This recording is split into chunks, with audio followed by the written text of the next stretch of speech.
The dog game is dying. Let's talk about the game first, not the dogs. It's the challenge of the wins, the competitive addiction, the thrill of the win, and the rewards of achievements. Losing only gives you the drive to come back. I learned to watch the winners, my motivation was there, my dedication was evident, now I'm a winner. The problem is the cheating to win, manipulating the truth, and then it's the all outliers. How is this sharing our achievements with liars, cheaters, and bullshitters? We have lost the historical value of the dog game. We can't decipher the real from the fake, the lost is the cost. So I salute these dogs of Going Hard Kennels for all that you've given me in the game. Let's talk about pit bulls. The history, the breeding, the maintaining and feeding, and the controversies surrounding the great hunts. Come interact with the legends, and ask questions, and listen to their stories as we talk about kennels and dogs of the past and present. Hosted by one of the game's most respected kennels, with over 40 years in the hunt, Going Hard Kennels Twin 1 and Twin 2, dogs like Champion the Debrat, the very first champion off Grand Champion Mayday, the Dog of the Year, and Register of Merit. Champion Pretty Mama, 2-time Best in Show and 2-time Gamest in Show. Going Hard's Bay Bay, Register of Merit, Damn to Champion What a Day, Champion Gus, Champion Elrod, Champion Yellowbird.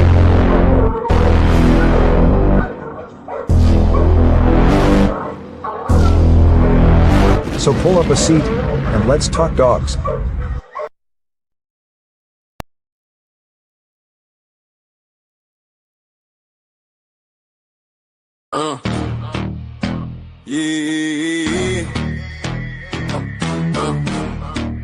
Better know my head, but don't talk about it, be about it.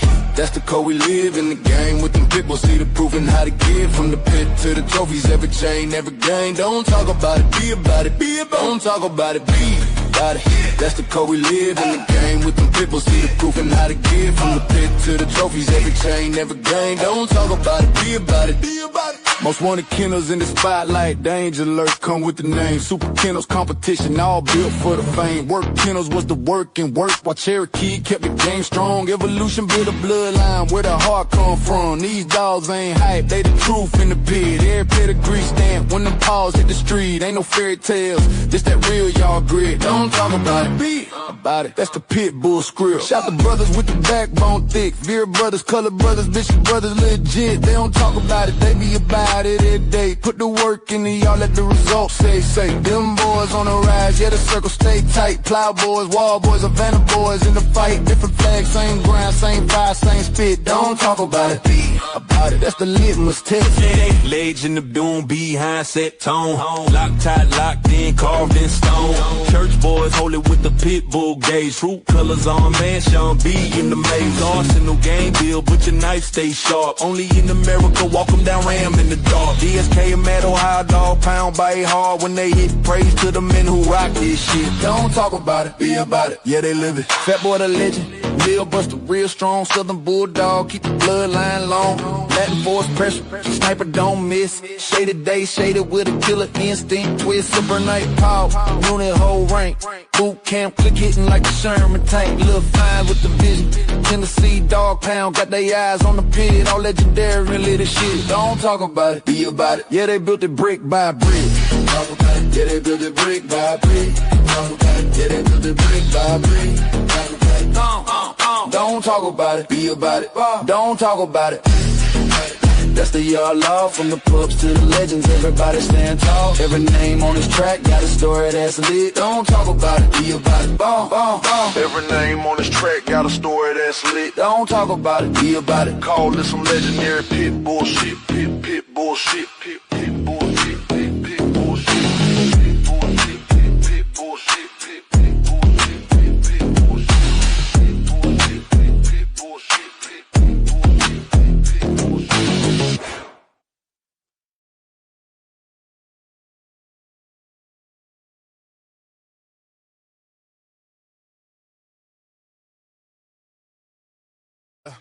We in the trenches, feel that hunger in the air.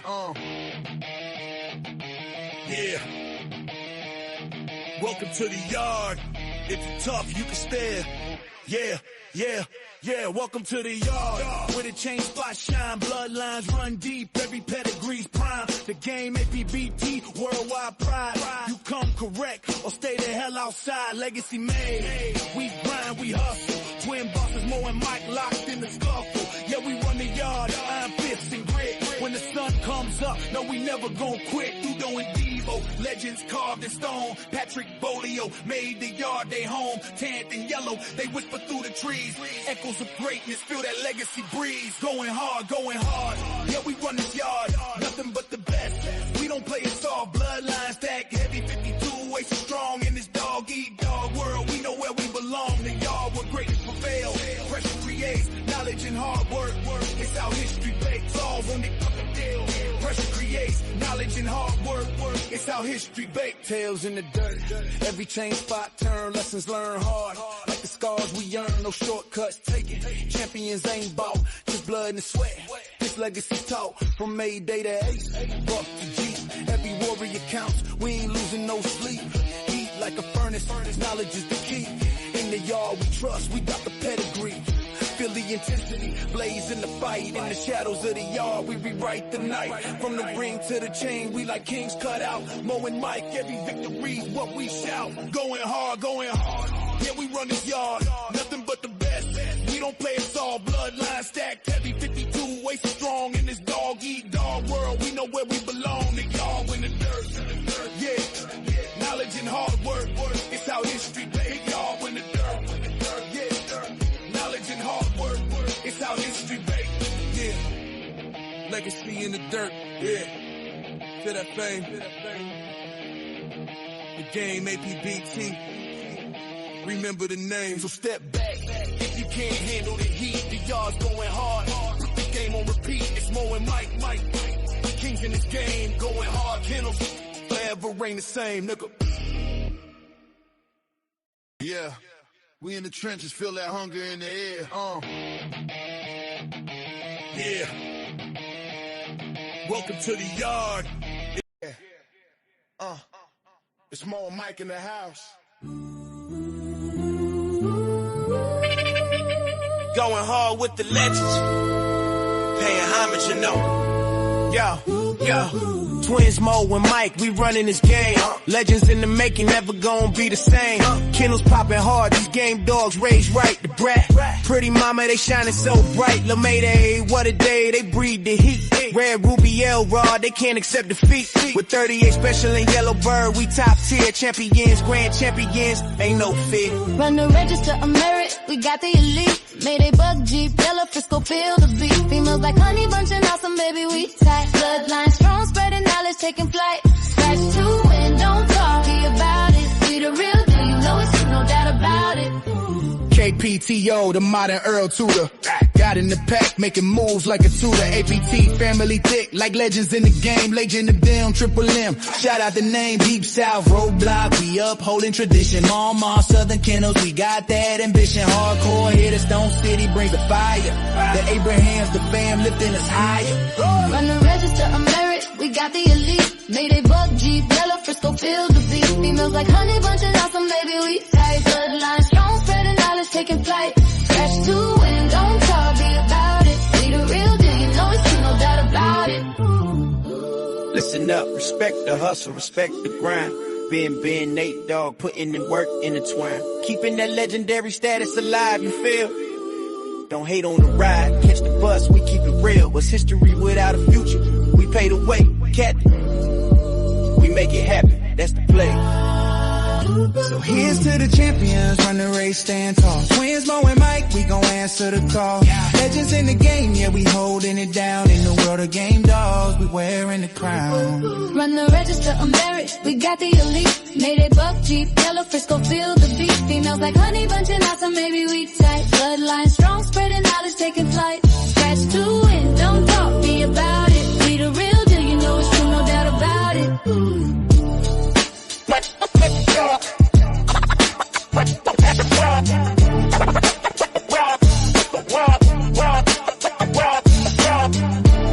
Shout out to Ohio Cash, the man with the plan, Rastaman Boom, Schoolboy, aka the. There's levels to this game. Develop your game. Develop your game. Develop your game. Develop your game. Rob, rob, rob, rob. Rob, rob, rob.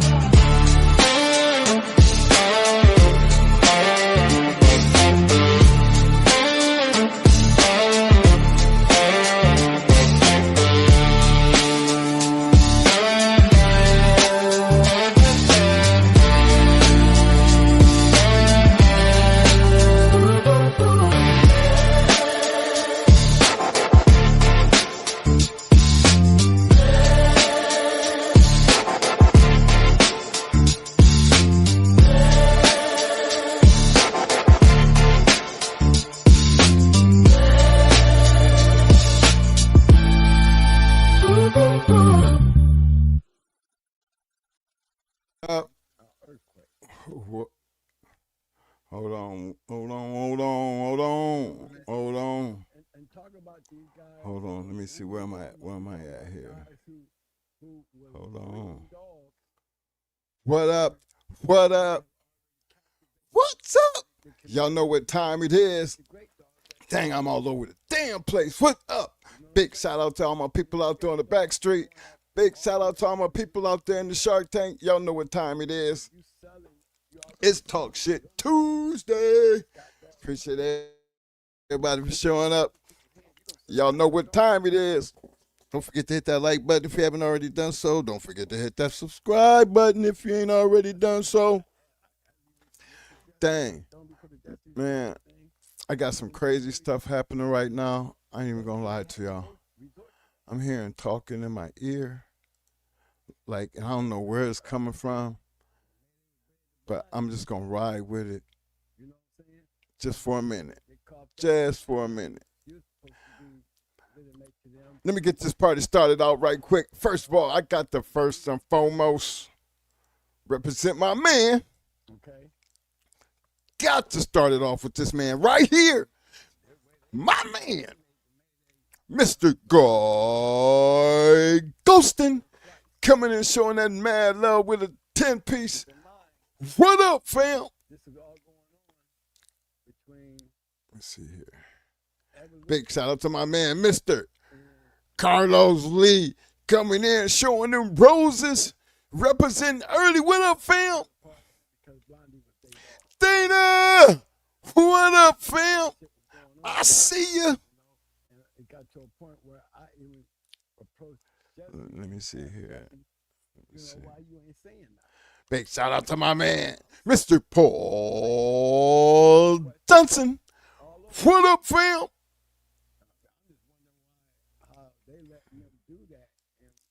Big shout out to my man, Mr. Jason Clark in the house. What up, fam? Yo, my man, Game Dog University. What up, fam? This is a family thing y'all doing right now. Let me see who else I got here. Y'all locking it down. Okay. Big shout out to my man, Mr. William Torres in the house. What up, fam? My man, Mr. John Dembry. Yes. Another supporter. Y'all can't forget my man.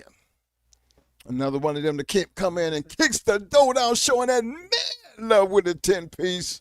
Mr. Aaron Jackson. What up, fam? Hey, man, I really appreciate that, y'all, when y'all do that shit. For real, for real. Really do. You know, I try not to go through the whole storyline, you know, about how much it's appreciated. But I gotta say it, man. Look, it could have been 99 cents, man. It's still gonna show that same mad love for you, baby. You know what I mean? Because you don't have to do it, but the fact that you do it make me do what I do. I appreciate it that much. Because it got to be the love for the money, man. To donate it to something when you ain't got to. Look, appreciate y'all doing that. You know, and I would even appreciate the people who just hit the like buttons. And you know, you got to have a lot more, you know, appreciation. You know, that's why I think they had the likes and things, because I think it motivates us to do certain, you know, do the things that we do. You know, I'm not one to feel like you gotta have some, you know, that clickbait shit. And I think anytime that people do the things that Mr. Jackson and Mr. Ghoston do, you know, and they don't be cheap with it either, man. All I can do is say thank you. And I hope you guys, you know, give them little shout outs, because they do represent all the time. And even y'all got to, you know, got to show some love for that. You know what I'm saying? Because there's them kind of people that really help motivate things. You know, that's why they always look for people, you know, hit the cash app or do things like that, because they want to be motivated. They want to be able to keep doing what they doing. You know what I'm saying? That's why you got to show love for that. Appreciate that, fellas. Big shout out to my man K-Walk. What up, fam? Bite down and shake that damn like button, the one and only Double M Despo in the house. What up, fam? My brother by another mother, my main man, Garland and Miguel in the house. What up, fam? Hey, big shout out to my man, the madman. Yo, man. The insane honey badger. What up, fam? Hey, again, appreciate everybody come out and hang out. Now, look, first thing I'm going to do, you know, before I really get started into this conversation, I'm going to put this link down here. That's my first thing I'm going to do. The second thing I'm going to do, we're going to climb on this bus. Really? It's time to get on the bus. And then I want to introduce this section right here. This disclaimer. That means we fixing to get into some shit that we got to really put this out here. You know, I want to make sure that this is clearly understood, because this is necessary, being that we have to get ready to take this ride. And it can be real uncomfortable for some people, you know what I'm saying? But just to understand and make it good and clear. This channel content and musical lyrics in no way, shape, or form condone, support, nor participate in any illegal state, local, or federal laws that violate the Animal Welfare Act of 1976. This channel is strictly for the historical preservation, fictional, educational, and entertainment purposes only. So, now that we have that out the way, everybody know where we coming from. Everybody got your dogs, and we done got on the bus. Now, over the last couple shows, y'all already see, we cover a lot about the dogs and the breedings and the type of dogs. But, you know, suppose you done made your pick. One of the most important parts of any building stage is a culling period. You know, and for us, we look at it in many different ways. You know, we take them like it's two ways of doing this. We have our cooling stage, our schooling stage, you know what I mean? And then we have our culling stage. We have observation versus action. You know what I'm saying? Observation versus action. And the reason I bring them up, because that's where I wanted to start at. because me and Mo, we was having a discussion on when people talk about calling. I always looked at it as it's a bad thing. You know, like it's like we did it for a different reason back in our day. So considering we did it in a different for different purposes, it was important because you know how do you know based on what you breeding, you know, and you spending time with it, and I wanted to know, okay, how do you explain calling, you know, to some? I mean, first I'm gonna give it to the chat, give it to the Shark Tank. I know y'all out there. Come on, somebody give me their definition of historical calling. You know, what what's the definition? Just want to know. We understand what the purpose is, but what is the actual definition for calling for the historical American Pit Bull Terrier? Let me give y'all a second, because I want to see. I'm trying to get some input here. Big shout out to my man, Mr. Guy Ghostin. What up, fam? I see you. Yes, sir. I can answer that question for you right off top, though. Okay, hold on one second. My man, Mr. Aaron Jackson said calling something that's bad or doesn't go with your breeding program can never be bad. Okay. Hey, did you want to Trait. did you want to comment on that, guy? Yes, sir. I mean, he didn't say nothing bad, but Okay, hold on. calling, really, everybody looking for a curve. But it's not just the curve, it's what's in your program, what you're looking for. I mean, if you breathe for one thing and you see something that look good, but it ain't what you're looking for, listen. Why put it in your program and that ain't what you want? See, color can go a lot of different ways, man.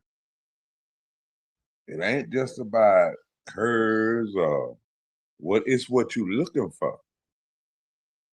Something can look good to somebody else, but it don't look good to you if that ain't what you're looking for, you know? So, I mean, it could be something good. You don't have to just cull out bad stuff. It could be something good. But if you don't like the traits in what you see, you curl that out of what you look. It can look damn good. But the point is, what are you looking for? Your buddy might like it or whatever, but then you say, nah, then you doubt yourself. Doubt yourself for what? That's a mistake. Listen, culling ain't always bad shit what everybody tell me they culling for. It's culling about what you want in your program. A lot of them ain't gonna understand what I'm saying, none of that, the jitterbugs or whatever, but y'all know what I'm saying. You know what I mean? You have to go through a lot of shit to get to where you're going. You can listen to other people, but that shit don't mean it's gonna work for you. They looking for what Well, you're looking for. that's why we're here, because we're gonna break that part down, because it's so important, you know. And pretty much all y'all is pretty much right. In the historical context of the American Pit Bull Terrier, culling refers to the practice of selectively removing or eliminating specific dogs from a breeding program based on defined physical, historical, or performance criteria. Exactly. Okay, hold on. Let me keep going here. I think I'm hearing some echo in the background. Hold on. Okay. Historically, dogmen and breeders use calling as a core method to maintain, preserve, or refine the traits they value most in their bloodlines. Which that puts me back on what you were saying, guy. Mr. Jackson. Honey Badger. All you guys are right. But this is where the important part comes in. Oh no, I'm hearing that echo. I don't hear that echo now. Yes, I do. It's you, Mo. That's not me. Hold on. I was on mute. Oh yeah. But you're on mute now, and I don't hear it. So You don't hear it now? might be you. Okay, hold on. Let me put my earphones in. Probably what it is, the earphones not in. You are.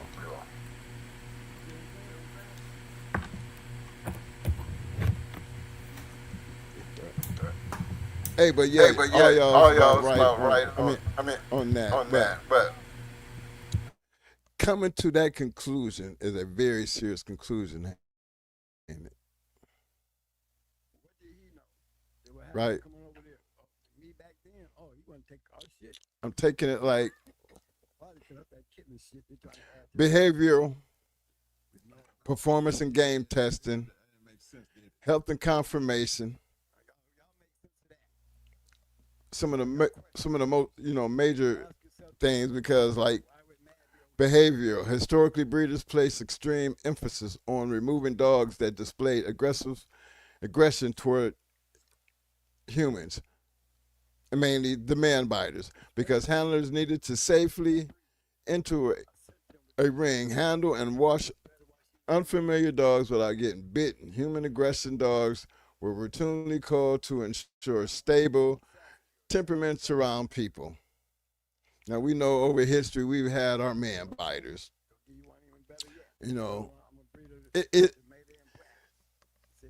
For some, and it's been some great man biters, I'm gonna tell you. Think about it. I mean, for all my historians, one of them was Zebo for me. I knew Zebo was a man biter, but there have been some great man biters, and unfortunately, them man biters created other man biters. There's some bloodlines that just carry that man biting trait that you got to admit it's just part of the blood. It done went on that long, and it's going to show up. Might not show up all the time, but the majority of the time, in order for it to be consistent with that bloodline, and where we be like, well, those man biters, that has to be more than just a touch. That's almost like a consistency. You know what I mean? But I guess over time you try to breed that out, but then once it gets started, it's hard. I find it hard to see anything that's bad that has become consistent with the bloodline. Like, we got our pros and cons on our bloodlines, right? Those are things that would have to pass the calling process for a lot of breeders in order for it to be a con associated with a bloodline. Then you had performance and game testing.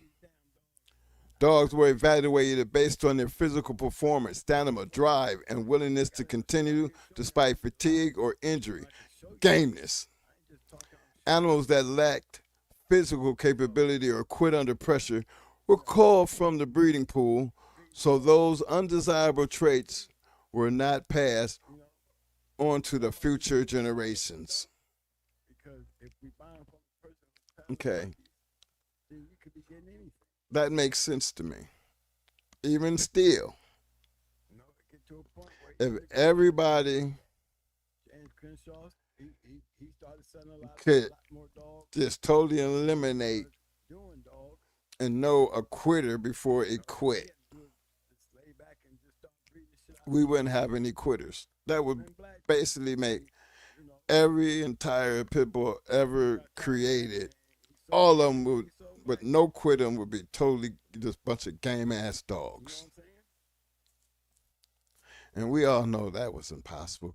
History has shown it that's impossible. Imagine you're gonna have winners and losers, but take up none of them, all throughout history never quit, never fell into that category. When we know our history consists of quitters. We call them curs.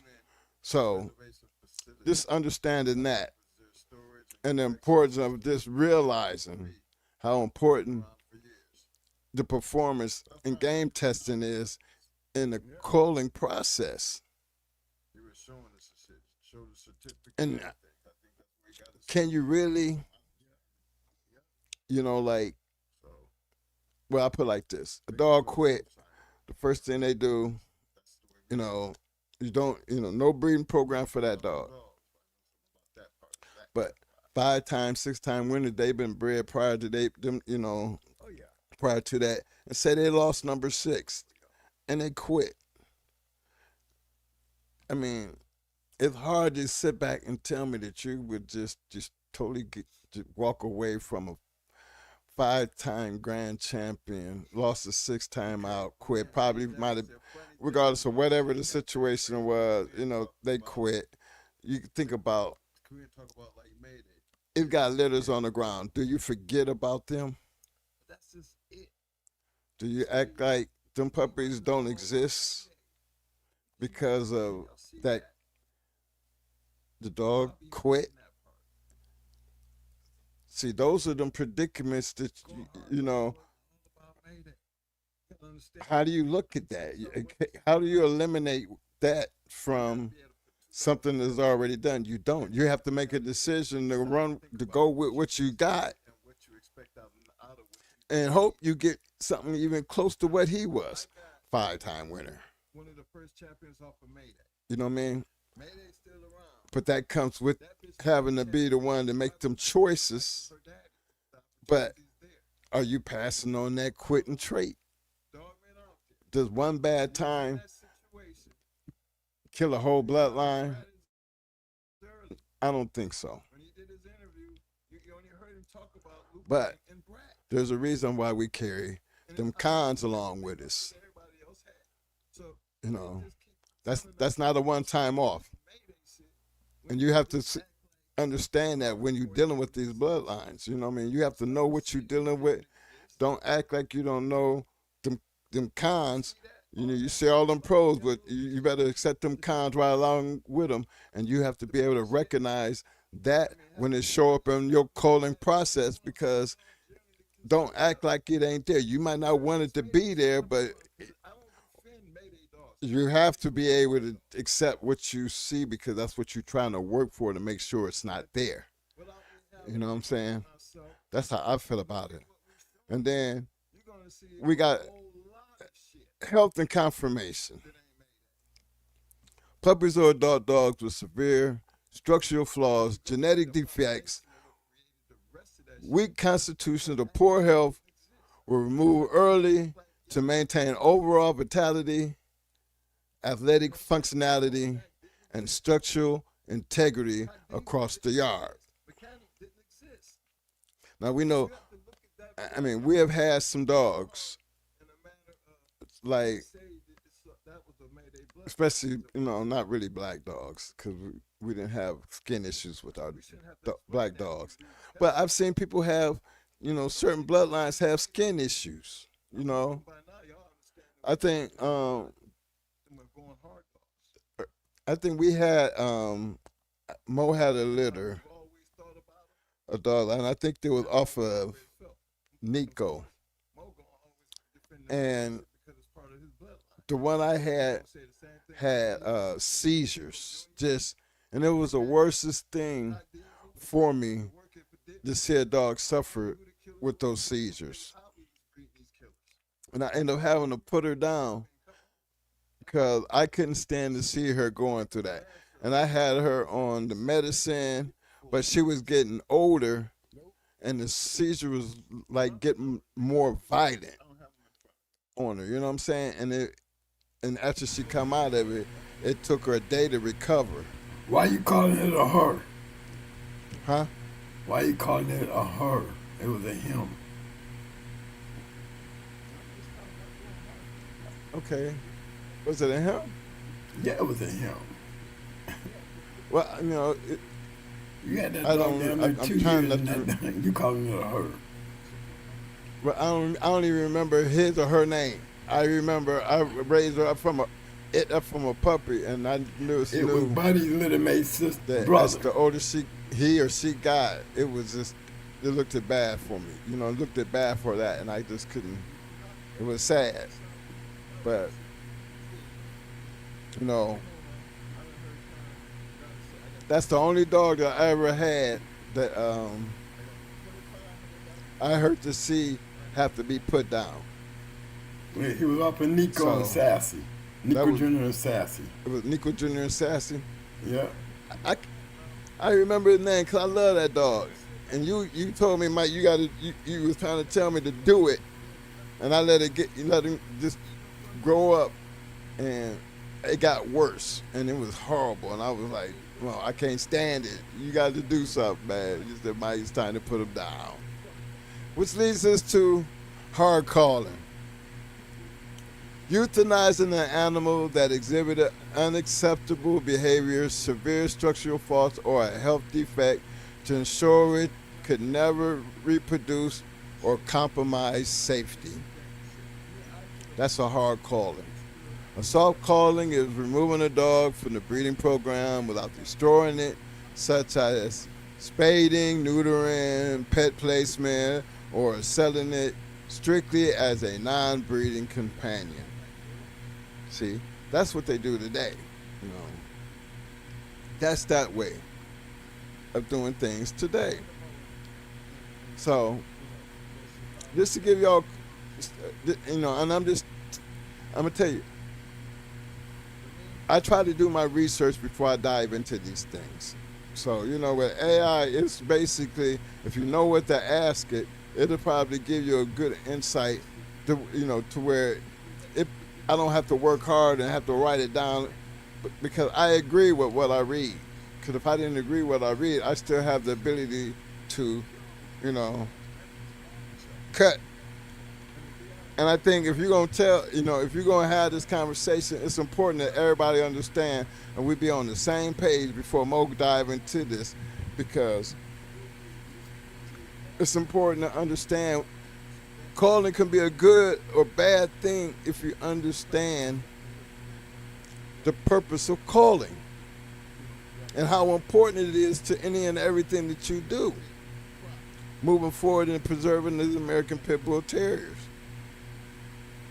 I know what we did in the past was still, and you always hear me tell y'all, it's about the purpose. So we all might have different purposes, but you still have to have the ability to know what that performance looks like.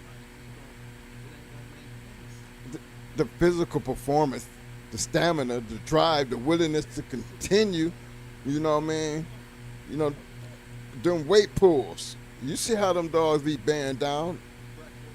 You know, it's in them. It's, you know, times might be different, but the dog's still gonna be the same dog. So the calling process, what you're looking for is what, for me, the calling is not a bad word. Now, understanding that brings us back to the part that Mo gonna take on, because these two things go hand in hand. Schooling. When you throw schooling in there, then that's when you have the complete action to your calling process. Remember that. Calling is an observation. Schooling is the action. All right?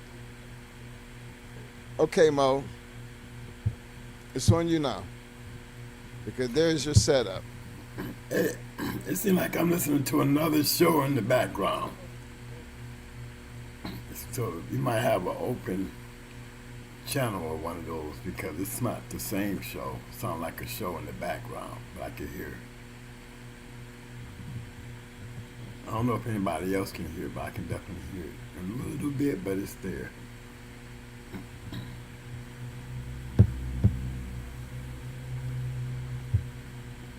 What's up, everybody? Honey Badger said, yeah, he heard it too. Nah, yeah, you're right. It wasn't me. But he muted, so you don't hear it now, I'm sure. Hold on, okay?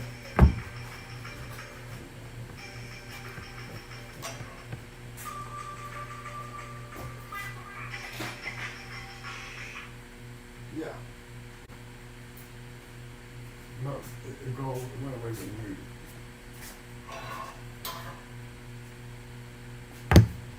Okay.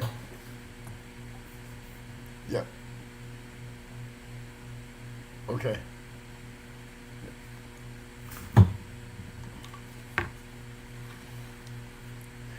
Yeah, that was Mike. Let me know he might have to step out.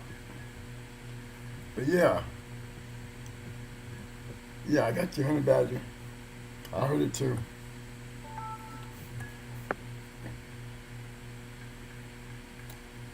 But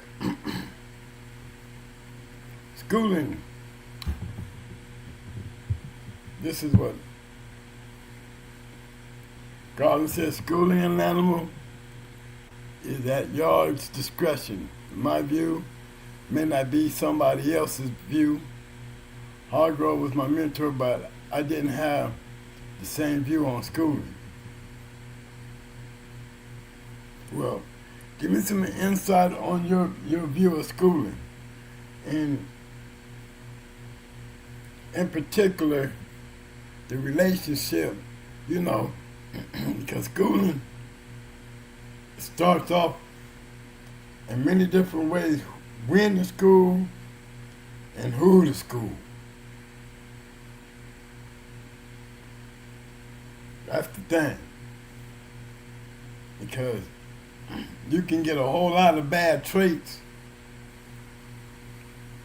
and bad actions by the owner that you would consider bad traits when it could be bad actions by the owner. Like pushing puppies too much, letting them fight when they're young, taking all the fight out of them.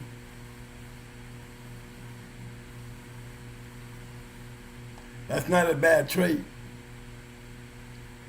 That's a bad owner. Discouraging a pup early in life. It's not a good move. Think he'll outgrow it. Some do, some don't. Dogs always remember tragic things. Do something bad to a dog, just tragically fucks him up mentally, he will always have that thought in his head. Like letting them run loose around aggressive dogs on the yard. Run up on one of them and get snatched up. Thank God he didn't get killed because Daddy was outside. You know what I'm saying? But how bad did that incident affect that puppy? You have to keep an eye on that puppy. You can either help that puppy get over it by trying to fix what got messed up, but you always got to keep an eye on that. Anytime you put a dog through something tragic as a puppy, you have just implanted something that probably wasn't by trait, or it wasn't due to breeding, it's due to poor human error. A lot of that stuff, so there's a difference. What up, Vance?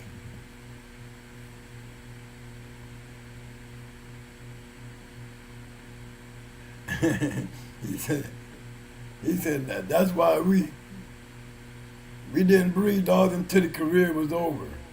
No co-parents allowed. Well, I can tell you this much. Red Ace, I can't say it was through pedigree because she just didn't want to fight Tommy Boy that night.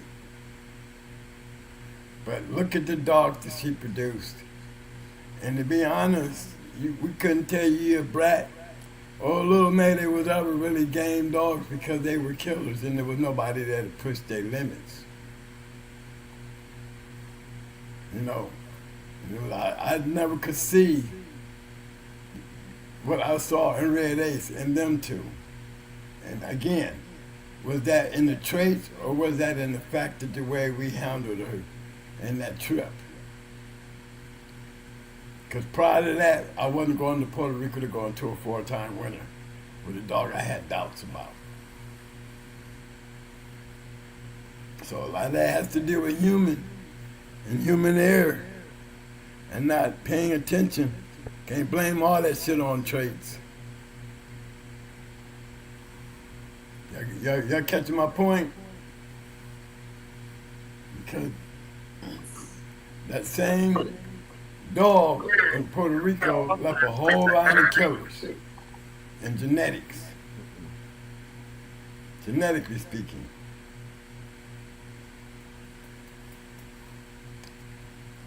So, Guy, hold on. Guy, you don't have headphones, so when I turn your mic on, you can almost hear us talking. And I think you might hear yourself talking back, but we're going to try this, all right? Hold on. Okay, go ahead. Yeah, I hear you. Nah, I'm good. I'm here. I'm just listening right now. I ain't saying nothing. I was in and out. I was in and out because I hit the wrong buttons and stuff like that, so I had to restart. Okay, so I'm gonna mute you so because I can hear myself when I'm talking. I'm good, bro. Okay, but all you gotta do is throw your finger up and I see you. I'm good. Hey, I want to give a big shout out to my man Quarterboy Kennels in the house. I see you, fam. This is not J-Bo, aka J-Bo with the Shark Tank tonight. What up, fam? What's I got down here? I just don't want to make sure I get everybody for more takeoff right quick. Let me see. Big shout out to my man, Mr. Carlos Regas in the house. What up, fam? Okay, Mo. My man said, a personal bond, straightforwardness, focus, smartness, drive, diversity, mental stability. Honey Badger, you writing a book, boy. Hey, tell them. But then we also know that's the calling process, right? That's what we looking for. You know, for us, the schooling determined all of that shit.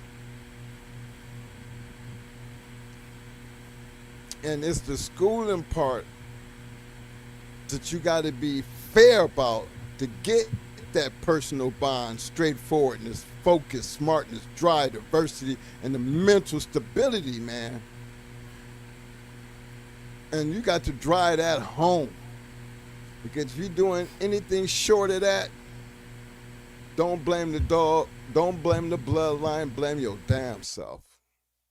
Okay, I'm gonna turn that back over to you, Mo.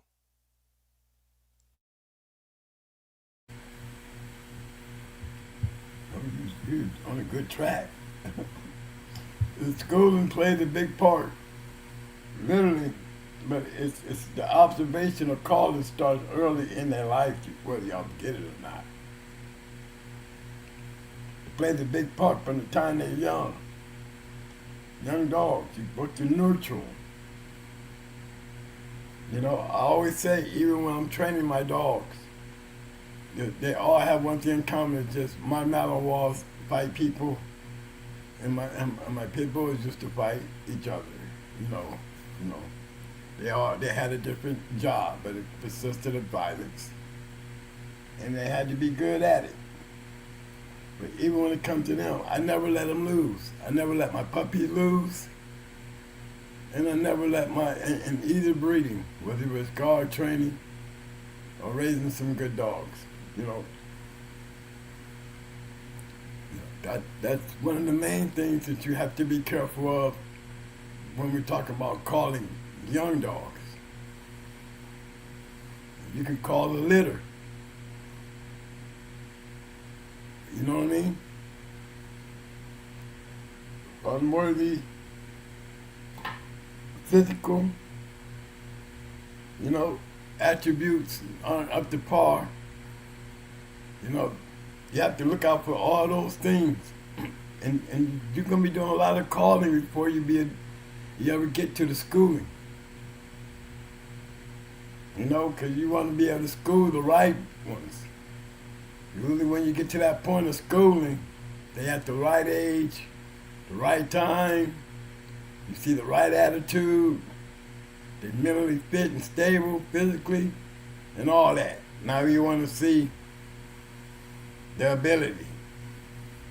But you got to take your time either in that.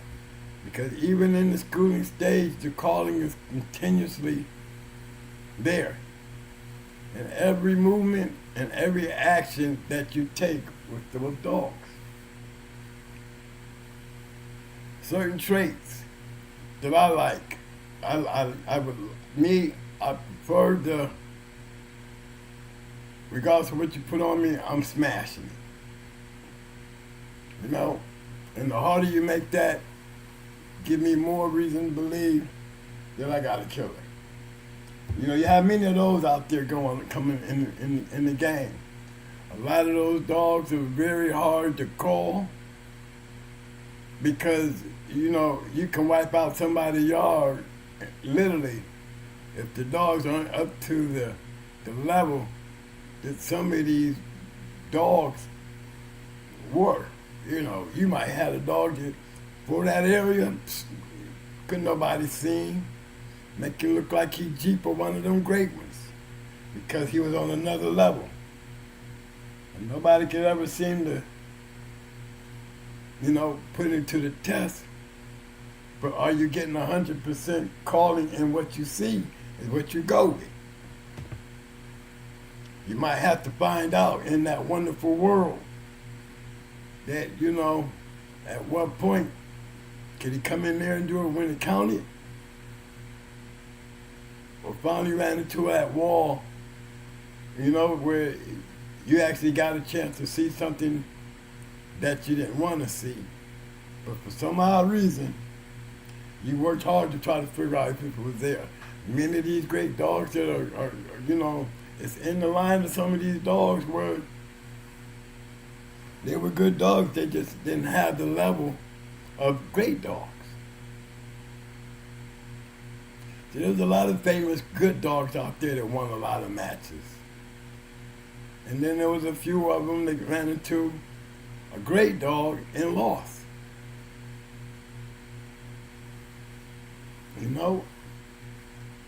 The key is, if we're gonna lose, don't leave them down there so long that you're gonna cut them out. It does come a point in time where, there's a way the game test one. And to me, I think they're all stopped, put under extreme conditions. And the ones that didn't never quit are the ones that died. And what's the purpose and what's the use? If that's what you're gonna let happen to them. With no chance of winning, barely a chance of living, and yet you're still pushing this dog to show you what. How game do he gotta be? You gotta keep going until you die because you don't want to pick him up. During the time of battle, where it really counted, you're supposed to be able to make the difference and make that call. Okay? Genetic-wise, genetics show up through the schooling process, especially when the calling part of it is being observed, even as young dogs. So you have to develop a good program. A lot of these breeders had a good program. They were breeding for certain things and they knew what they were breeding for. And they stuck to that, through the early stages of the puppy's life. Some guys could just take a dog and sit him on the chain and just let him grow up. Just let him grow up. He hot. He work hard. You know, he wants to jump on the mill on his own. By the time he a year old, he jump up there and take off. He got a lot of heart. Acting like he want it. And then the day come, when the schooling begins, and he proves to you that he's that one. That's what breeders look for. You know, you have your breeders that are breeders and dogmen, boxmen. They have more success to me because a lot of them, especially a lot of them that came down off of yellow, were able to take their dogs and make, you know, literally a line of that particular dog's pedigree based off of coming down off of yellow. You had a lot of great dogs that produced great dogs. You know, some a lot better than yellow. The thing is, yellow was the key, regardless of how you look at it, because genetically, who else you gonna give it to? And those who figured that out, you know, when they took advantage of that, you know, they was on a good run. Hey, we got Toyo in the house, Mo. Big I see him in there. What's up, baby? Toyo, what up, fam? What's up? Salute, y'all. Salute. What's happening, JSK Reloaded? Salute. Salute, guy.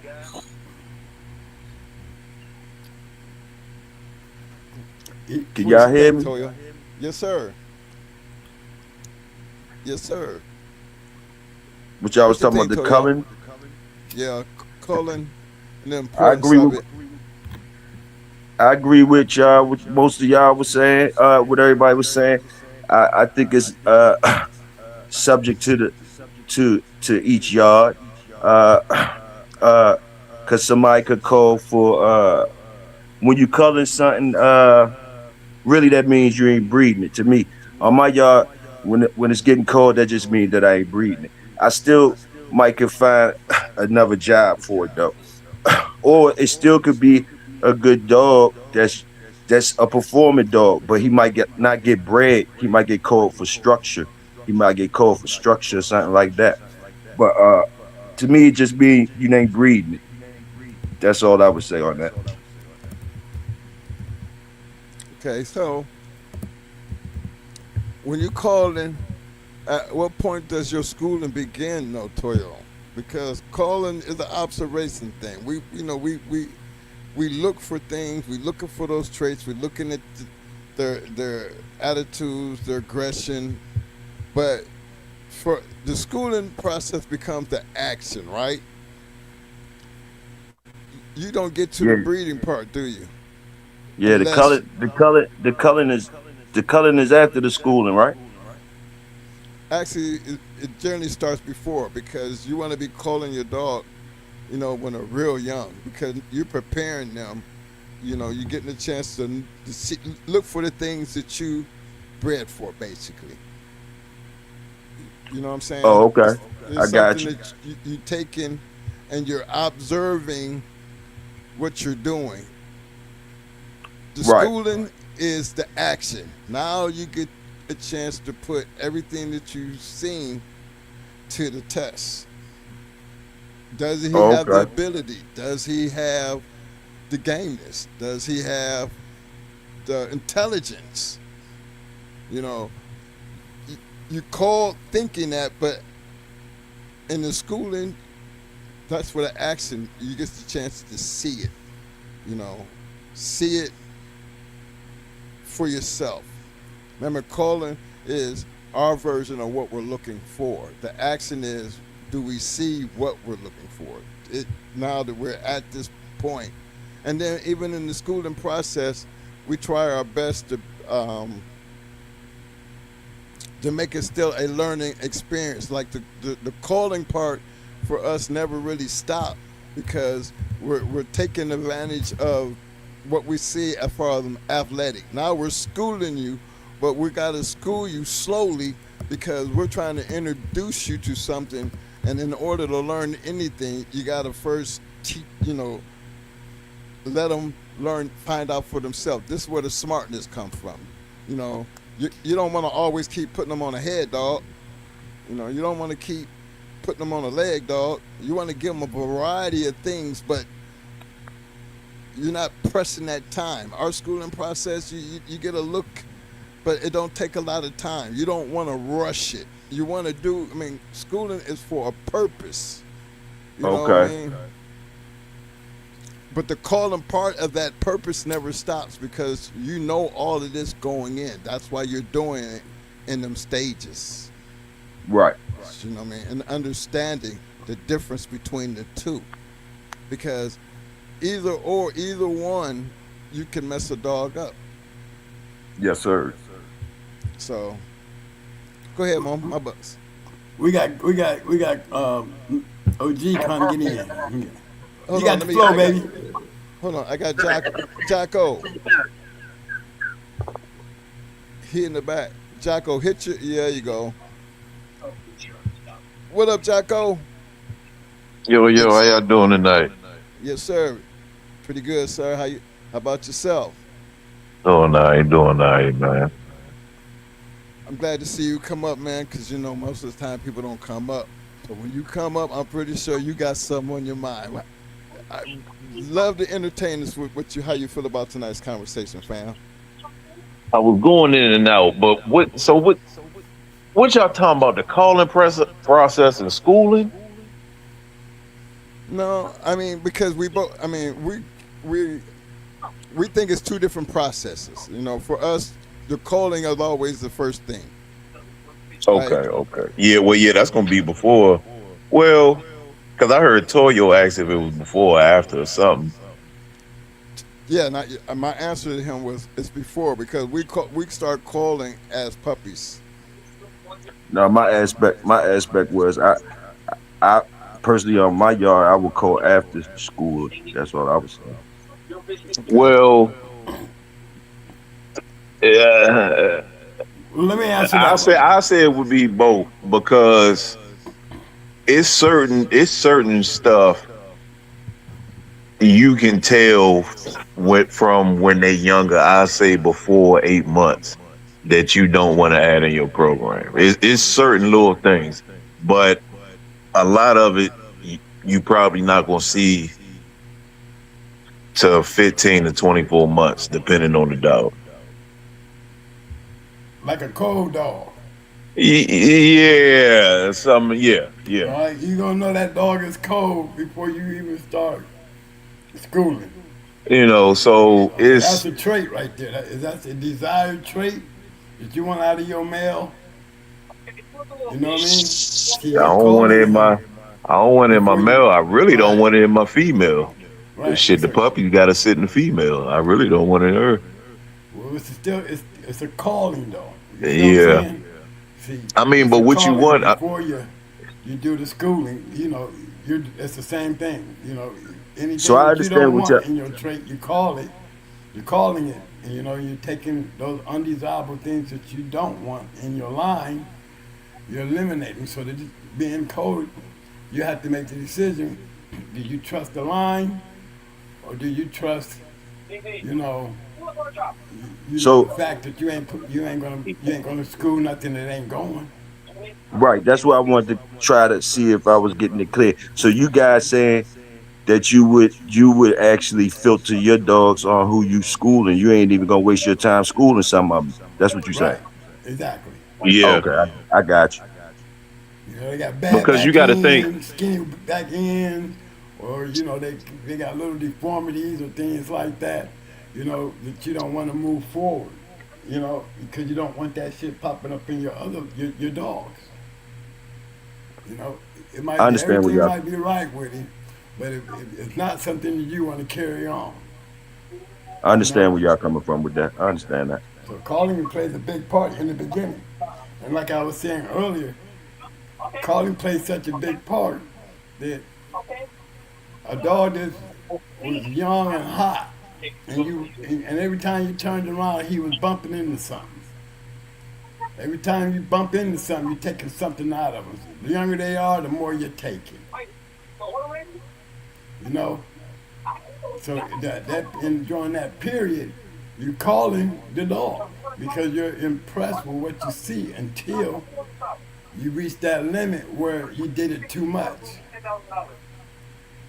Now you're going to start seeing bad signs because they ain't got but so many in them. Anyway, I always believe that, and I've seen so many people ruin their dogs doing it. So calling plays a big part, but just to who's going doing the calling. Because when the schooling starts, it's only meant to go one way. Either you're going to make it or you're going to fail. You know, Yeah, that's I'm the looking at bottom this line. show. You know what I'm saying? You're going to make it or you're going to fail once the schooling starts. Yeah, you don't want to waste your time with nothing you skeptical about, because if you got a litter of 10 and only 4 of them is showing you that, but you fucking around talking about just because you did it, you gonna trial 10. That's a lot of waste of time. Well, It's people who do that though. It's people who do that. Yeah, you weed out the litter. You know. I'm going to give a big shout out to my man, 1978 Lloyd. What up, Lloyd? Not only did he come in with a 2-piece, he came in showing that mad love. Salute GHK in the chat. Appreciate that, fam. Big shout out to S. No, Seek Pat. APT Kennels in the house. What up, fam? Hey, big shout out. Hold on, I got somebody else down here. Fifth and behind enemy lines, rapping. What up, though? I seen you. Let me see who else I got down here. Marquise, what's up, baby? Dorian Souls. What up, fam? I see you. My man, Mr. John Johnson. What up, fam? Big effing soul. What up, fam? Big shout out to my man Marcus B. What up, fam? I think I got everybody. You missed Big Saul. You missed Big Saul. No, I got him. I said, yeah, I got Big Saul. I said, got Marquise. Got Marquise. Marquise, baby. What up, fam? Long time no see, but I seen ya. Nah, Big Saul had Big effing Saul in the house. I had to rock that one. Hey, we got Mr. Gas, Mr. Coaston trying to get in. Let me see what he wants. Hold on. I'm sorry, Mr. Golston, my bus. There you go, sir. Hey, I just wanted to comment on the brother comment right there. Listen, like we were talking about, we call begin when you see if it's worth going to that stage to take that to be tested. But listen, everybody call for different shit, right? But our animal is only what it's gonna be. You know what I mean? And I really lost it. I weighed so hell, but I had one pointer to come back to me. But everybody, listen, like you say, culling, you think just because you get a dog to that point, no. Culling starts, like you say, when you see them animals and you like what you see. If you don't like something or you got a doubt, that doubt is going to be on your mind from the jump. So, like you say, listen, you twin, y'all definitely right. Culling starts way before. A lot of people think culling starts. It's the animal you watch them and you know it. You got a whole little look. Really, when you breed animals to do what you want, 4 out of 10 is really a bad number. You know what I mean? You're going to have a lot of people to disagree with that. But when you say, like, take y'all pass for instance, listen, that'll be a disappointment to y'all. You know what I mean? 4 out of 10. When we know we've been doing for a long time to produce this animal. I'm looking for 1. I wouldn't give a damn. Shit. I mean, but give me he right one.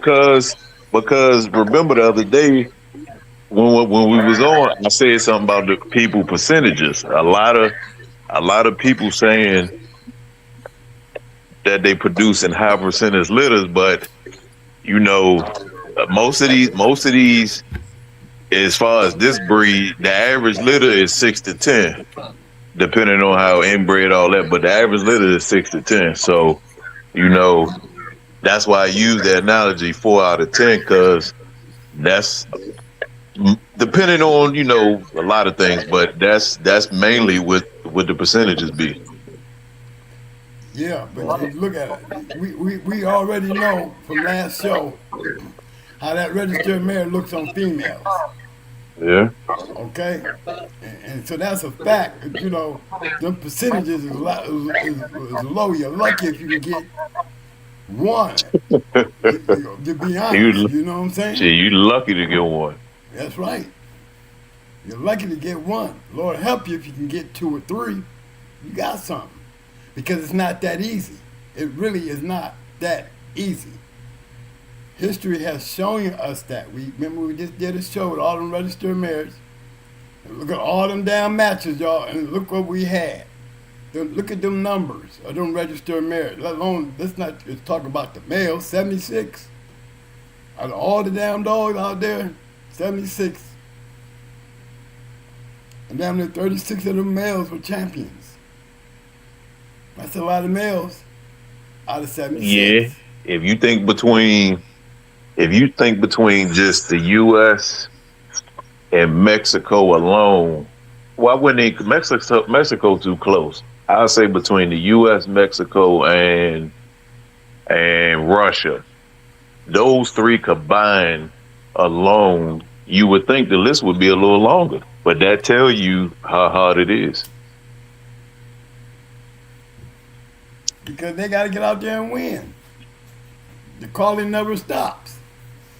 You stay out there as long as you can keep on winning. That's the key. Sometimes the calling, in the my fault, y'all. I got a brain fart just then. But the calling and the schooling, it carries on into these matches, y'all. It doesn't stop right there. Once you get in the box for the first match, or the second match, or the third match, and for those going for grand champion, 4 and 5, it's still being called in school because you're learning a lot yourself as your dog continues to win. And when he loses, and why he lost, and how he lost.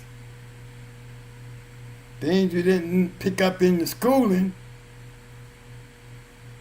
to get to that point in that match that you find out during that match. You know what I'm saying? Well, the box always gonna be the final culling process for sure. That's for sure. That's the real culling process.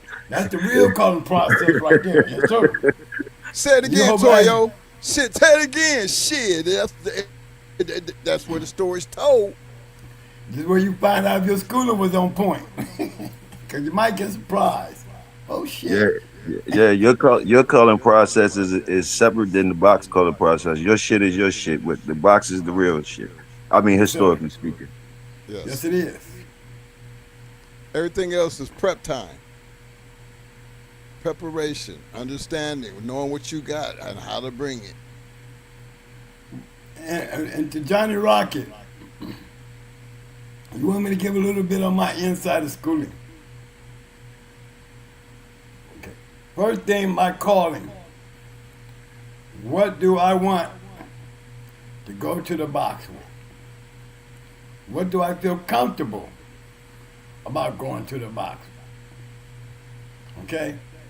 Me personally, this is why I always put my best on each other. And I put my best on each other looking for one of them to lose. If they go in there both destroying each other, hey, hold it. I'm not gonna let them sit there and destroy each other. You know, because what I'm looking for, to me, them killers, they will clean out your yard. They will put a whole bunch of them game ones back on the chain. But they'll quickly eliminate them curs. They don't want no part of getting smashed. So you find that out. Yo, you don't like this shit when you getting beat up. Oh, okay. You start doing all kind of weird shit. You know, that causes a little bit more time to be down to make sure you make it back to the chain.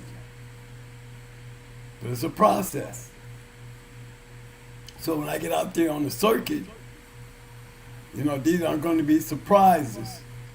Because usually the one that I'm taking, and I like bringing killers. And they don't come, you know, in dozens. You know, to me, there'd always be those special ones. You know, you would wish you had more. But maybe you just got that one. That one, you take to the wall. You take him all the way.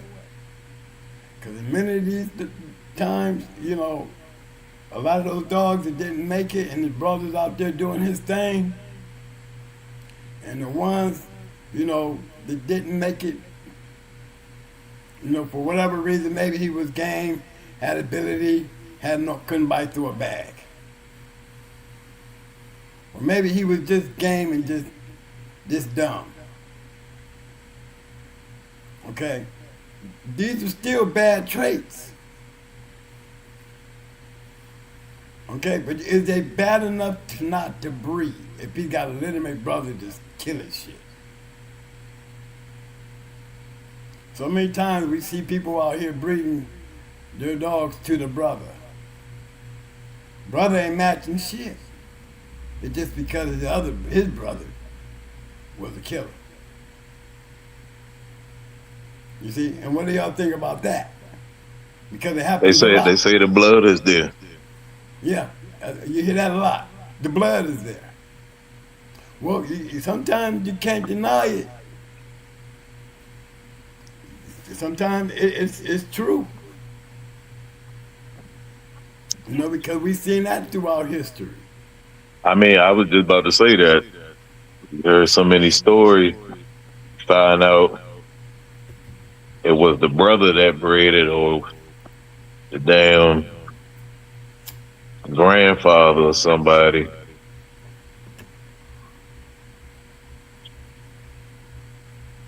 I mean, how y'all feel about the numbers? To me, the numbers, we like you. Sometimes we soft touch it a little bit because I think we might not want to punch people in the gut real hard because y'all just touched it. When y'all talk about the numbers, somebody say 4 out of 10 and shit like that. When these people be saying higher numbers like 7 and 8 out of 10, do that kind of tell you or kind of make you question their culling process? Just ask. Yes and no, because as far as me, because that depend on that depend on where it's coming from. I'm gonna just say that depend on where it's coming from. In my experiences, I mean, I hear what Mo saying. I don't think, you know, Mo say I'm happy with getting 4, 1 or 2. That's more like where I be coming from. But I think it's because what we looking at or what we considering that's going to be able to make it. I think it's still got to do with the culling process. So when you hear people saying 7 and 8 out of 10 and things, I'm wondering what kind of jobs they talking about. I mean, with history, man, how many great litters can we really talk about in the history of these dogs? Yeah, it's only a handful. There's a handful. I mean, you could damn near count them on one hand. Remember, it was such a feat when Mason did it, and I think he was using 4 out of the same litter. Yeah. And see, people also got to remember, it could have been more, but you got to think of all the events that happened in the game with these dogs. So, I mean, Shit, it could be a lot more, but they just ain't get to do it. Might have got taken, owner might have died, and kids or wife sold the dogs. It's a lot of different things that could have happened that could have made the numbers higher. But see, that's the thing about the coulda, shoulda, and woulda part, because Yeah. when you're dealing with different people with these dogs, there's a lot of things that can go wrong. You know, sometimes you can't blame it on the dog. You can't blame it on the bloodline. At some point, I keep saying, stop making excuses for the person with the dog. You know, because sometimes people have great dogs and don't know what to do with them and make these mistakes. But history has shown us that, you know, to me, I think Mayday came out of a great litter. Yeah. But how many people think of it as a great litter? When the only person that you hear people talk about is Mayday. Why? Because he was the only one who could produce. Who can we blame? I mean, can we blame that on the people who had Annabelle or Dragon Lady or Choice? Think about them. Yeah, but like I always say, and again, history shows it, especially with the pedigrees people got right now. It don't matter how great that goddamn dog is. If you don't produce, I mean, it's like they say, you know, the 5 minutes of fame. Whoever producing the most, well, not the most, but the best. That's who gonna be talked about. That's what history I has mean, shown us, though. you can have a little shit. You can have 10 pups and have 5 champions. But if the one time winner outproduce all them goddamn champions, guess who they gonna be talking about? Exactly. So I mean, it's production at the end of the day. After the performance, it's production. Well, and that part right there is the after effects of the whole calling and schooling process, because I think we was covering that part prior to getting to this part right here, because we tried to get everybody to understand, hey, these people who were doing these breedings had a certain way of breeding, and just pay attention to how they was doing it. Okay. But remember, we showing champions and grand champions, but in the same token, we also showing you that ROM and the breeding process part of this is very hard to achieve. You know, because most everybody was not breeding match dogs. They had this other way of creating a foundation and the calling process that was associated with how they chose to breed the dogs. But when it came down to the match dogs, he did say out of the 76, 34 were match dogs, which means they were champions or grand champions.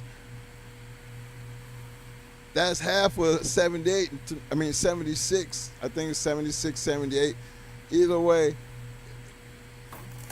just half of that. And to me, the number for the years that it had been reported and monitored, that is still a small number compared to the amount of matching that was going on. You know? That's true. Hey, Pat, go ahead and put a couple of those names down that we ain't mentioned, baby. I see you. Yeah, put us very important on that one. Hey, big shout out to my man, Hollywood. What up, fam? Spike Brother Kennels in the house. What up? Bam! Yo, sub Benny Israel. What up, fam?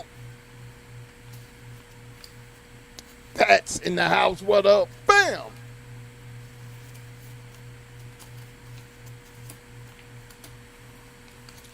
Big shout out to my man, Mr. Vernon Starr in the house. What up, fam? Yo, Melee, I sent you, fam.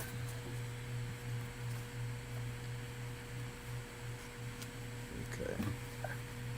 Shit. The way the numbers look, you could tell.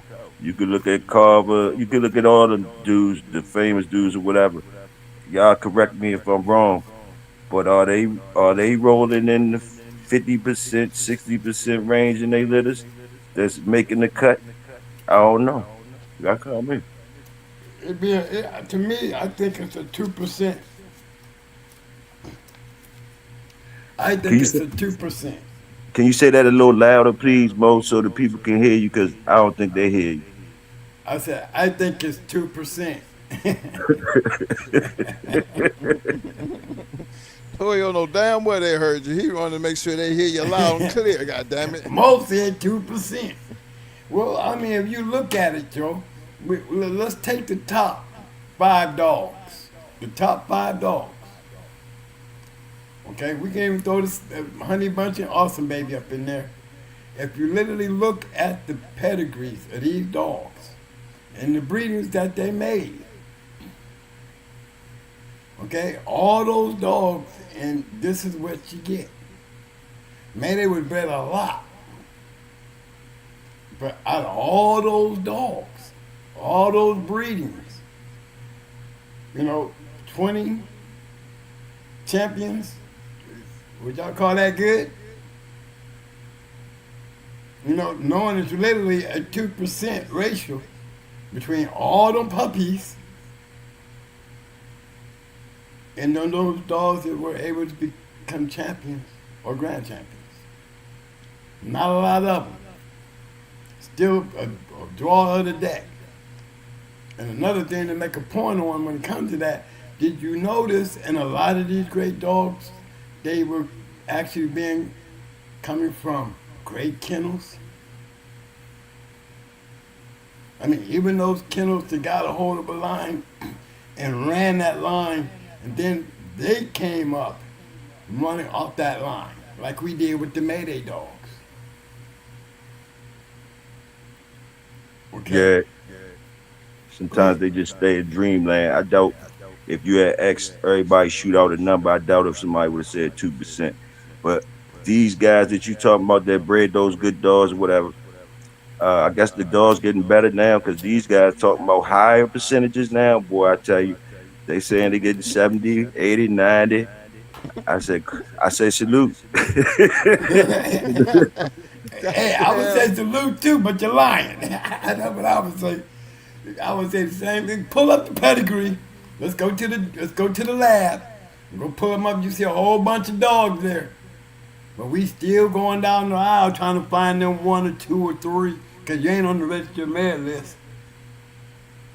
You see what I'm saying? Hey, but I mean, and then Toyo, another thing is it's easy to say that now because it's of the culling process. Remember, the culling is the observation. So maybe that's what they're working on because we all know when we go into the schooling part, and the schooling leads to, the action. Remember, our action gets the results when we cross them walls. I don't know what they're working on now. I don't know how they can, how that observation of calling is supposed to look like. Being that's all calling is an observation, because where does the action come into play? The school part. You schooling them for what? Observation is only going to take you but so far. You do not hear us, underestimating, the importance of calling. But please understand, calling is an observation for your purpose. That's your observation. And that observation is actually supposed to be working towards something. And saying it and proving it are two different things. That's why you had over 1900 and 2000 and some years of these years and years of matching dogs, because this is where the calling and the schooling and the results was made from. It's true. I don't know what that term means nowadays, the way you can have 7 and 8. Well, I'm not out there to even know if you have litters out there just busting ass like that on the treadmill. I ain't heard about them on no treadmill or the wall, because when you're doing making that kind of noise, you can't help but talk about it. Come on now. Go ahead, Mr. Gav. Go to. Listen, now I'm a kind of disagree on the percentage thing right now, right? Not just saying because when those dogs made them were bred back then, a lot of people were just buying the dog for his name. You know, they might have had great dogs now, but you'll never hear them because they were just buying for his name.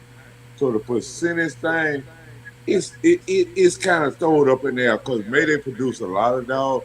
But come on, man, look at the other prospect of how many people bought these dogs and didn't know nothing about the dog just off of the name. So that's a lot that we calling out on that right now that we'll never hear about. I mean, we going off percentage of the dog men that were buying the dog. But look at this dog, bro. It's a lot of maybe them dogs went a lot of ways and probably had great prospects, but you would never hear about. So that percentage, I just want to put it in the right perspective. So we looking at the percentage that were proven, but think about all the dogs that we never know about that could have done great things. So I mean, the percentage thing you just going off of on the ones that Factual we results. It's called factual results. yeah, Factual. yeah, that was working. That's But it. now it's a lot of them that could have been better than the ones that we know about, but we'll But never hear about. that's the But point. That's the it point was right there. You got to take okay. that So I'm into going back fact. to the percentage thing. We would never know the actual result because a lot of them dogs went in hands that we'll never know about or no stuff, nothing like that. So it's just a point I'm bringing up. Right, You but know, that's just like guys not reporting their matches to the journal. Same right, thing. right. You understand what I'm saying? When we go talking about percentages, we can just kind of I can revert to a pedigree of a great dog and pull it up. And let's see if we can find one of these dogs that we'll never hear about, you know what I mean, being, a proven dog that produced. You see what I'm saying? How many of these dogs got away? We don't have a number because we never hear about it. The possibility is there, but you can't run numbers on possibilities. We can't run numbers on, like we say about the guys that don't register their dogs in the book and then, want to call foul when we talk about dogs that they can't talk about. They want to talk about them, but most people don't know about them. And I'm still looking for a great dog out there that we should all know, that we never heard about in the box. One that is a legendary dog that either produced or won. So we can never weigh, percentages based on an assumption or a lack of evidence or facts to grade upon. Because we can't go in that dog's pedigree and pull up anything. You see what I'm saying? Whether he was a champion or a great producer, got to have something there to grade. You see? So I pay very little attention to unproven shit.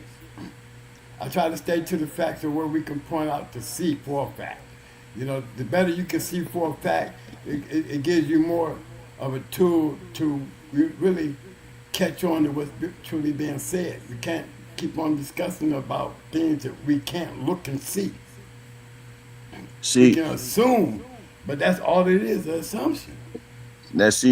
Brother Mo, that's what now I understood y'all philosophy on why y'all was the schooling thing. but I wanted to say my thoughts on what I was saying. Like to me, I'm schooling them from when they come out the womb Right. all the way till they're physically and mentally able to handle the pressure gets on as they grow. Now, um, I'm not I'm not culling nothing till after uh schooling because all those things up to me schooling them is just my assumption, my eye, my observations and views on the puppies. But I still never put that over the dog telling me the truth. So I'm gonna always look at all of them. Is what I'm trying to say. Right. Cause You call them to the school and gives you your answer. yes, sir. Yes, sir. Then you got to take that answer and go in the box and prove it. Am I Yes, correct? sir. Yes, sir. Against somebody else's stand. Observation. Right. Exact. Still Exact. calling. Exact. I And that's a understand good what you're point. saying. Good Same. point, Toyo. Yeah. Good point.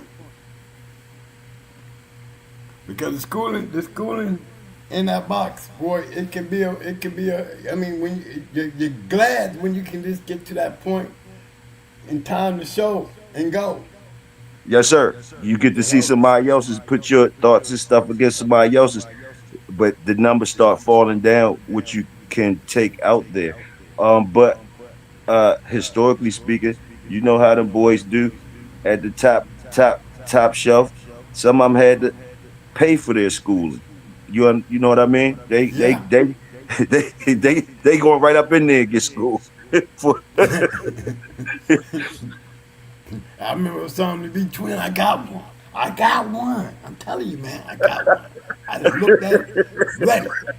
You ready for that fast lane, man? I'm telling you, man. Get in there 20 minutes in. That ride home, be quiet as hell. I ain't never seen that before. I did something wrong or something. You know? hey, everybody want to skip the line of that work. Oh yeah. Yeah, but you know, it can become a very expensive task for those who don't get it. You know what I mean? They be so Yes, stuck sir. on that. They be so stuck on that pedigree that they just know it's there. It's there. But when it comes down to putting them down, and first thing that dog do, you know, when he get in trouble, he start looking around for his owner. You know, that's the first sign of uh-oh. And then all of a sudden, we had enough. It's cool. We straight. They're not gonna sit there and let that motherfucker quit. See, you got them kind.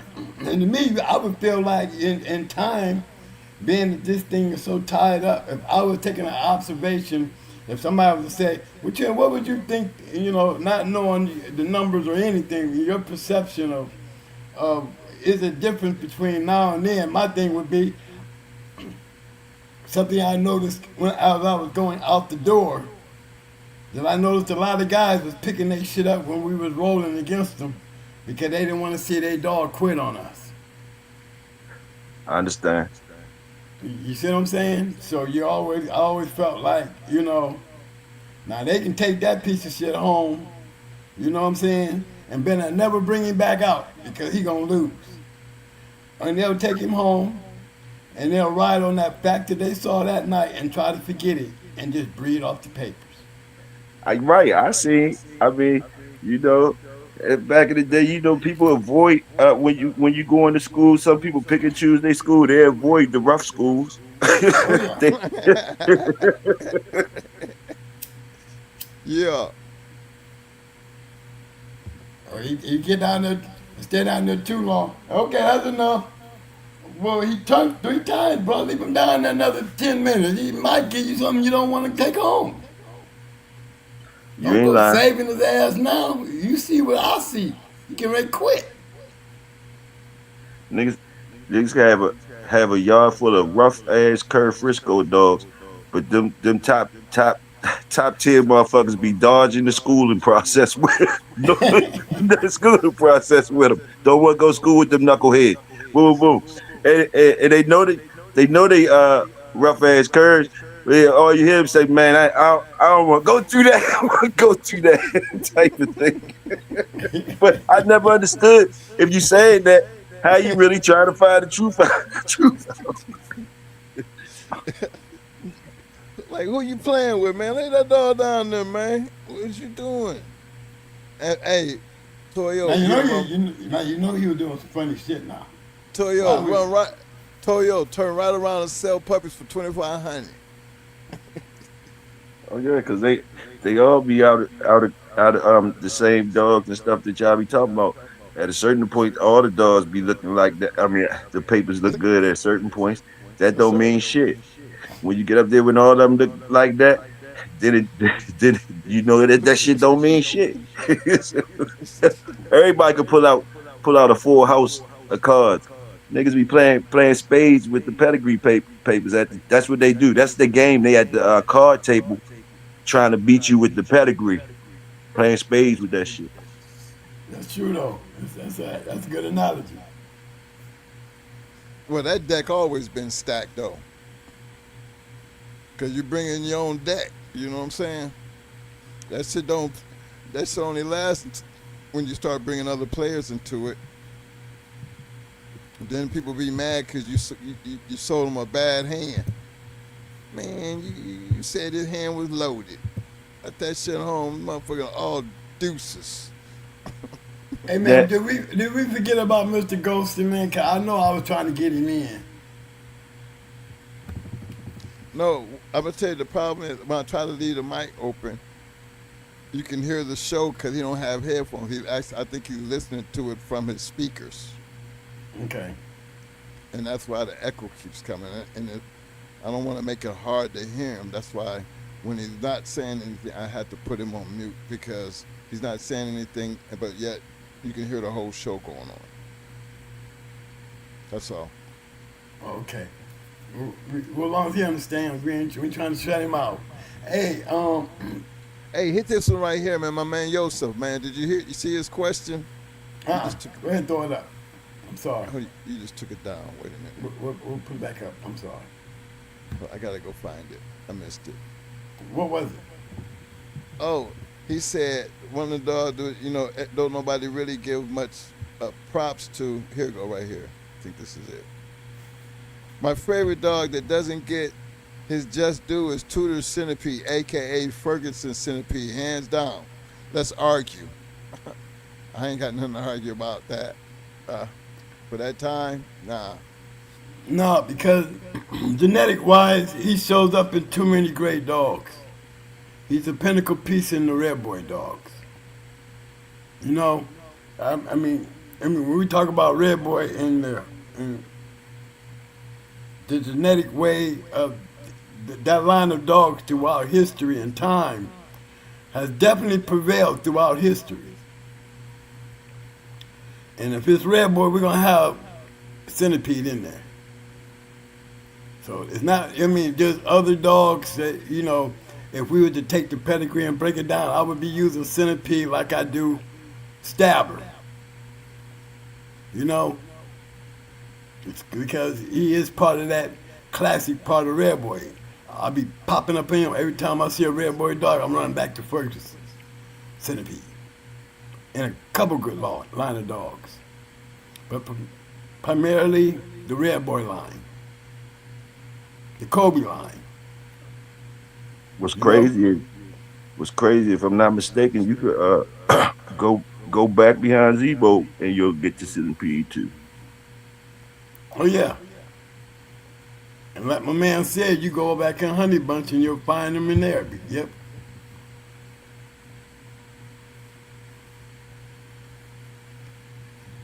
But that's a good point to make. I just think, again, the calling process and the schooling process never stops.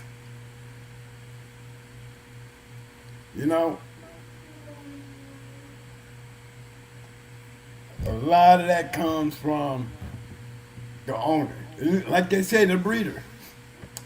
Remember, I always say, what made this breeder pick this male to breed his bitch to? And then if you look at that question right there, with everything really falling on the breeder,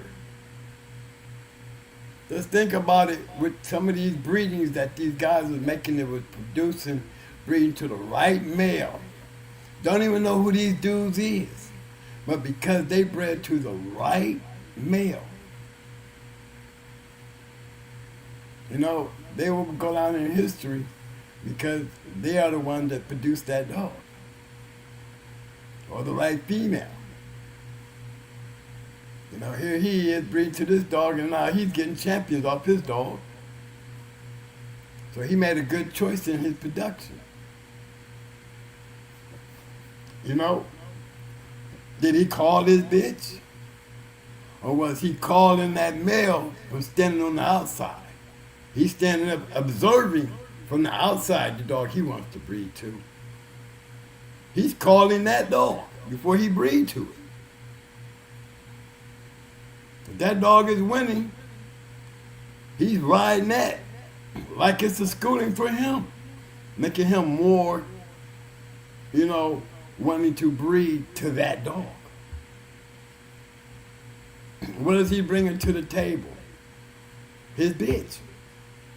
What did he see in his bitch to make a decision to breed her to that dog? And when she produced, what qualities did he bring to the table with that bitch?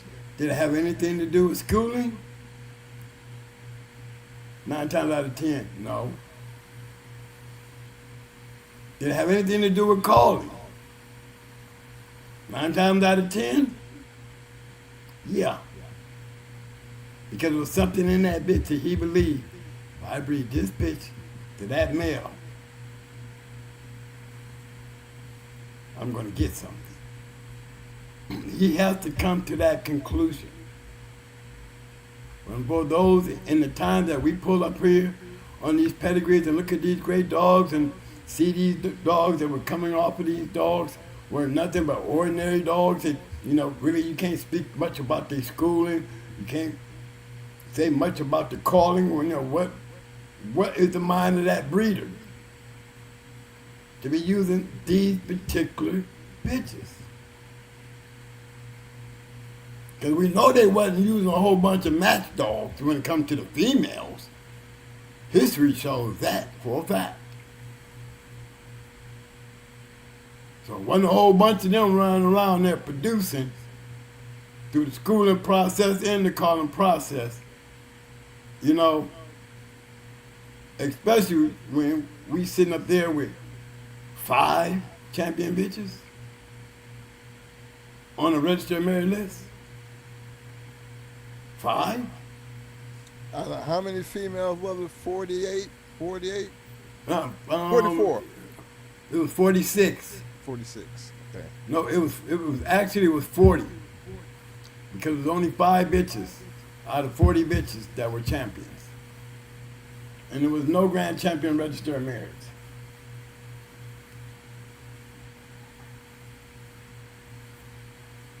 Out of all them years. All them years.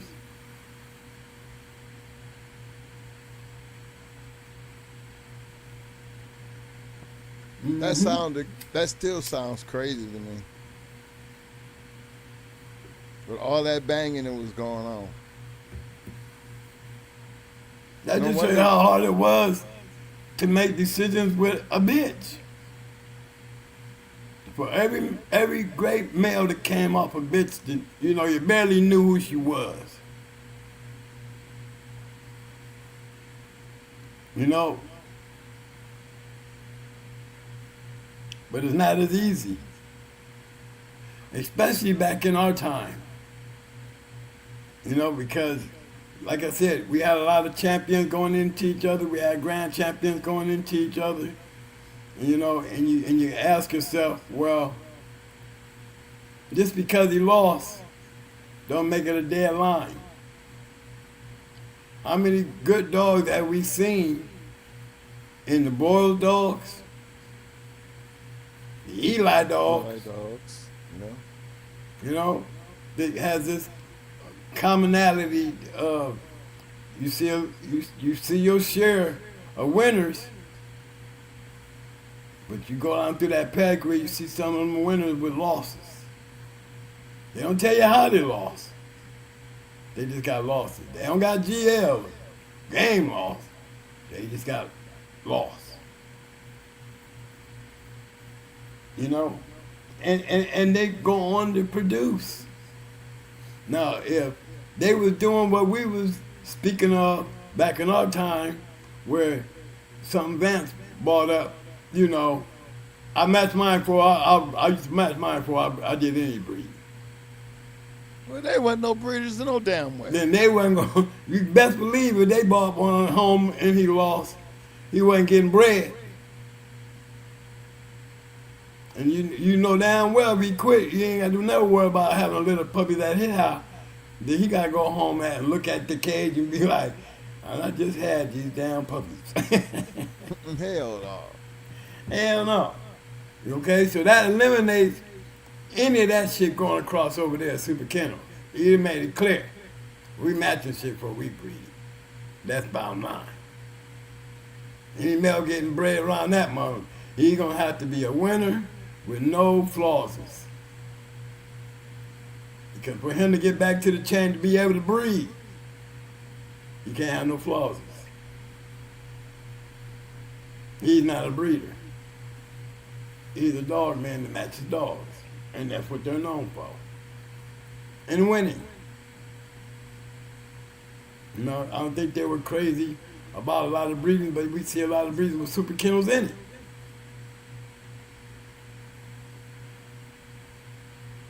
So that just tells you, you know, his way of doing shit, it was working. Flat out. That's why they have high numbers. They knew what kind of dogs to bring. They had the calling process down pat. Yeah, they did. They bought with a good calling process. Mm-hmm. They bought good dogs.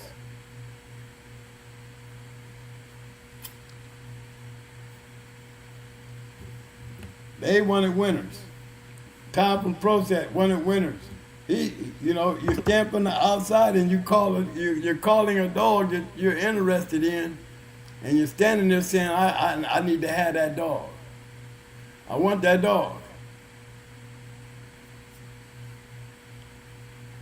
And what do he do when he get it? Put it right back out there. Important. It still boils down to what happens in them four corners. It all builds up from the process of calling as a puppy, to schooling into a grown dog, to schooling into a matched dog, to schooling into a winner.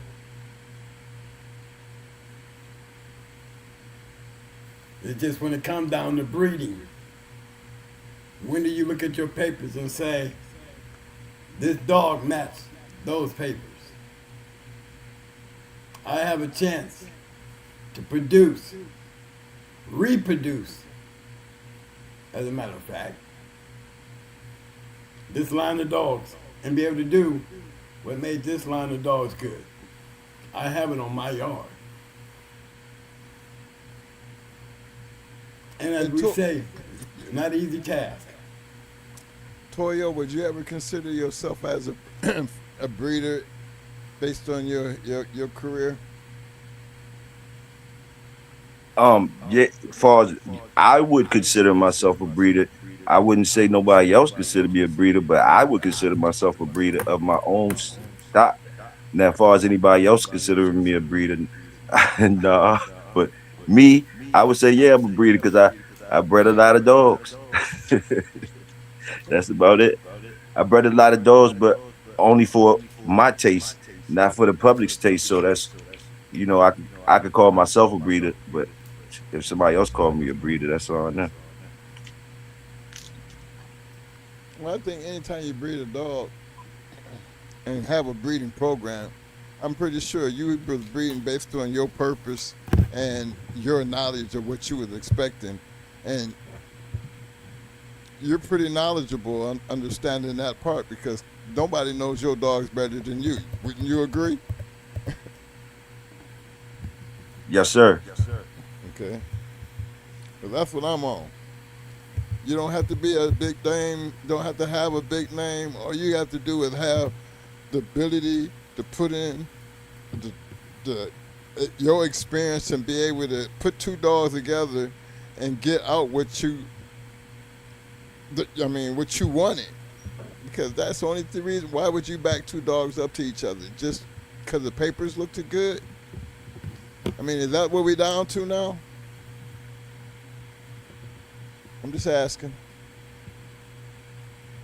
I think sometimes it could start like that, but it shouldn't end like that. It could start like that, of course, when you just get in.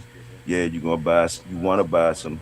The pedigrees gonna matter to you because it ain't the old school no more. So like usually you could know more about the dogs and you might could even look at the joints before you buy 'em. Now, now they can't do that a lot. So basically, they only have them pedigrees as a reference. So when you first get there and cop your first things, yeah, the pedigree gonna matter. But once you moving forward, I think it's like y'all said, the dog should start making those pedigrees, and those are the ones you should be breeding because those are the only ones that stay true to the paperwork. That's it. Here's a good one.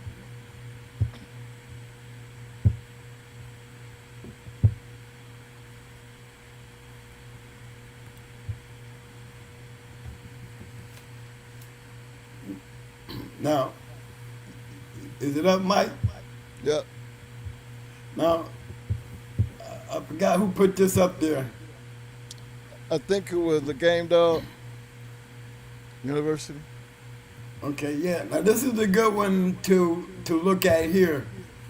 You got brother sister breed, top and bottom.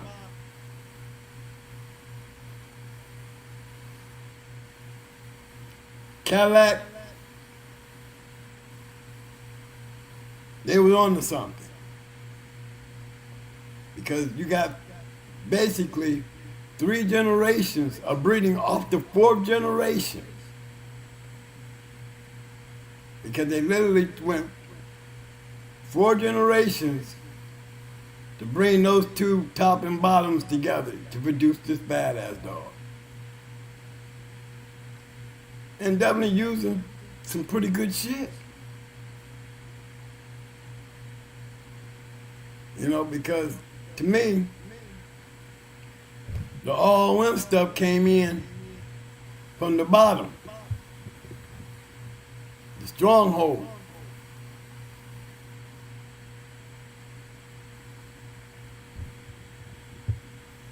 There's not one registered married in this brother-sister breed. Not one match dog in this brother-sister breed.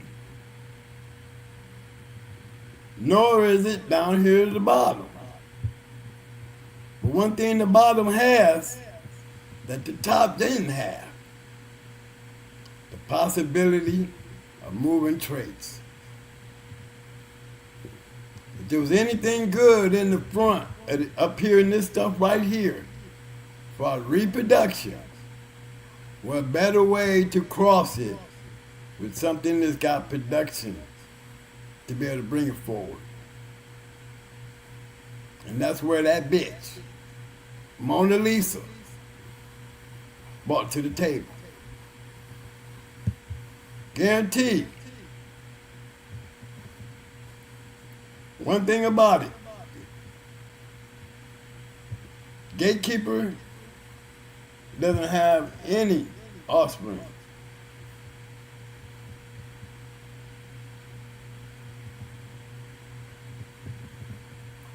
You know? Do you have any siblings? Yeah. Hannibal and Pandora. We'll look at Hannibal and see what he did.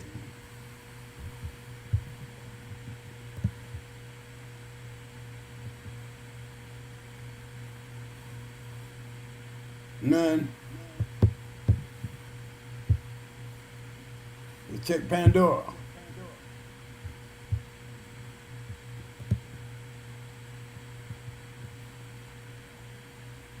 See, that's bad. No offspring.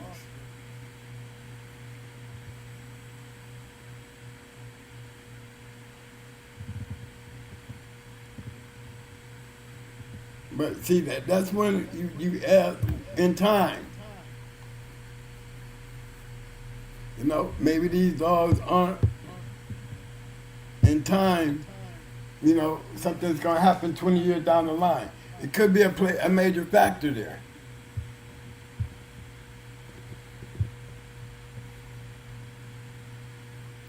But you got to admit, you know, to make that cross like that, you know, you got to be looking at the mind of that breeder and to be able to get that lucky shot where you just got one.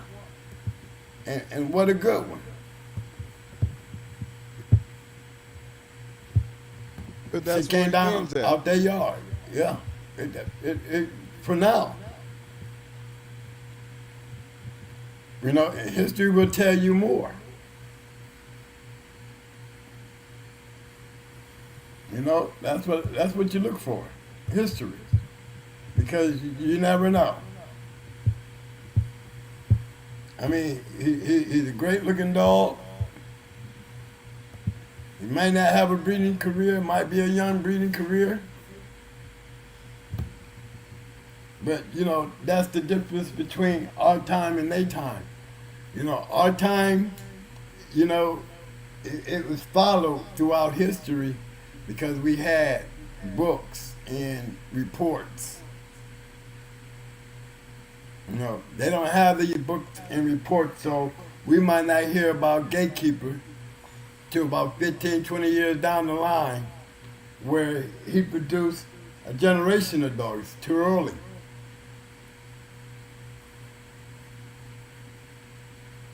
You know, we don't know when he became a grand champion.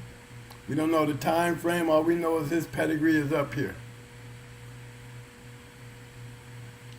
And based on what we got so far, you know, it may take another 10 or 15 years before his name pops up. And when it pop up, is him being registered married. Because if he's going to have that production trait, he should. Based on the fact that the winter part of him was put well together. Now that we get the production, that's the next thing. But nice pedigree.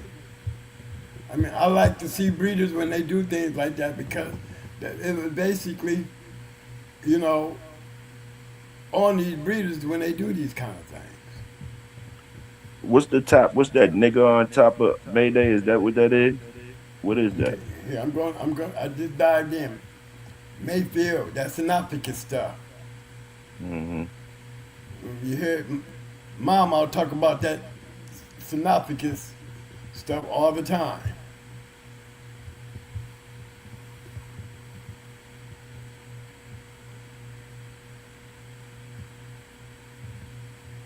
Also, Sofiaka's work. Still Sofiaka's work. What's his work though? What's Sofiaka's work though? I think that's nigga shit, right? That's what I thought. I'm going back. I'm going hunting, baby boy. I'm going to go find out. We getting there. We got shit, that he alligator. got a lot of work. He got a lot of work though. He got a lot of work. Yeah, he got that alligator. He got that Stu Fowler.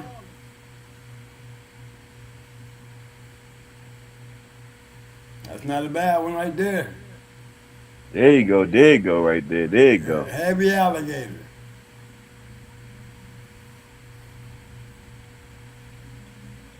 They say they use the Stu Flav for the red boy with that type of thing. They use that as they red boy. That's what I heard. Yeah. Didn't we just do a show with alligator with that in common? But when we was trying to bring that about, because how Mama and them was using it and how they did it when we was talking about Gary Hammonds. Yeah. Yeah, had this. the Mama and Triple M. They was into that. Through fall, find through fall and enjoy shit.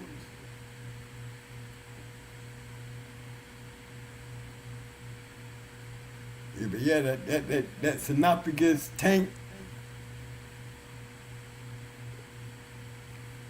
Good cross there, good breeding though. Look at the breeding. Tight. Yeah, they say that that stew flag go good with the black stuff. They say that stew flag go good with it. Mm-hmm. Hey, Toyo, say his name again. So say his name again. Who? Stew flower? The other one, Synophagus. Synophagus. Sophiakis. Sophiakis. Okay. Sophiakis. Right? Yeah. Yes, Sophiakis. Okay. Thank you. Yeah, you was calling him Synophagus. I'm kind of like, where's Mo getting this Synophagus shit? Well, I don't know, man. You know I can't understand this shit. Nigga can't rewind I'm simple. I'm simple education. Hey, Toyo, I'm saying, education. I'm sitting here hearing you say Sophiakis, and I'm like, moment making me think it's two different type of motherfuckers up there. Can't be wearing glasses. What the fuck is he talk about? You know? Go ahead. Hey, Toyo, you almost wanted to say something, didn't you? Shit. No, I wasn't gonna say nothing up this motherfucker won't cuss my ass. So say you try to be smart. Say motherfucker, you try to be smart. You do what the fuck I meant, nigga. Say what I meant. I'm pretty sure y'all know what I mean. I'm glad for the correction. Hey. Fuck that. Shit, I'm gonna say something. Motherfucker, I know damn well you heard goddamn it Toyo say the name right. What the fuck is wrong with you, man? Get your glasses. Boy, I'm getting my glasses, man, but you know, I still can't, if I can't say it right, help me. I ain't gonna be no problem. I'm gonna Come out, man. Say, Twin, you can't read. I'll be up here trying to read y'all the dictionary tonight. We stop all this shit. They better not challenge you. We be up here playing with Google, saying names. Say Synophagus. Don't play with me. I had goddamn Google up here saying names. Y'all want to mess with me before I say anything. Yes, sir. Shit. Think I'm lying. I'll be pulling the shit up. Hey, anybody know the name? Anybody know how to say it? Then we be going to Google. Well, I'll say it. But you gotta give it to them though, man. It's still, again, what do we see here? A formula. You notice that, guys? That's a nice ass formula. That's what you call putting some shit together, though. That's what you call liking what you got. Definitely gotta be liking what he's getting. What was Mustang and Sally like? Mustang Sally. You know, that Kushner shit must have been some shit. To breed the brother and sister. Like some shared power shit, right, Mike? Hey. You said the same thing when he did it. What the hell? You man-biting motherfuckers and you breeding that shit together. You breeding that shit together. And for real. It's one of those lines, you know, I don't even want to say the name, y'all, so y'all know. I'm so ashamed. I can't even say the name now. Memory of oldness. I can't even say it. So say it again one more time, man, so I can say it right. Sophiakis, Mo. Sophiakis. Okay, Sophiakis. Somebody down in the chat said something about 4 out of 10. 4 out of 10, you must be talking about title joints. That's one of them high percentage dudes down there. That's hard scratching. Yeah, he said you must be talking about title joints if you talking about 4 out of 10 to him. Salute, bro. Shit, 4 out of 10, hell, to me that's good.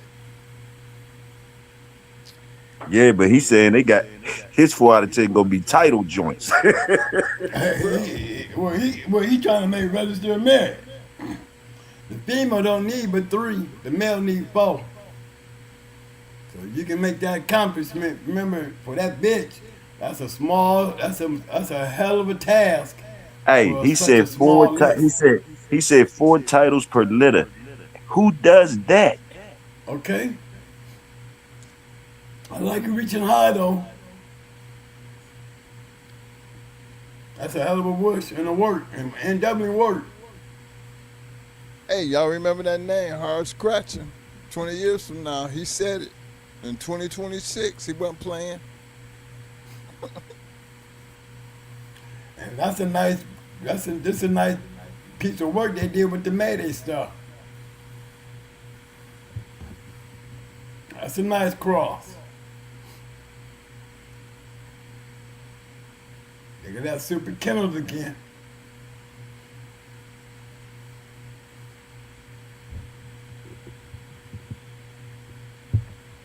And that bitch, look at her.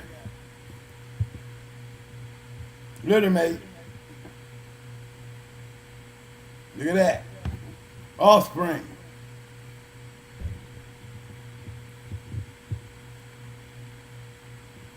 Well, she produced 2 out of her. Look like 3 to me. 1, 2. Oh yeah, okay, the big boy. Okay. You're right. Let's see what they're looking like. Let's see what's the nice body. Call him big head. You got a big head. Look at that body. Look at that head. Bo said, I told you that old nigga couldn't read. Bo talk about you, Bo. Okay, J-Bo. Don't let me get your ass up here to get to talking now. I call you right on up here. Well, come on up here, J-Bo, and come read with me. We'll laugh at each other tonight, then. I tell J-Bo right now, say his name, J-Bo, goddammit.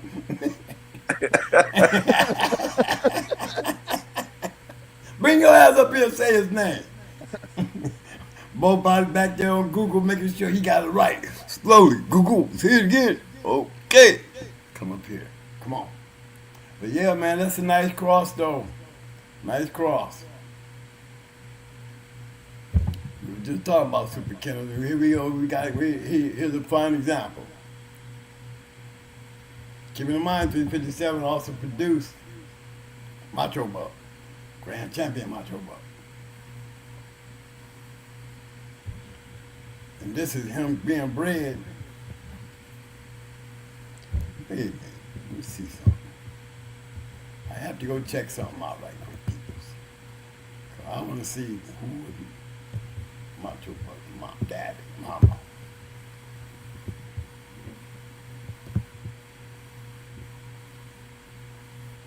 That's what I thought. That's what I thought. They were, you see what I'm saying, y'all? I had to go hunting and see. I thought Macho Buck was off of Macho. He's just not on that pedigree. So you can call her a producer. She produced 2.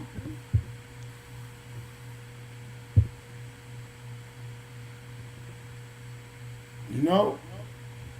Barracuda back into that. And you know, we already know the Stone City, you know, gonna work well. Heavy buck. Whole lot of all whim shit up in there. So when you running that kind of number of all whims, your chances of having something good. That's just like evolution making that decision to breed the Barracuda. Okay, let's go check and see if the litter mate, if they are the litter mates.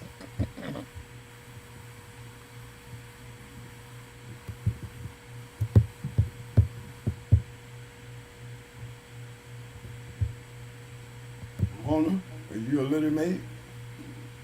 What's that name at?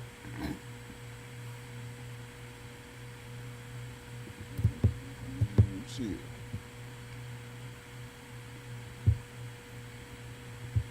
I'm gonna find you right quick, guys. Hold on. I'm trying to find out where we were just at. Where was we at? We were, anybody remember? Go back and see.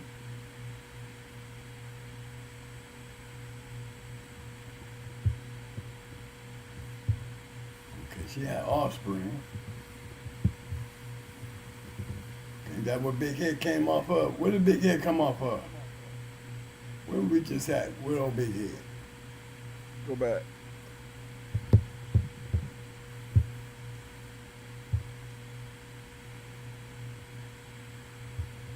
I think it was Pandora. Let me check.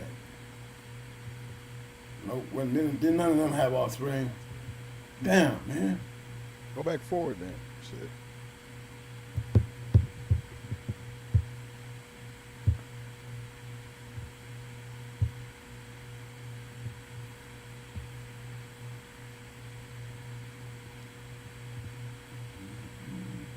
No, this I think we're down in here somewhere. Yeah. Okay.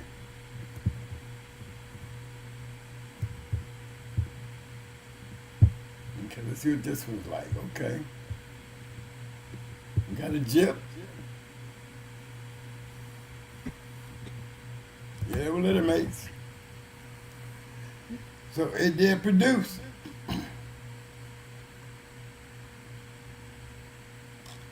You know, with the dogs that Barracuda produced, it's surprising that he ain't up there with Luke Kane and Mayday and them. You know what I mean? I mean, you know, we have pages. Look at this. These are those percentages I be talking about.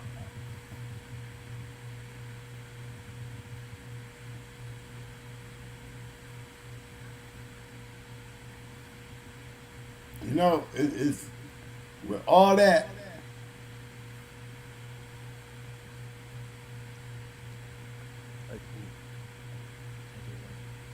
And I can guarantee you, it's like a 2% ratio here. You know what I mean?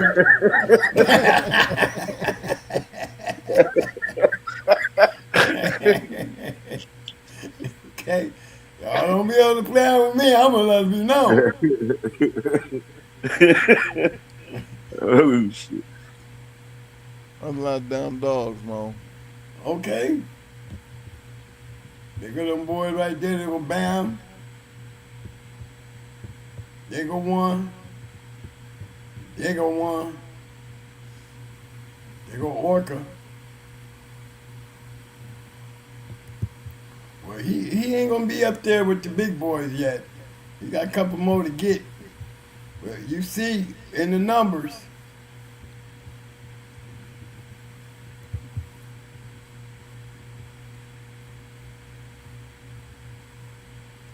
It's not an easy task. But he got a couple of them up there, Big Head and Hot Tamale. But the whole thing is, the big boys with access and resources, and so, and they still getting the numbers you talking about, and the people getting better numbers than them. It's just crazy to me. Crazy. But what I tell you though, fam, I mean, the proof is in the pudding when you start looking at it. You know what I mean? True. You don't even want me to. I mean, right, it's in the pudding. You right, bro. You right. It just be a hard pill to swallow. I guess people don't want to take them numbers or something. I don't know, but that's what it is. Cause everybody wants to breed a dog. Everybody wants to breed that special. You know, I'm still on the bus, and I'm on the bus showing y'all what's going on. You know, this is what's going on our time. You know, we cannot compare. And my argument pertaining to our time and these dogs that we're speaking on, the numbers is in the pudding, literally. We know the top dogs, we know the top 10 dogs, they're all known. We looked at the all-rim list and we see these known dogs. These wasn't not too many of them dogs on that list that we did not know. Okay, that tells you there's a 10% ratio back then. Lord knows we allowed to be at 1% point something now. Because you know that shit being checked.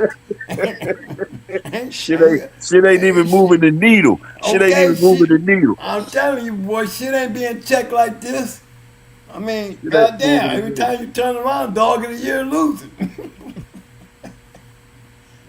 Goddamn, You know why? You know why they don't like to hear them numbers? Because the elephant in the room be obvious. It start being more obvious to them that, dang, I might do got a whole yard of curves. Okay, I mean, you go back in the yard after doing on this show. You go out there on your yard in the morning, don't even want to feed that shit. And go in, look at his papers, and start trying to figure out some shit. I don't know if I want to keep working with this shit. Well, man, after last night's show, son, you just remember, man, it's all about luck and favor. You know? Right. You know, you feeding your shit, you cleaning up that shit. You know, just be honest to yourself. Hey. You know, be motivated when you get up in the morning. And believe in what you're saying. Just don't put the papers in your pocket. And don't get off the show and go grab your papers and study them. Don't need to do that. I don't want to do that, okay? Because it's like that, gentlemen. And this, I mean, and that's through history, basic history, where it was plentiful, when everybody was getting checked.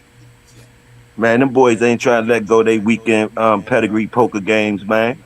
Hey, look here. It all depends on who playing.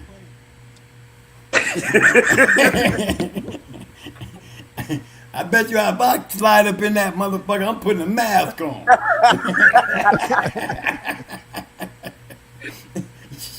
I don't want nobody to know I'm sitting here playing.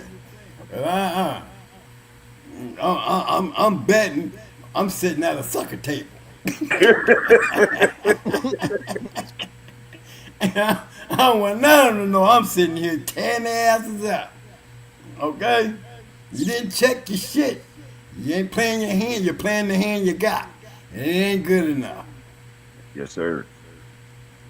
And that's what happens to these lines. You know, that's what causes guys to run around and talk about other people's shit instead of their own. You know, it's easier to talk about something that you see that's not working. Okay? But it's hard as hell to recognize it on your own damn yard. You know, that's why it's always wise, based on my 2% revelation. You know what I mean? I wouldn't be too quick to run around talking about nobody's shit. Unless you carrying a bat with you to back up your shit. Because in the long run, you know, it's better to know your shit than to know my shit. Because I'm feeding my shit, you feeding your shit. You know? But get out my yard and get on your yard. You know what I mean? Understand what you trying to do to make it better. And the only way you can do that, based on my time, is to put the work in. The work will always tell you the truth.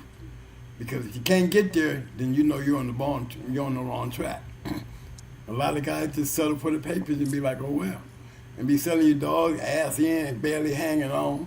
One leg going to the left, one going to the right. I got good puppies. You know? It's all about just getting rid of the dogs. Hey man, look. Ain't no schooling process no more. It's all about just calling now. It's all about their observation, because ain't nobody checking shit. I'm telling you. If you ain't checking shit, and we're dealing with observation, that's what, you know, preservation is not going to be around long. And you saying that based off the 2% that you keep calling out. Well, I mean, if I was to step outside of the bus and you know, I'm standing here at the blackboard and y'all in the classroom, and as I'm putting these formulas and figures up, you know, and based on what time has shown me from back then and the evolution of all the things that changed, no reference, no books, you know, stories you're hearing, you know, you can't keep a dog of the year worth a damn without him losing, you know, champions losing on regular occasions. You know, these are the things that you pick up, you know, that we have to add to the calculation as I'm on the blackboard showing you why y'all shit is so much different than our shit. You know what I mean? Because of the numbers and the references and all the things that we had that y'all don't have. Oh shit, I understand that. I understand this one. Let me answer this one. I think I understand this one. Yeah. So basically, the people nowadays, boom, they numbers can be 80 and 90% for the jobs they're doing now. If we off the bus, on the bus, that's what the numbers twin talking about. Now off the bus, you know, you niggas might be getting 98% and all that type shit for the treadmills, for the things like that, other things. So I Working the understand that. high, working the I understand, high, working the huh? spring pole. Yeah, I understand that. Yeah, I understand that. Like, so good dogs. You know, and I ain't laughing like twin y'all, because I'm right there. I'm I'm not like twin. I'm not laughing because I'm not one of them legends like that. I'm just in here listening to him learning, and I'm saying I understand our numbers now, how we could be getting 98% and stuff because we got other jobs now that we're doing with the dogs. So it's making me understand. That's all. The calling part. That's the calling part, right? The observation, right? The observation. Ain't Yes, no more sir. schooling. Okay, Ain't no more then go schooling. ahead, go ahead and dig in with that a little bit on that observation, considering the schooling part.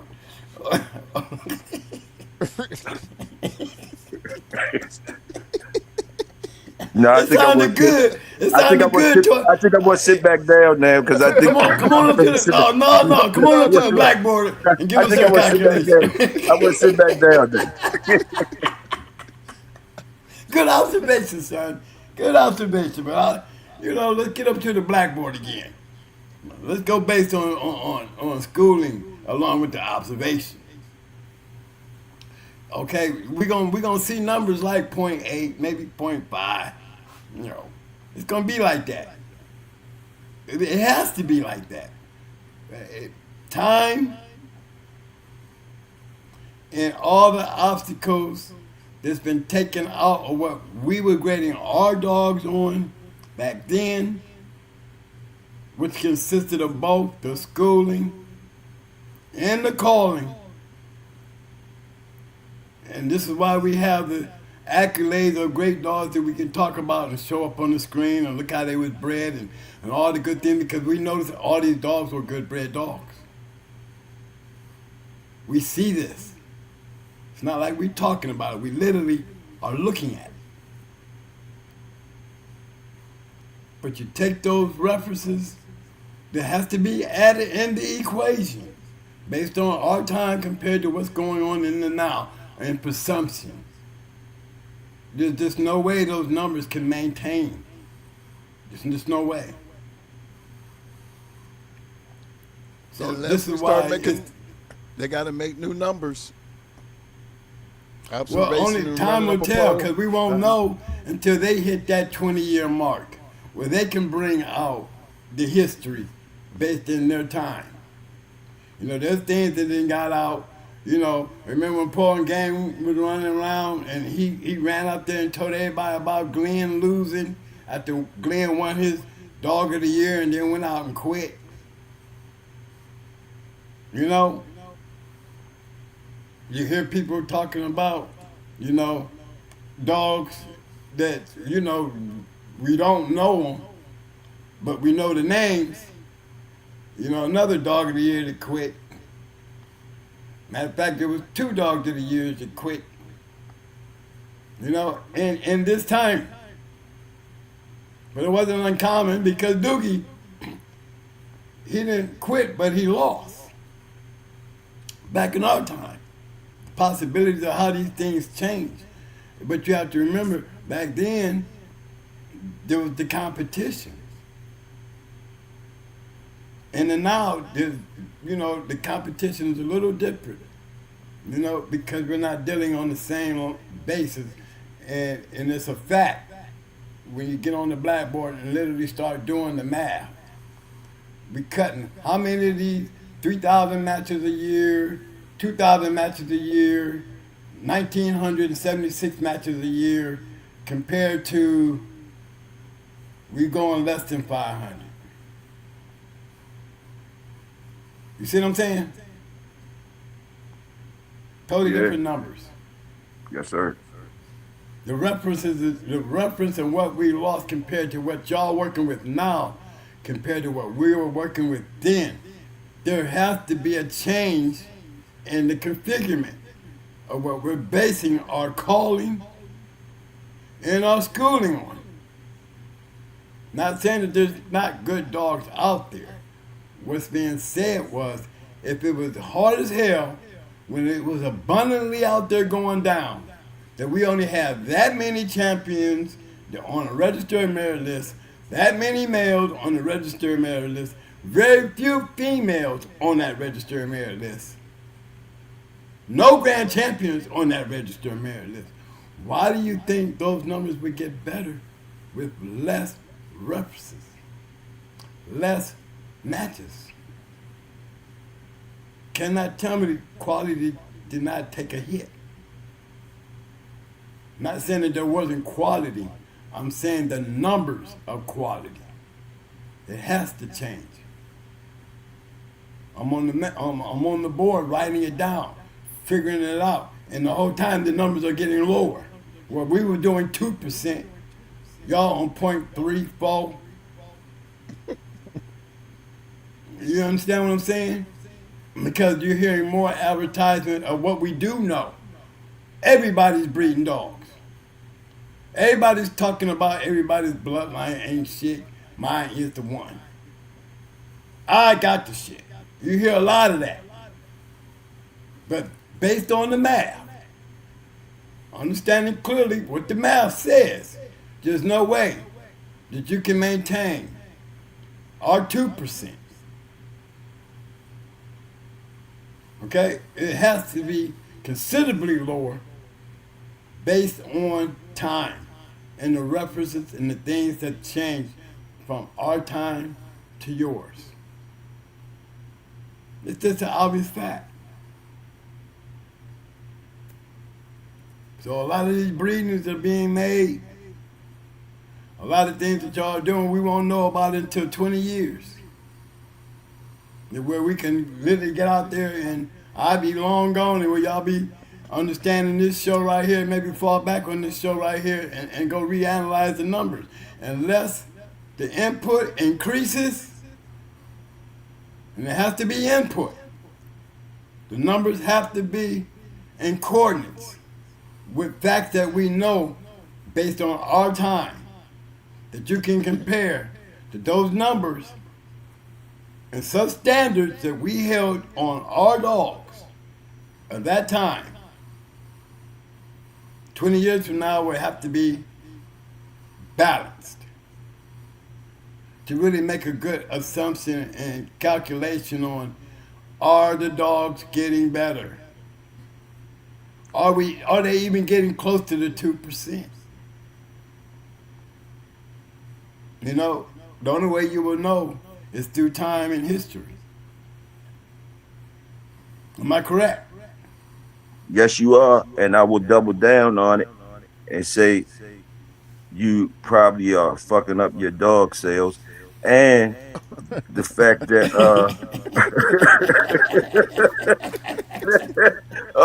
boy, they're gonna be mad at us in the morning, boy, but they gotta go out there on that yard and feed these dogs. And also, gentlemen, the truth is being told to you guys, so you can challenge yourself and ask your breeders the question that's being asked about the numbers, and see if they're able to tell you the truth, like was just told to you, or if they're gonna tell you. Write down the 2% Twin told you and write down the number they tell you. They probably tell you 80, 90, and you know where the sales pitch at, if you get my drift. The used carsman method. You know, observation can get you a lot of places, man, but it doesn't cover the outcome. It's just an observation. That's all culling is, man. Remember, we came in and started this show trying to show you there is a difference between culling and schooling. They're not the same thing. You know, I think I did read a definition of culling as far as the historical purpose of the American Pit Bull Terrier. It was an observation. In the process of elimination. What you gonna eliminate one?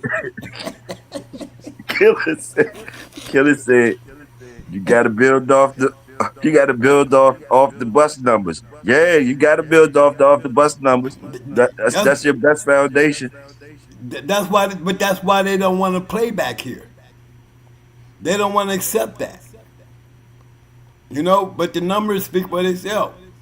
You know, I ain't Einstein, but when it comes to these bulldogs, all right, my calculations based on the math is telling y'all. You know, y'all got a long way to go. 20 years from now, will we have somebody up there with Jeep? You know, you got to first stop all this damn losing. Okay? We haven't had a significance of, you know, a standard of what makes a great dog of the year. You know, that's a flaw right there. You know what I mean? For the last 4 or 5 years, every damn dog of the year lost. You know, and that says a lot. No, why do we know? Well, we don't know. It's just based on the things that we hear that we assume and accumulate that may be true. You know? So you have to see that. Maybe we'll know the truth in 20 years when it'll all come out and it's free for y'all to talk about and it's safe to talk about. But until then, we have to go based on calculation. You know, with a lot more breeding, there's more breeding going on than matching dogs. And we would have to say that through assumption of calculation. Because one thing we do know out here today is there's a lot of breeding going on. We know that for a fact because everybody's selling dogs. You can't beat the laws of the universal laws. I mean, even Tom Gardner know the shit. That's why he will pay for it back. If he could make it, if it was more than 2%, and he was getting it all the time, he wouldn't have to go buy them back. He wouldn't have to go buy them back. For real. Because he know damn well.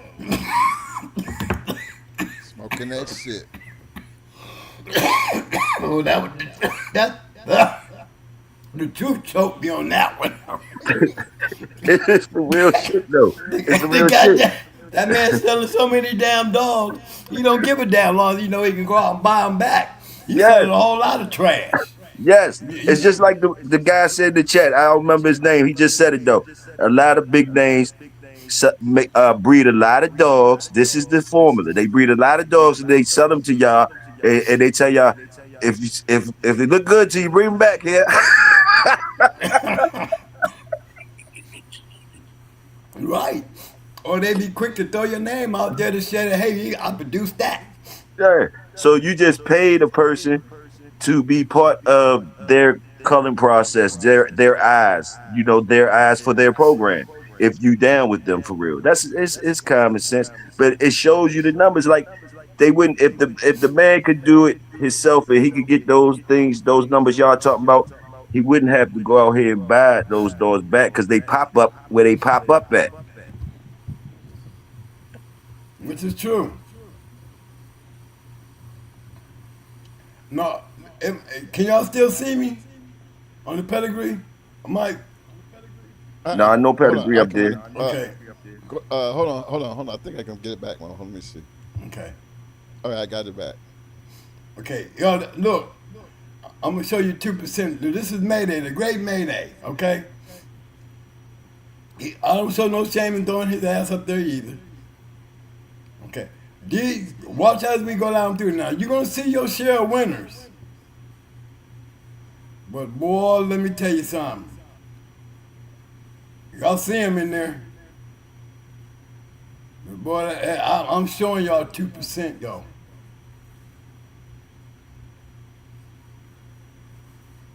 Look at all these damn dogs.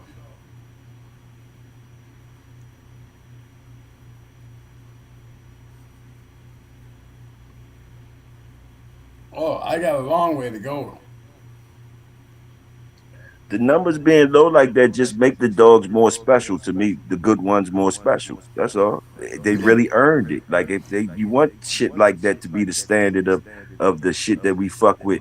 You want it to be the 2% type of range and shit like that, or things like that. Because to me, that shows it shows it ain't easy. It ain't easy to do. It shows you the numbers. It's showing you.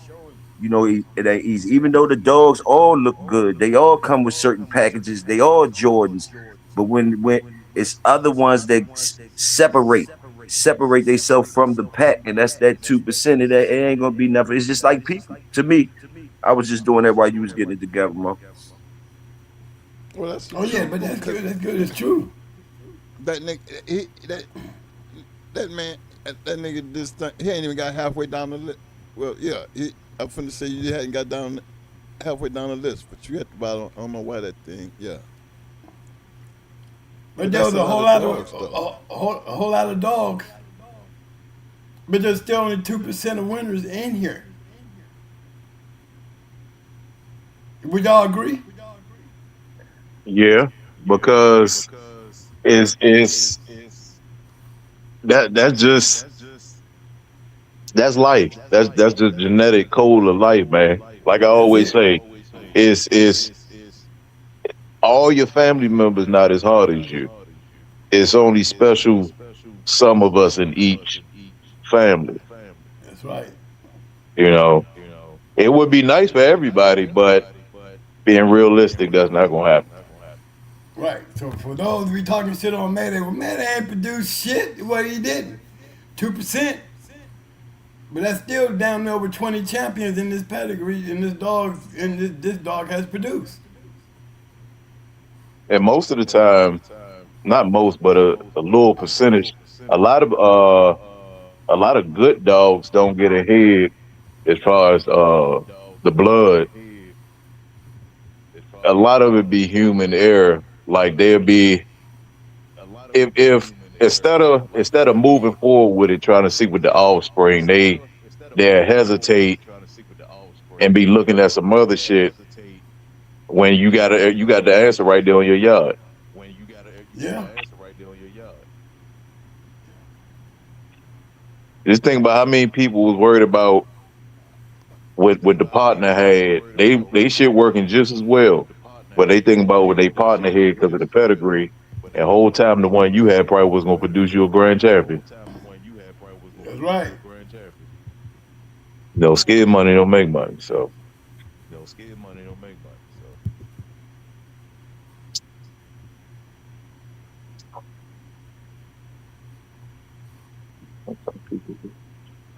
Sister the Barracuda.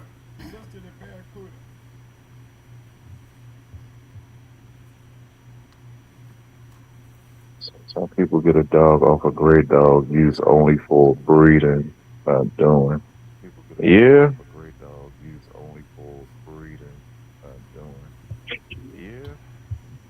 Yep, that falls in that category of cross your fingers. yeah, and in that category It's of people true. too, because you got to think with depending on the person who does that, they might already have a family established, but say something happened and they was out the game for a while and all they shit older. I can see somebody doing that. But as far as like the other 80% that's out here doing it already, you know, that's where we get all the extra junk DNA running around that takes that me ain't back been to a filtered point that Vance properly. made. Vance said sometimes people get a dog off a great dog and use only for breeding, not for doing. Well, that's a whole lot of what they're doing now. That's exactly what they're doing now. Just to be in the conversation. It's just like those guys who ain't never drive over 100 miles an hour before, but got an SS Camaro pulling up at the car show, opening his hood. That's them same guys. See, a lot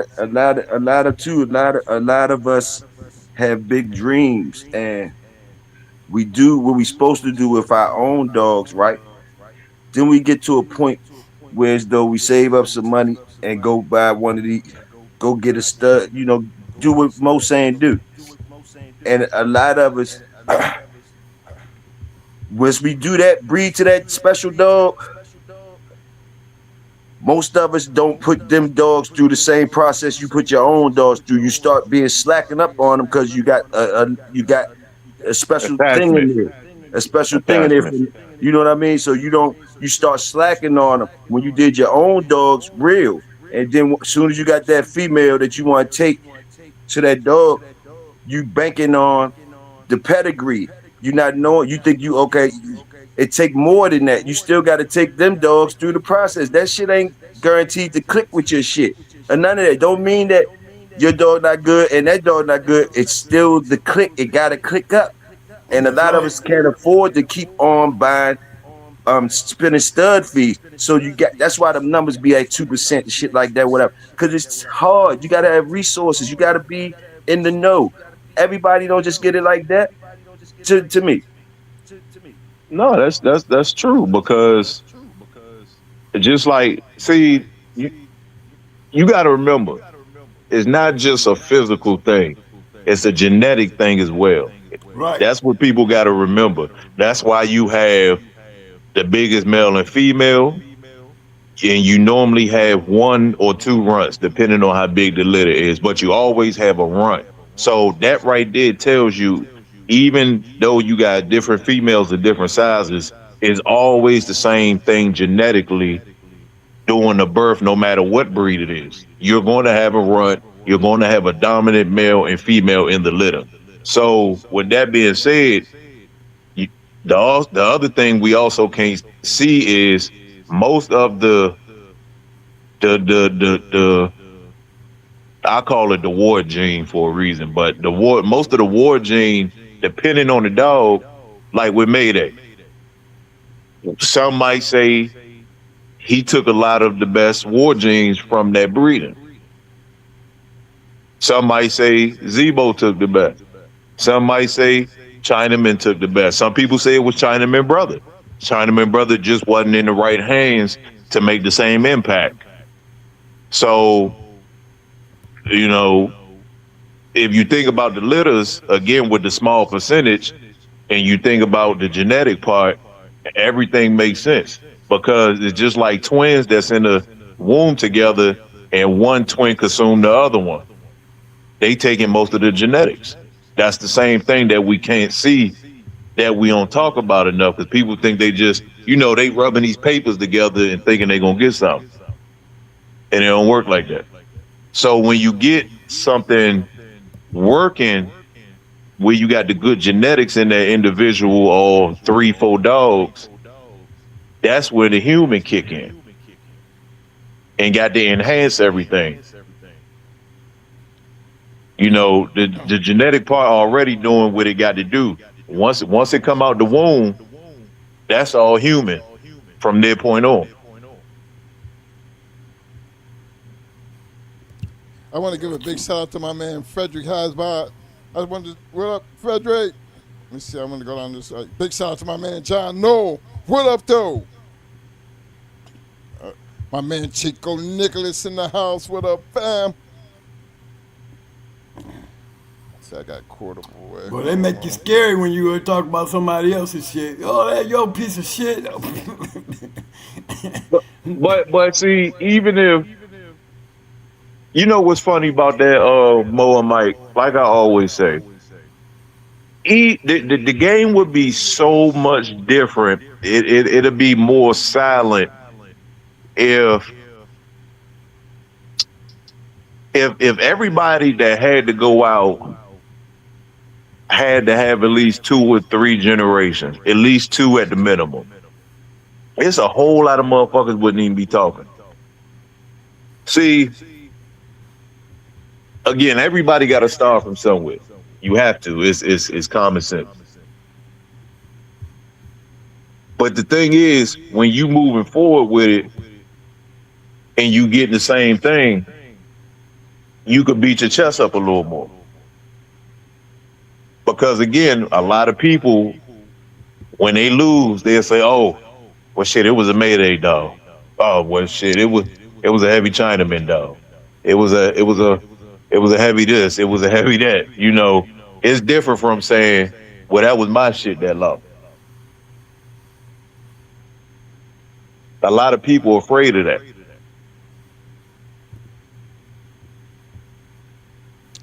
I want to give a big shout out to Cut It Out. What up, fam? Salute. Showtime Kennels in the house. What up? Bam! Showtime. Showtime said, what does the pedigree matter if you ain't racing cars? Why do you need a car? To keep your farm stocked and working for them. That's all I'm saying. To keep your farm stocked and working for them. MB! What up, fam? My man Johnny Rockets in the house. What up, I mean, fam? in Showtime, the way I feel, this is just me personally.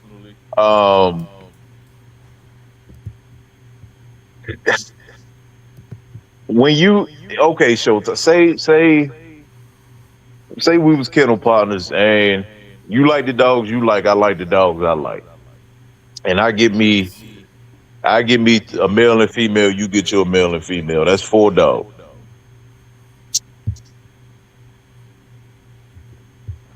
And say we get all 4 with paperwork. From the time we start to mix and match, moving forward, you know, depending on what you want to say, the situation, time, area, all that shit, whatever. You starting out with them 4 with the paperwork. I mean, if you working for real and you moving forward with each working select, do you really need paperwork after that? Because technically, I mean, you got the foundation of what you building on. That's like I say, that's a lost art. It became a lost art. I want to say, honestly, it became a lost art after. I want to say 85, 80, close to the 90s. Because again, everything got to evolve. But like I always say, if the people of yesterday was doing what the people of today are doing, we wouldn't even be on this podcast right now. Because what the fuck we'd be talking about? What would we be talking about? I mean, if the weight pulling shit would be more, you know, we'd probably be talking. But honestly, what would we be talking about? Big shout out to my man Terrence Cooch. What up, fam? Hey, but you know what? That's a good point. That is a very good point. But reality is, it ain't like that. You know what I'm saying? We do have a history. That history has lasted to the point to where, you know, they still talk about these same old dogs, because at what point, and we ask the same question, at what point does these names change? Right? I mean, the way like I say, every time that question come up, depending on the dog but the way you see these guys doing, I'm gonna say as far as right now, the name ain't gonna change.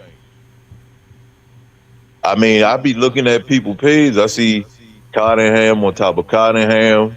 I don't see nothing working, but I see Cottenham back on it again. And I'm like, well, what the fuck? I mean, that show you just breed for papers, really. You know, so when we say names changing, 80% of the way these dogs are being bred, the name ain't gonna never change. That's safe to say. I got the best Cunningham dog in the country. I mean, that's it's Okay, you know, what made him so special? Because you got him. That's what I'm looking for. I mean, I think Cottenham was the most bred dogs in the last 5 years. If you really check it out, you know, for some reason in the last 5 to 7 years they just been, I don't know if it's because certain people got them full time now, or if it's a population paper thing. But the amount of breedings, I think the Cunningham shit right now is less than 2%. If we're gonna be honest, because of the amount of breedings. Because I mean, 2%. I mean, Would you if we go as low as? Would you go as low as 1%? I point go five, I go point five, point five. 0.5. Because and I'm not even trying to be funny, because again, even if we just go off of information we can pull up, you can look at all the Cunningham breedings in the last 7 years, and it's like one winner for every 300 breeders. That's I a point mean, one, bro. I mean, That's a point one. I mean, it's just people don't like to hear the truth, but again, I'm a numbers man. So if you gonna tell me that ain't true, let's go through the numbers Hey, and so, because what I'm seeing, that's what it is. that's when they're gonna start talking about your yard ain't shit, your mama ain't shit. That's when the conversation changed. Cause don't nobody want to hear that shit. I mean, And, it's the and it's truth. sad. It's the fucking truth. I mean, that shit the truth. I mean, it's some good ones out there. Don't get me wrong, but the way they hype it up, it's not doing that. Because we could go off of,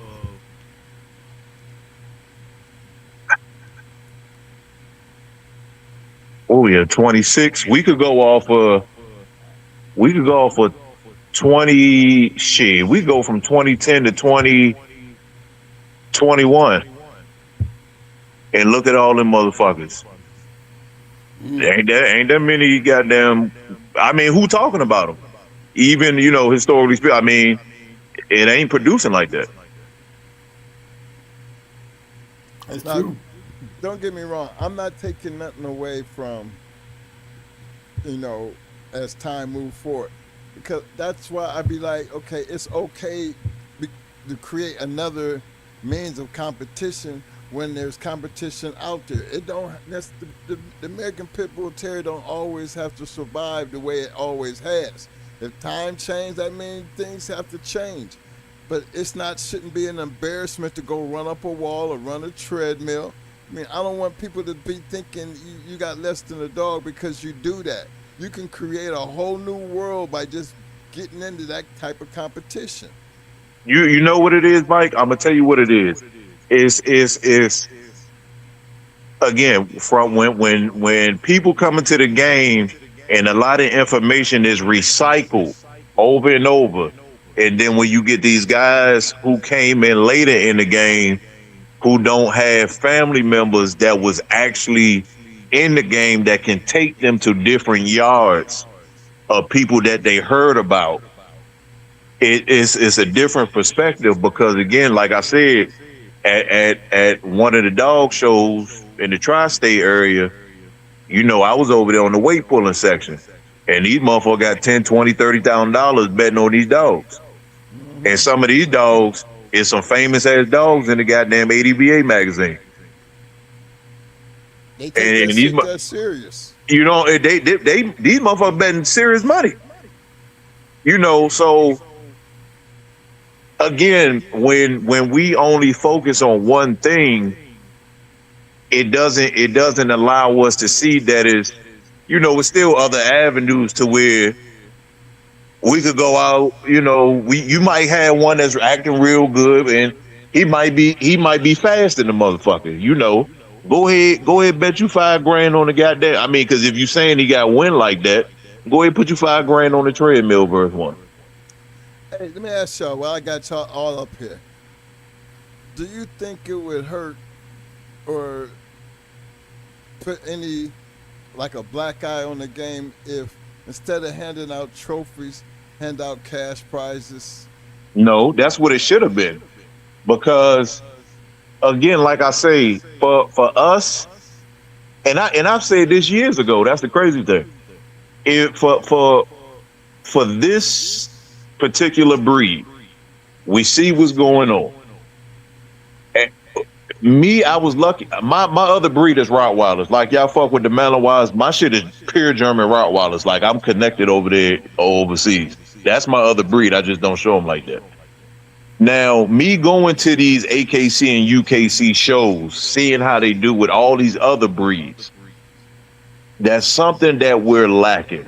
And it's a shame with us how the ADBA got their thing going all these years, and they didn't think about doing that. But again, us being the community, how we talking about it now on live, and like I said yesterday or day before, it needs to be more organized. When we going to we driving across state lines, you know, a trophy is good. That's all good for the public record book. But fuck that. Let's put some money on this shit. You know, let's put some money on this shit. I feel, like I said, it need to be an event. You pay $50 to get in per person. Every dog is another $25. So that way you could set up, that's just a random price. You could set up the treadmill, because the most money gonna go to treadmill and weight pulling. I mean, that, as far as if we talking about physical, you know, treadmill and weight pulling, that's where the most money gonna go. Then it's wall climbing, confirmation to be last for the lowest. You know, so, but you got to think something that's gonna get you hyped up. Historically speaking, like we in the 16 by 16, the only other thing that's gonna get you hyped up like that, honestly, is weight pulling, because that weight pulling gonna show you where that dog mind and heart at. Mm-hmm. Sir. It's a whole lot of dogs that occur out in weight pulling. I love that shit. I love going to watch that shit. And the monetization could come straight from the mouths of the workers, what they think. You could ask the winners, the champions out there that's already champions in these events, how much it costs for them to get their dog there in shape to win. You can start. Man, them motherfuckers work. Them motherfuckers work, man. Yeah, and they feed the dogs different stuff and everything. So you got to ask them guys how much did they spend, how much you got to, you know, you start there and make somebody get a profit. So at least, or some type of way, at least they could, you know, they get something out of it free. Like, okay, what I paid for to put them in shape, I got that back. You know what I mean? Because it costs to do that. So the trophy. That's what I'm saying. Yeah, that's what I'm saying. Because again, look at what we going through as a breed. If we don't step up as a whole, I mean, it's no reason we got the most working documented dogs and we ain't got no cash prize tournaments. I mean, if we gonna do it, let's do it. You know, like I said, the trophy's good, but fuck all that. You know, let me leave with an extra 600 to goddamn 1,500, $5,000. You know, fuck the trophy. You could just put, if you going as far as public record, yeah, go ahead and put my public record in there. But fuck, you can keep that trophy. You know the trophy, you know, for, you know, nostalgia and shit like that. You gotta keep the trophy. Yeah, you know, but you know, the cash though. No. See, I call like my grandfather used to say, animal control trophies. You know, that what grandfather used to say, animal control trophy. You know, when they like what Mike said, they shouldn't go past your door. When they open that door and if you got a security door and a house door, when you open up the house door and the security door still shut, they should be able to look past you and see all the ribbons and trophies. Yeah, like, you know what I'm saying? Then you say, my dog got athletes in here. I'm an athlete. You know, athletes in here. That's what we do. How can I help you, officer? You know, but you know, you can't think for everybody. Can't think for everybody. Yeah, I think that's a good idea too. Everybody, I say more than 50. I say I put 100 up when it comes to the battle. I mean, just if you really think about it, the great ones, you know what I'm saying? Put a real good battle together. All you pulling entry fee $1,000.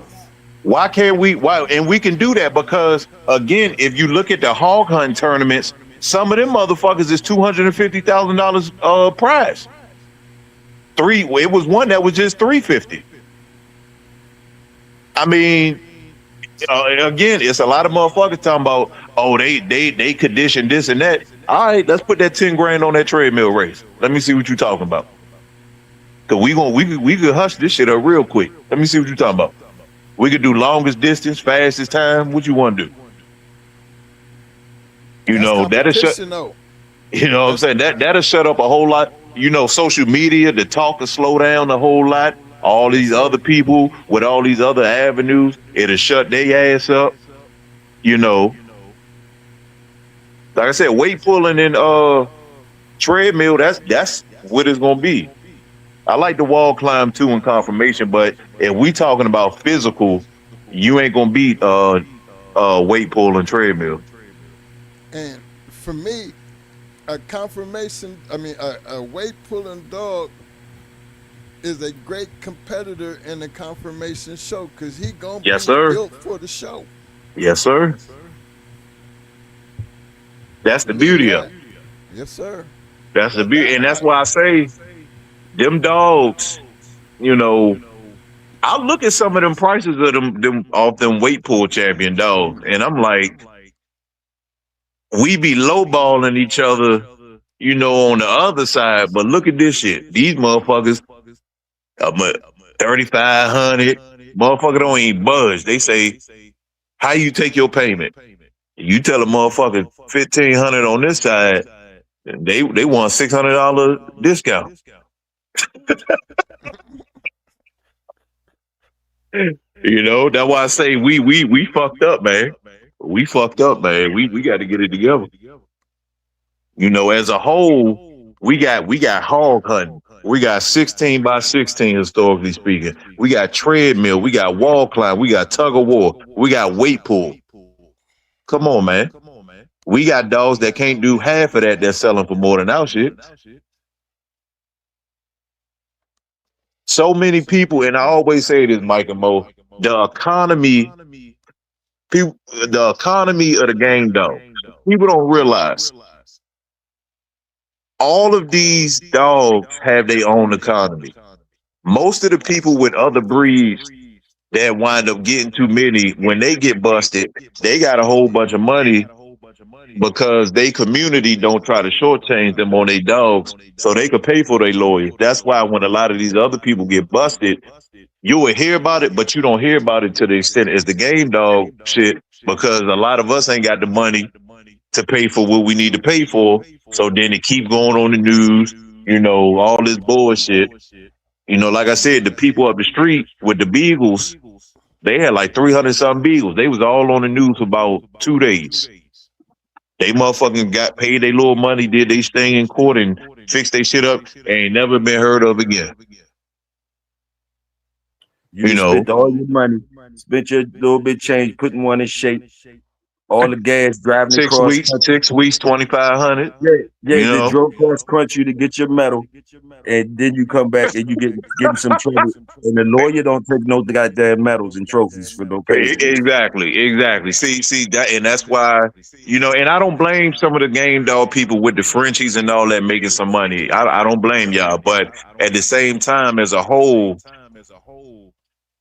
our value of these dogs supposed to be way higher. And people might disagree with me, but that's another reason why a lot of shit is the way it is, because too many people got easy access to them instead of how it was back in the day when it was one for sale for 5,000. You had the actual camp get together, put their money together, and all them behind that dog. Now people shortchanging each other. Certain people just budge in and selling their shit for 300-400 to anybody. Not to somebody might make a name for it, but just to anybody. Just because they got to get rid of the puppies. That's why the game is the way it is right now. Now, when you say 2,500, that's why the game is the way it is. You're breaking up, my bro. Right now. You was breaking up.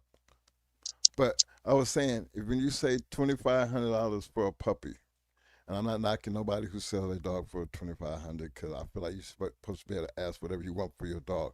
But I'm just saying, what does a $2,500 puppy look like in the now? Because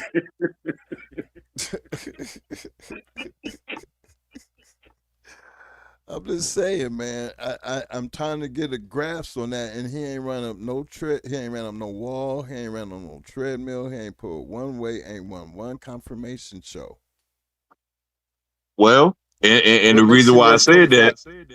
and the reason why I said that is because these guys that's buying these dogs from certain people, putting them together, and I just so happen to scroll and I see High Hopes $2,000.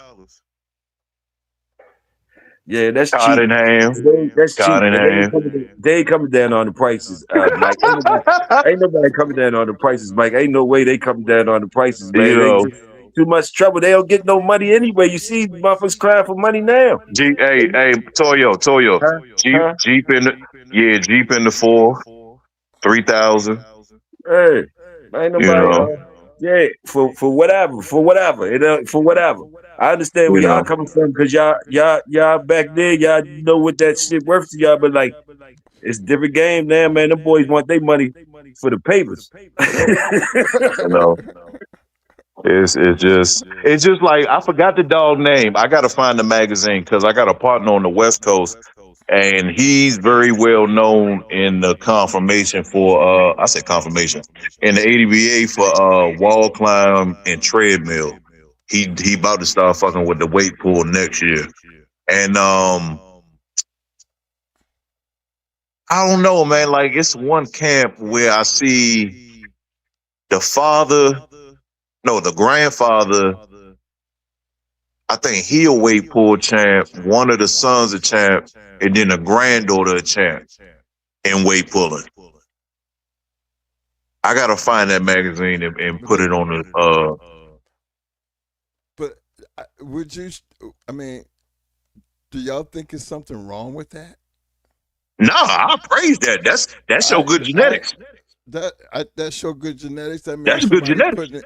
somebody putting in the work. Now imagine if he could pull that off when the competition gets stiffer, when everybody starts, acculating to that. The competition's supposed to get tighter. Wouldn't you? And Wouldn't y'all that's agree? and that, of course, and that's why the reason why I brought that up is because I looked at the prices of their pups, and I'm looking at the form, where these people talking, and I'm like, wow, motherfuckers acquire about their pup, don't ask about no discounts.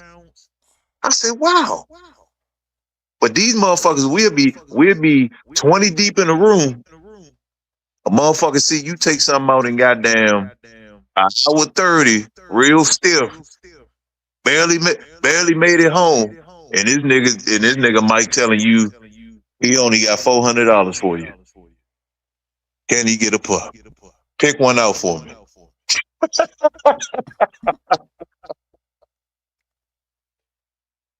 You know what I'm saying, man? I would like to see it get more stiff, especially in the weight pool. The treadmill nice, but that weight pool a whole different monster. Yes, sir. That's a whole different monster, man. And fellas, they do have weight classes. Yes, sir. The weight classes, it's not like you exempt and there's no spot for you because there's spots for you. Uh huh. You take And you know what? advantage of it, and you got to put in some work to be able to compete doing that too. And you want to see how great the pit bull is? Why I tell people, fuck just the ADBA. Go look at them UKC weight pull competitions where you see these pit bulls in actual real staves competing against all the other breeds. All the other breeds whooping their ass in their goddamn weight pool. Y'all need to check it out if you haven't checked it out. I've been saying it, but you need to just really go check it out. Man, I look at that shit every week. I've been looking at that shit every week for goddamn 20, 25 years. I can't wait to go to the next one. It's been years though, but it's amazing. That's why a lot of people a lot of these organizations and certain they envious of the pit bulls. because they seen it. They know the history. They like, damn, this dog is a fighting dog. It done been in the military. The West Coast was using it for a while when they doing their police shit, but you know the favoritism of the Malinois. Goddamn, is whooping ass in the ADBA, the UKC. I mean, ain't no other dog got that type of trail. What you showing us, Mo? What you showing us, Mo? Oh, I know that pedigree. Hold on, let me see that. Oh, okay. Oh, I know you're still there because I see you flipping through the pedigrees. Your mic is on mute.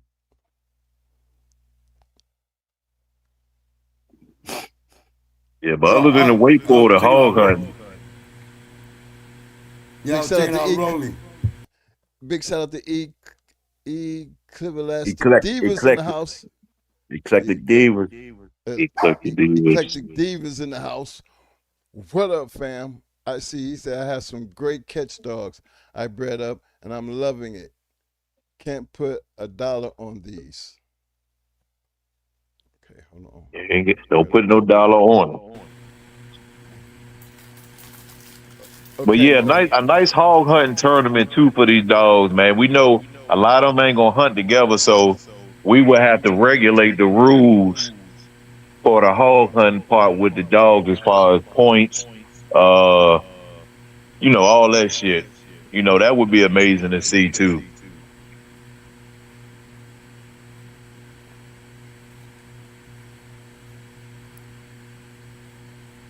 I think so too. Because a lot of hog dogs, if you pay attention, a lot of them, as far as game dogs, a lot of them can't get the hog to stop moving. And that's what a lot of people look for in them tournaments. Because, you know, them hogs will work you. And some of them ain't going to stop moving. And that's what they be looking for the dog that's going to control the hog. And when you get that motherfucker to stop moving and take control, you know, it would have to be probably best times or I don't know, that some people will have to sit down and come up with that shit. But that hog and weight pull, that'll be it though. That'll put some nice money in a whole lot of people's pockets. Well, that's why I say support the South Bottoms, support the APDR. I mean, support all them local shows because I really do believe that it could change the mindset where they could just look at the American Pit Bull Terrier like they look at all the other breeds. You know, right now, you know, why would you need 40 dogs? Why you need 10 dogs?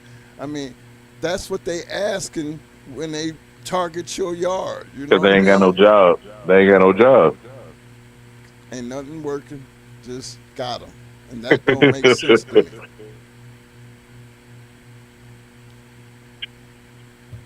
These dogs have always been built on the work. Hey Mike, listen. I know certain people. You walk up, you drive up, pull up to their shit. They got all kind of coon, coyote trap cages out in they shit. They don't hunt nothing.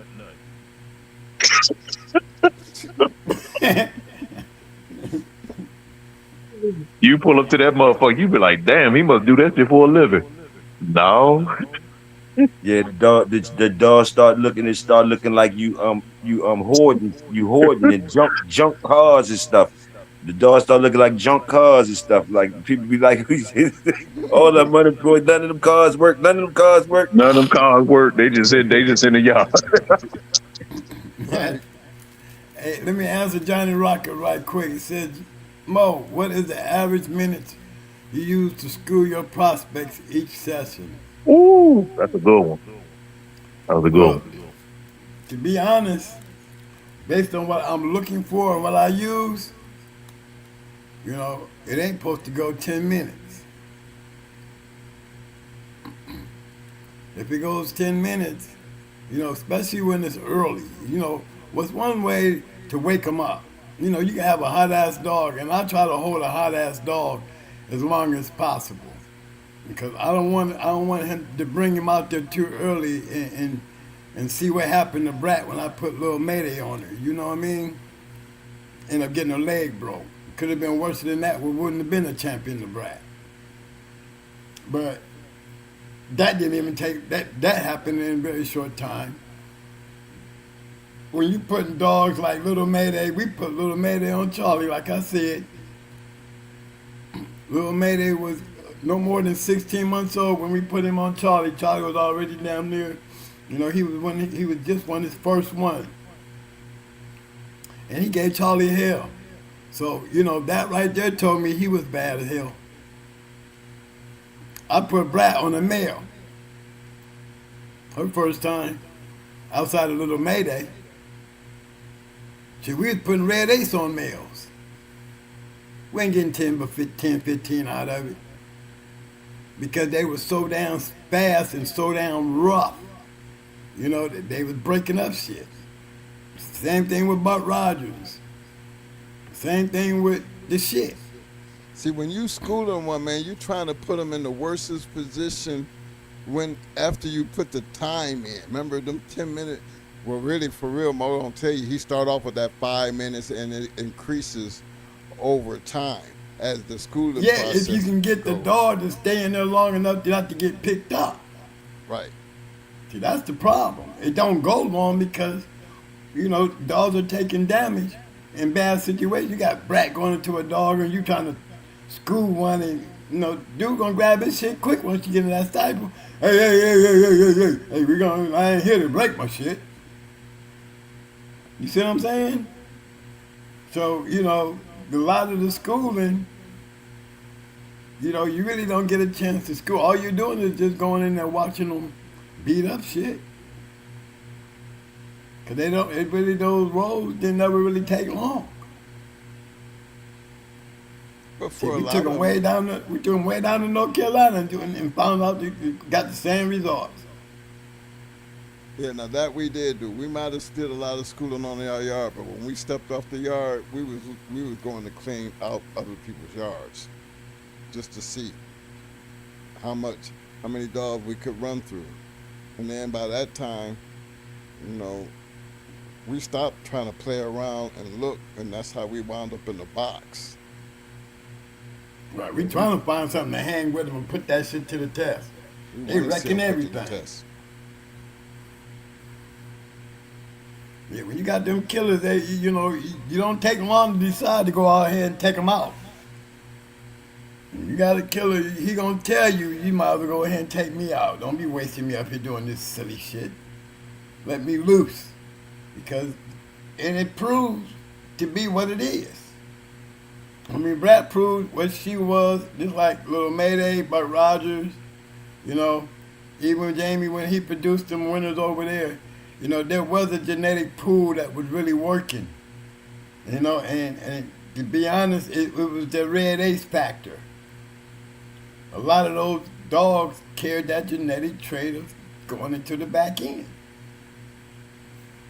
And it, you know, like I said, when you see it, and I had Red Ace, and we know where she came off of Grand Champion, so we know where the back stifle shit came from. But to get that shit passed down generations when there wasn't no double bred ace, none of that shit in them dogs.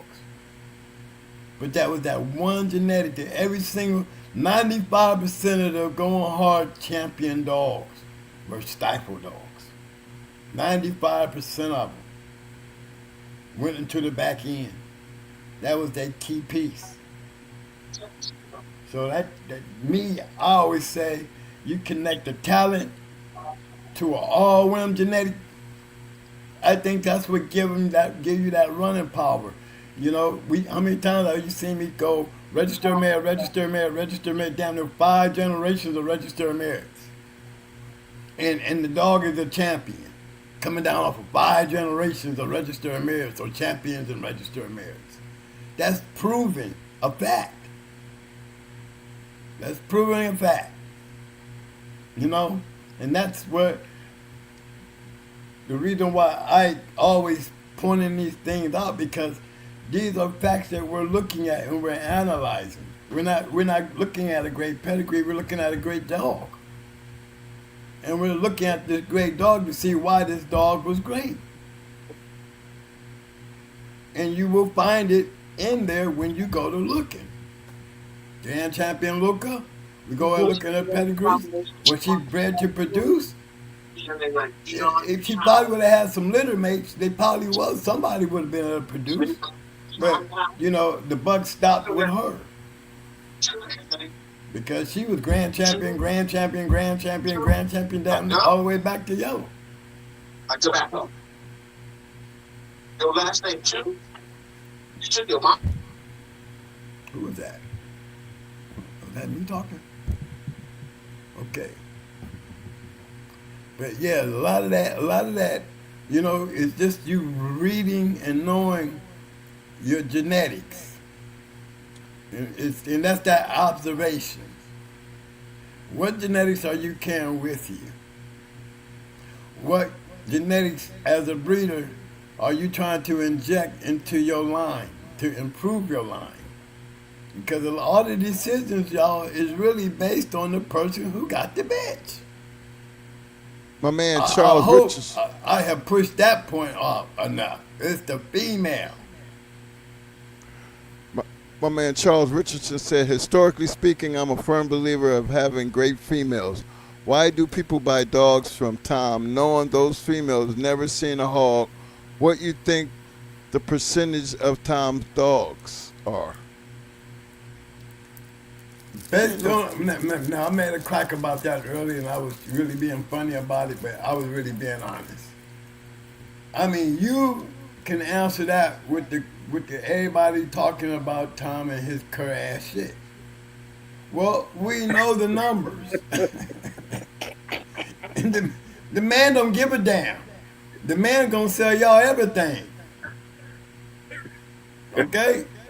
He gonna sell you everything, and then he gonna go out there and grab one of them champions that was made champion out there, which is, you know, again, that of the few. The man got down there 30 years of Frisco breeding in straws. Another 20 years with Santos. Another 25 years with Spike. Okay? No telling how much breeding. He got off of NASCAR. Yep, now then you got NASCAR, LT today, you got Bushwick Bill, you got all them some bitches out there. But if you really put it on the blackboard, you want me to go to the blackboard with Tom Gardner shit? Yeah, his courage shit. See that Tom Gardner, his courage shit. Okay. Go to the blackboard. Go to the blackboard. We doing the numbers. Okay? Being honest, out of the 20 years of doing this shit, thousands of dogs, okay? We ain't talking about hundreds. We got at least be talking about 2,000 dogs in the last 20-something years. If not more. So, I mean, there's so many Gardner dogs around it. I mean, everybody got Gardner in this shit. Damn near. But I can guarantee you, it's not 1% based on what he sell or what made it. It's not even 1% of the dogs that y'all buy from Tom Gardner be worth it for. Now I can pull the shit up now. Y'all don't want me to show you pull the shit up. Then y'all be mad. They already bad. I don't want to send y'all out there looking at your backyard, looking at all that Gardner shit and be like, yeah, you one of them many thousand. Yes, that's you. Hey. I'm laughing. I know they say Toyo got curves like a ball.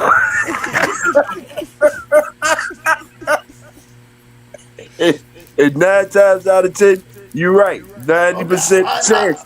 I go to the blackboard on your ass. I know. I go to the blackboard on you. 90% chances you is right. Hey. Oh yeah. I mean, just being real.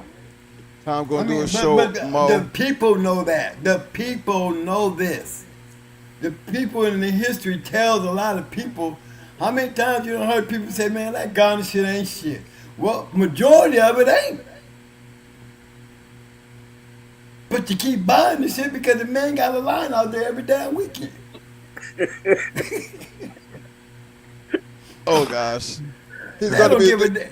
They don't give a damn if the man is in the news. They talking about this man and his dog fighting background and his line of dog. And damn, this weekend you're gonna see a line of damn people tying out of the house, still trying to buy a dog. A line of them.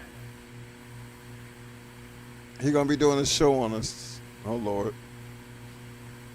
But I mean, you can't get mad on the truth. He ain't no different than everybody else when I go talking the truth. You don't scare me. Shit, Tom got a breeding to do tomorrow. Well, shit, he got a lot of breeds. Every time you turn around, he got a breed going down. every time you turn around, he up there breeding. He breeds so many. Look, he breeds so many of them, bro. He had to ask the dude in the joint. Who's that? Did he say who's that again? Yeah, what's that again? hey, he does that. He done that when we was there. He didn't even fucking know who these dogs was. Who was that? Yeah. I mean, right. You okay? Now look here. I call him the Walmart pit bull. You just go in there and just get a bunch of shit you need. Don't worry if it's worth it down. He's that quality line. You know that off-brand shit that he done made major, like the quality. Ain't that what they call it over there at Walmart? You getting some name? It ain't name brand, but it's got quality on it. It looks like it. You know, a lot of times, dog. Yeah, they ain't really worth a damn. I mean, people's been saying it for years. They're not lying. But we're talking about a large number of dogs being sold. You know, and based on what he got coming back that he's buying, hey, I ain't never seen over 5 great dogs on Tom's Yard at one time that was worth a fuck. Keep it real. They always be splattered around. Bushwick Bill, LT today, NASCAR. You know, you ain't gonna have a whole list of them motherfuckers on the yard. So when he go looking at the dude, wait, which one is this? He must be one of them one. Yeah, because if the shit was that great, he'd know exactly who the hell it was. Right. Okay? Yeah, what we got today? What's that? What we got out here today? Hell yeah. You gotta have a clipboard and a man standing there with the list of who coming up. Yes. I mean, you don't know Bushwick Bill? Champion Bushwick Bill? And you calling this motherfucker, who is that? Oh yeah, that's Champion Bushwick Bill. Well, damn. That just tell you, what did I tell you? Okay? He gets to sitting there on his little bench, doing a little short, rubbing his dog, and yeah, he's gonna be getting titled and very good dog. You know how many people went down there buying dogs after that? 2 years from now, he'll still be talking about that dog. And he'll forget he even did a little video about him. Who was that dog? Tom, you just had the motherfucker up there 2 years ago. Telling everybody he was standing up. And you done forgot him already. Because there was probably about another 25 to 50 dogs that he done went out there and bragged about in the pedigrees or the straws that he's using, you know what I'm saying? Uh-huh. He's doing it as like I said, he's a manufacturer of puppies. Mm-hmm. And how you gonna get a man for promoting or breeding for the purpose of dog fighting when you're only getting 2.1% of the shit worth a damn?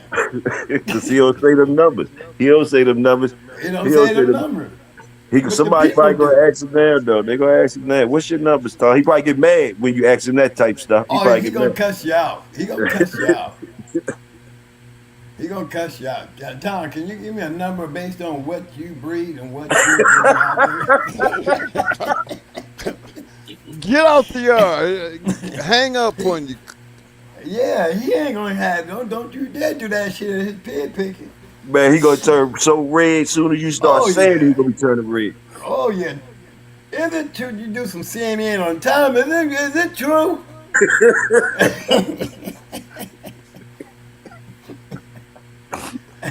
Because there was a time, y'all, that man had some shit out there, man. I mean, for a couple years, you know, he fell into a rut. Because guys was running out there trying to get their game started. Your new boys was coming in, starting off with them Garner dogs, you know. Hey, the man showing progress, you know, that's the only name bouncing around. All the other ones is gone. He was more of the recognition of the Bulldog back, you know, coming through the 2000s where Tom was the last man standing, basically. So a lot of the new people thrived on that. You know, the last of the Frisco shit, you know, to me was starting to go around 2004, 2005. I mean, then from there, it was a big ass hole. Everything else after that, before NASCAR and all them came along, it was Spike or this dog or that dog, you know, and the Ray Lewis shit. You know, you got all that shit right there.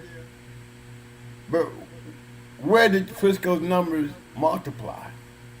They did. So now we got to go grab something off the goddamn chain and put a lie behind it. I'm going to have to find something real quick here. My number's going down. I done spent 5 years. They ain't bred shit, but I done sold a lot of dogs. And if they literally look into what I'm saying is true. You know, you can't forget people like Casanova, Champion Ghetto. You know, you can't even forget Champion Revenge. He's a Garner dog. Okay. Yeah, that's a Garner dog. But they ain't his. Yep. They ain't on his yard. Revenge. What Revenge got in there? What Revenge got in there? Bailey stuff. Yeah. Okay. They got the Bailey stuff crossed with the Garner shit. Okay.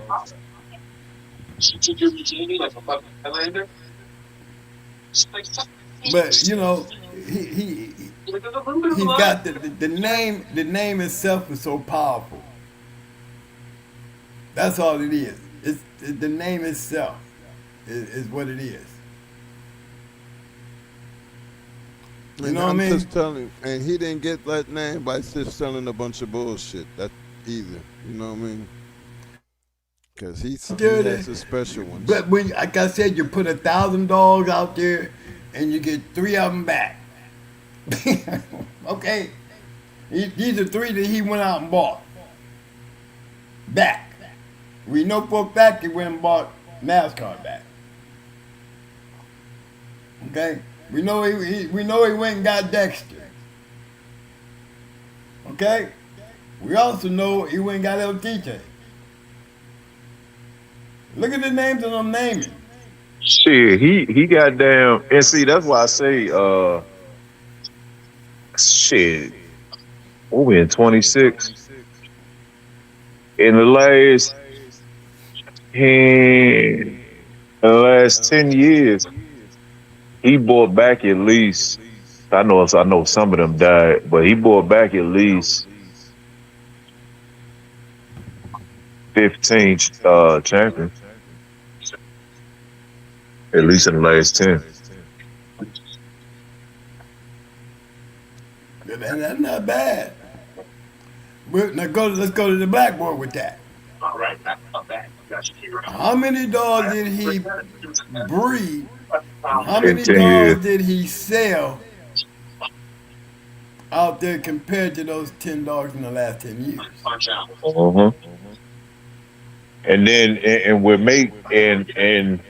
when you talk about his percentage, you have to put that in a whole different category, because his percentage versus another person's percentage is going to be different, because majority, I'm gonna say, because he do got his circle, so I'm gonna say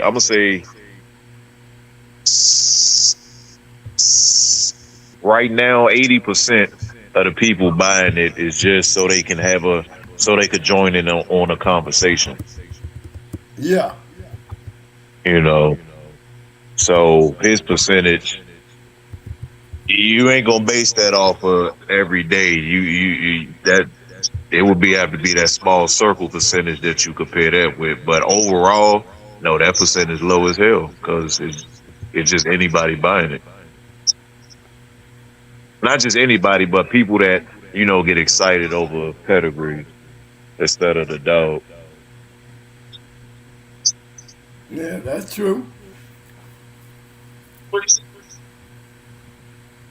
Hey, Eclistic Divas, we was just talking about that Black Mama shit. I think was it the last show or the show before? But yeah, Yeah. that's good dogs. They holding their own. They probably one of the stronger dogs, when it comes down to it. The Black Mama stuff, but even when you go to talking about the Black Mama stuff, hey, we didn't did that walk. And Mike and Mo, the only thing with that whole situation regarding to them dogs with him in the next. All right, let me think of some. Yeah, they still got some years before them laws. But so at least when it's all said and done, I'm gonna say this: when it's all said and done, as big as his name is, people forget the niggas made them dogs champions. Despite what he got going on, the niggas made them dogs champions. So when it's all said and done, I hope the next set of people that's taking over this shit make their name as big with them dogs that they chasing with his name on them. But the people who know the niggas made them dogs champions. He brought them back, but the niggas made them dogs champions. Historically speaking, when it's all said and done, when we gone from here, I hope they names as big as his. Well, we can take and look at history and tell how that shit's gonna turn out. Think about it. Look at all the great dogs he brought back for them niggas and where they name at now. you know what I mean? You take Garner's NASCAR, but then who is NASCAR? All-Star Kennels had it. All-Star Kennels. You don't hear nothing about All-Star no more. You see what I mean? Garner's NASCAR. That's true. So that's the only thing that kind of hurt me just think about history overall, because when we talk about Black history, especially like I said, once we all gone from here, and these stories start to spread, the one of the most not talked about Black history that will be out there is with these game dogs.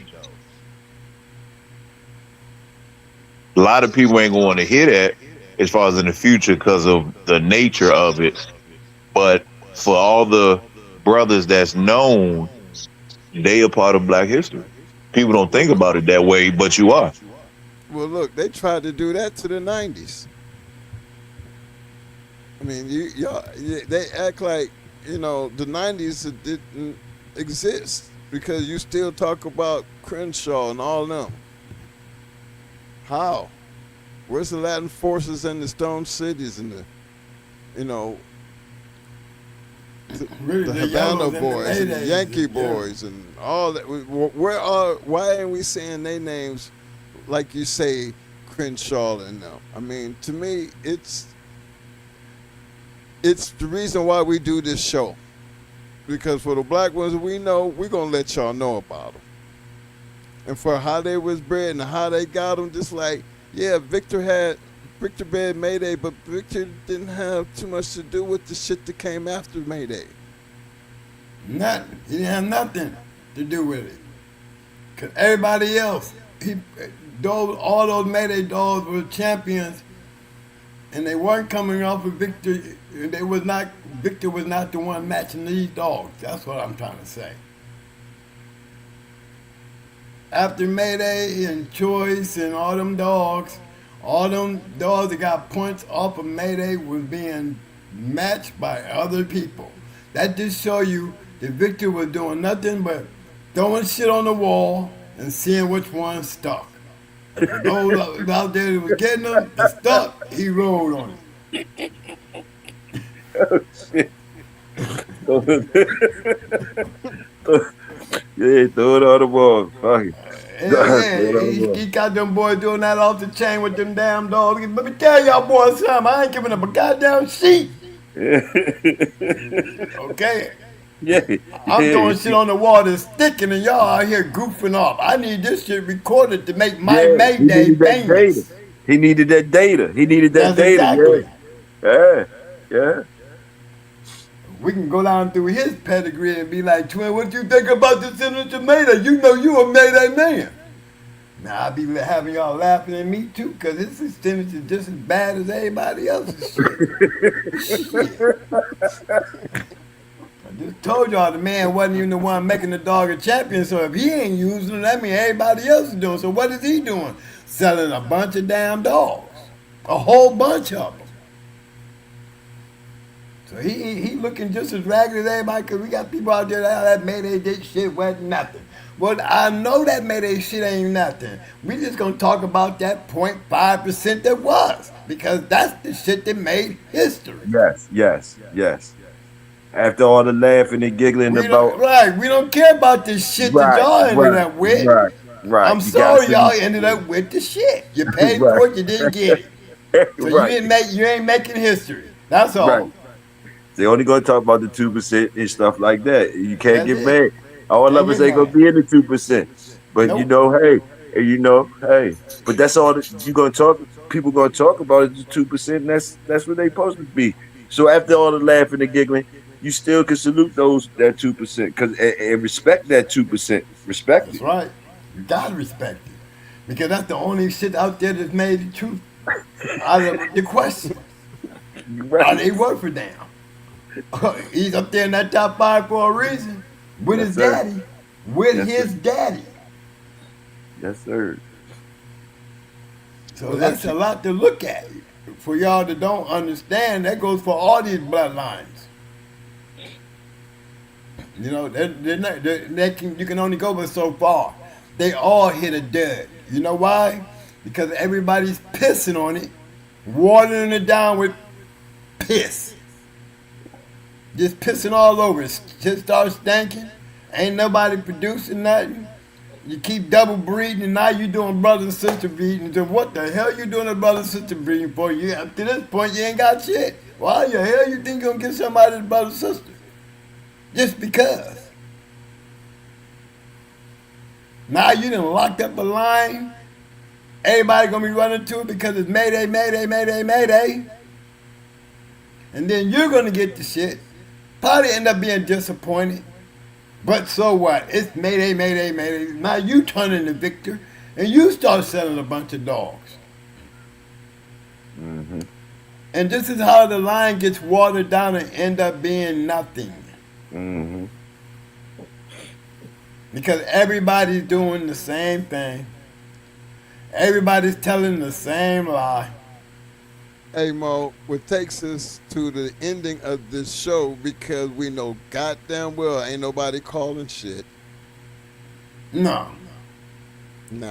I told you, man. Look, it was already headed that way when you see somebody went out and bought a dog off a champion back in the day, and when they raised it, you know, they got that puppy hanging over their shoulder with a towel in his mouth, and he walking down the street. You know what I mean? His puppy hanging on. You know what I mean? He just is proud. Then he get the dog looking all nice and pretty. You know, his assumption and his calling, I got one. I got it. Yes. I'm gonna put this in Chico notion. I got one. I'm gonna use Chico for this one. You get him out there, he's looking good, all muscled up. You put him down, and the first thing you start doing, the first sign of blood was, I'm picking him up. You know why? Because he don't want to take the chance of him quitting. That paperwork. That paperwork. I get him out of here real quick, patch up that bleeding. I have him on the stairs tomorrow morning.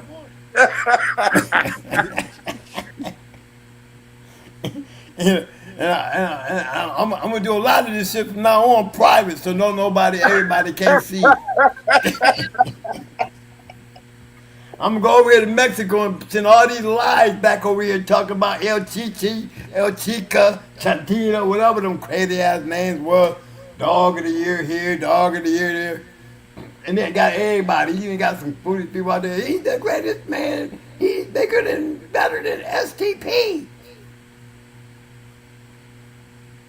Okay, and that's where the bullshit starts. All you needed was a couple little elves to take the lie and run with it, and just spread it all over the web, the internet.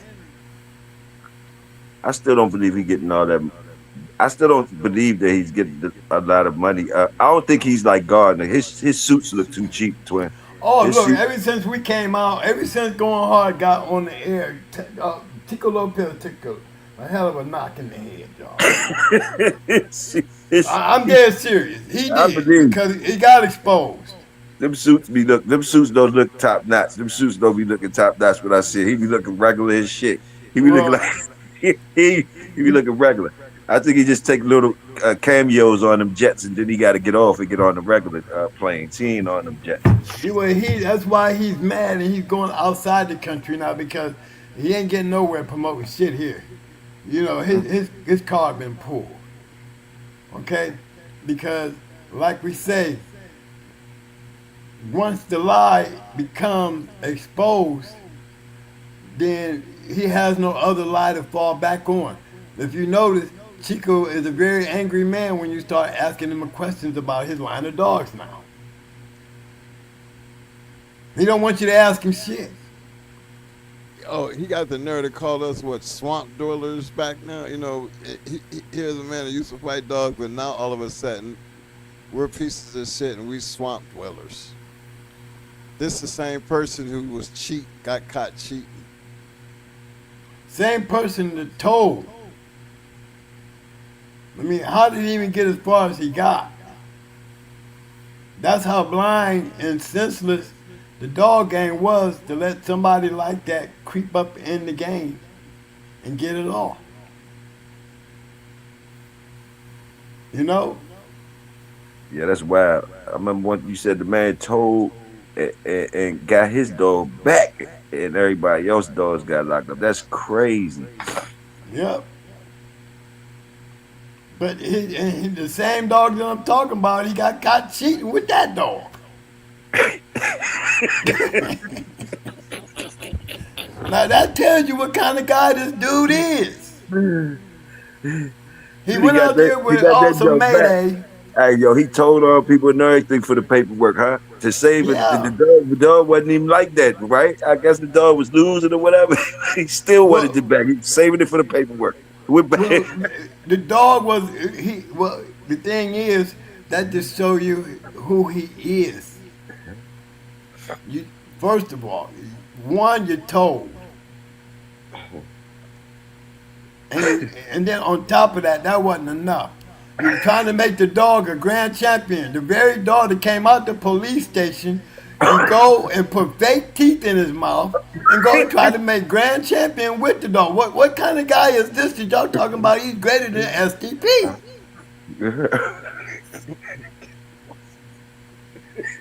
He got a Mayday Dog International ROM Toby Rom. I'm looking at Toby Rom, looking at the pedigree, and I'm asking myself, is the people them got dumb or something? How does this dog ROM grand champion this, international that, and this and that, and this dog is a black Mayday dog with not one dog in this dog pedigree with nothing black. Next day that pedigree was gone.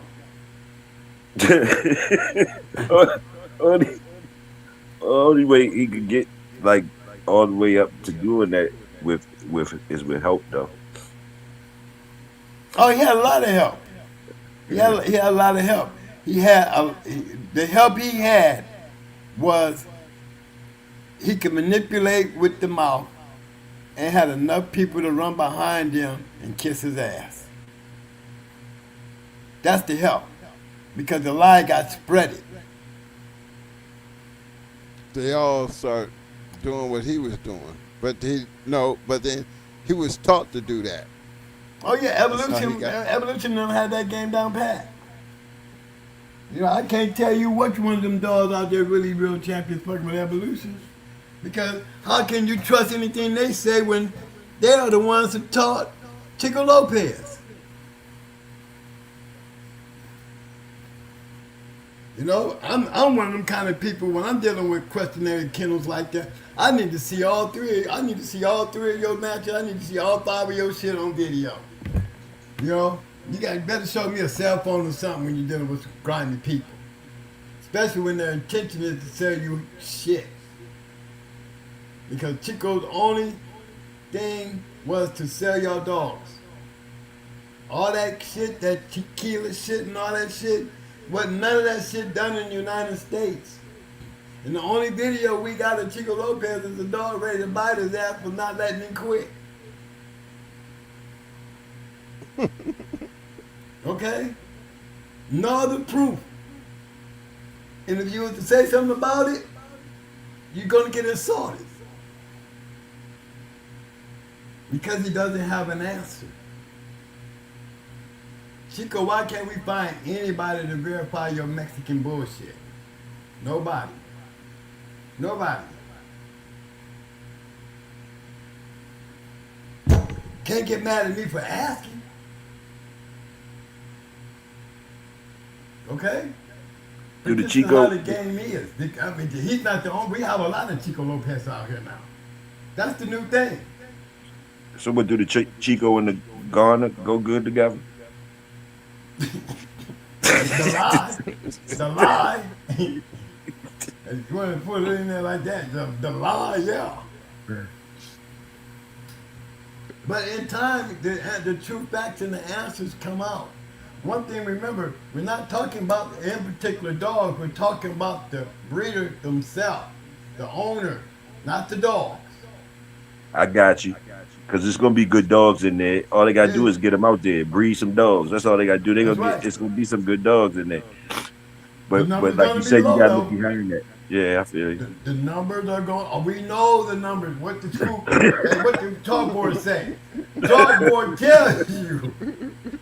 You know what I'm saying? Don't look at the brand. Look at the math. If everybody wanted, then most of y'all ain't gonna have shit. That go for Chico. That go for all this shit. Victor. All of them turned into breeders. And once they turned into breeders, it was all about the money. The sale. Isn't that what's wrong with the dog game right now? It's being saturated with that same mindset. You got more matches being talked about on the internet and ain't nobody matching no dog. You know, the matching is the back and forth. You ain't got shit. Yeah, you better. I bet you I'll get your ass. You bet you come down this way. I'll show you. You don't win matches that way. You gain puppy sales. And that's what the game has been overwhelmed with. And when you got that going on, and to the new people who wants to be, you know, who wouldn't want to be in the dog game? And just being honest, there's some guys out there who are green, who want to be legendary, who want to know what it feels like to hold a real dog between their legs that can make his scratch to become a champion or a grand champion. There's nothing better than having that accomplishment. That's the thing that got me. You know, just to want to have one. Just one that be able to finally let one go and know this is the one. My first champion. Out of all the years that I was trying to get me one. So it wasn't never easy. You know, then you have to take something like that in my dreams and compare it to paper champions. You're making breedings and everybody's producing that killer litter. We know damn well 0.2% is the truth, and other 98.8% is some bullshit. The numbers going lower and lower. He had 0.2 now. I got to get down to 0.2 because look at the numbers though. That's what I'm saying. Yeah. 99.8% is lying. It's on the blackboard. It's there. You can't miss it. One of the biggest complaints in the game today is everybody in this paper game. We hear it all the time. You got to figure that in your math when you going to figure out the formula of what is and what ain't. So and we the really fact is, 99.8% of y'all is out here selling these damn dogs for $1,000 and selling everybody a bunch of shit. It ain't gonna turn out to be worth a damn.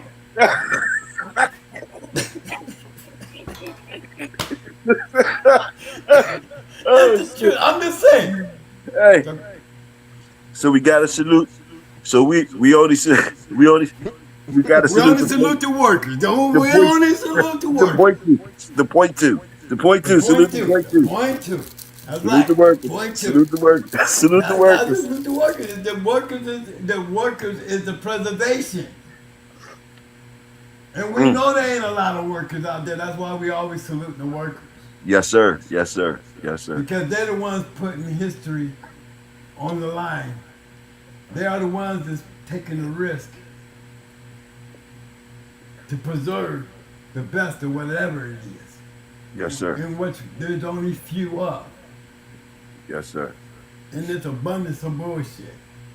It's really being spoke upstairs than it is downstairs. You know what I'm saying? Yes, sir. So, hey, take the truth for what it is. And if you can add, and that's all it's about, it's a numbers game. It's already a fact that we couldn't do it in our time when we were doing a whole bunch of matching and didn't get but this much. How the hell you think that number is supposed to get better in y'all time with less? See, y'all been blind and fooled on that note and been carrying it for years. That's why everybody's grabbing pedigrees and not dogs. After a while, we don't even need no goddamn scale or nothing for the percentages. No 0.2s and shit. We could just add that shit out. All we're gonna need is pedigree platform. I'm betting $10,000 on my pedigree. Well, twin, where your dog at? I got $10,000 on my pedigree. Niggas showing up. The niggas showing up with suitcases. I'm coming to the camera with my papers. All you gotta do is show up with the papers. Show up with the papers. Show up with the papers. Sit down at the table. This motherfucker. No. Yes. Sit down at the table. And I'm charging $2,500 to stud to him. Okay? Yes, sir. Ain't nobody looking for scars on dogs no more. Hell no. Champion so-and-so, you go to the yard, he looking like Walker yard. Okay? Well, I hear my dog up good. Well, god damn, I see, I've had to say you do. You know? But even with the good ones, you still gotta have good breeders to make it happen, Captain. It don't really have nothing to do with the males. It has everything to do with the breeder who's making the decisions.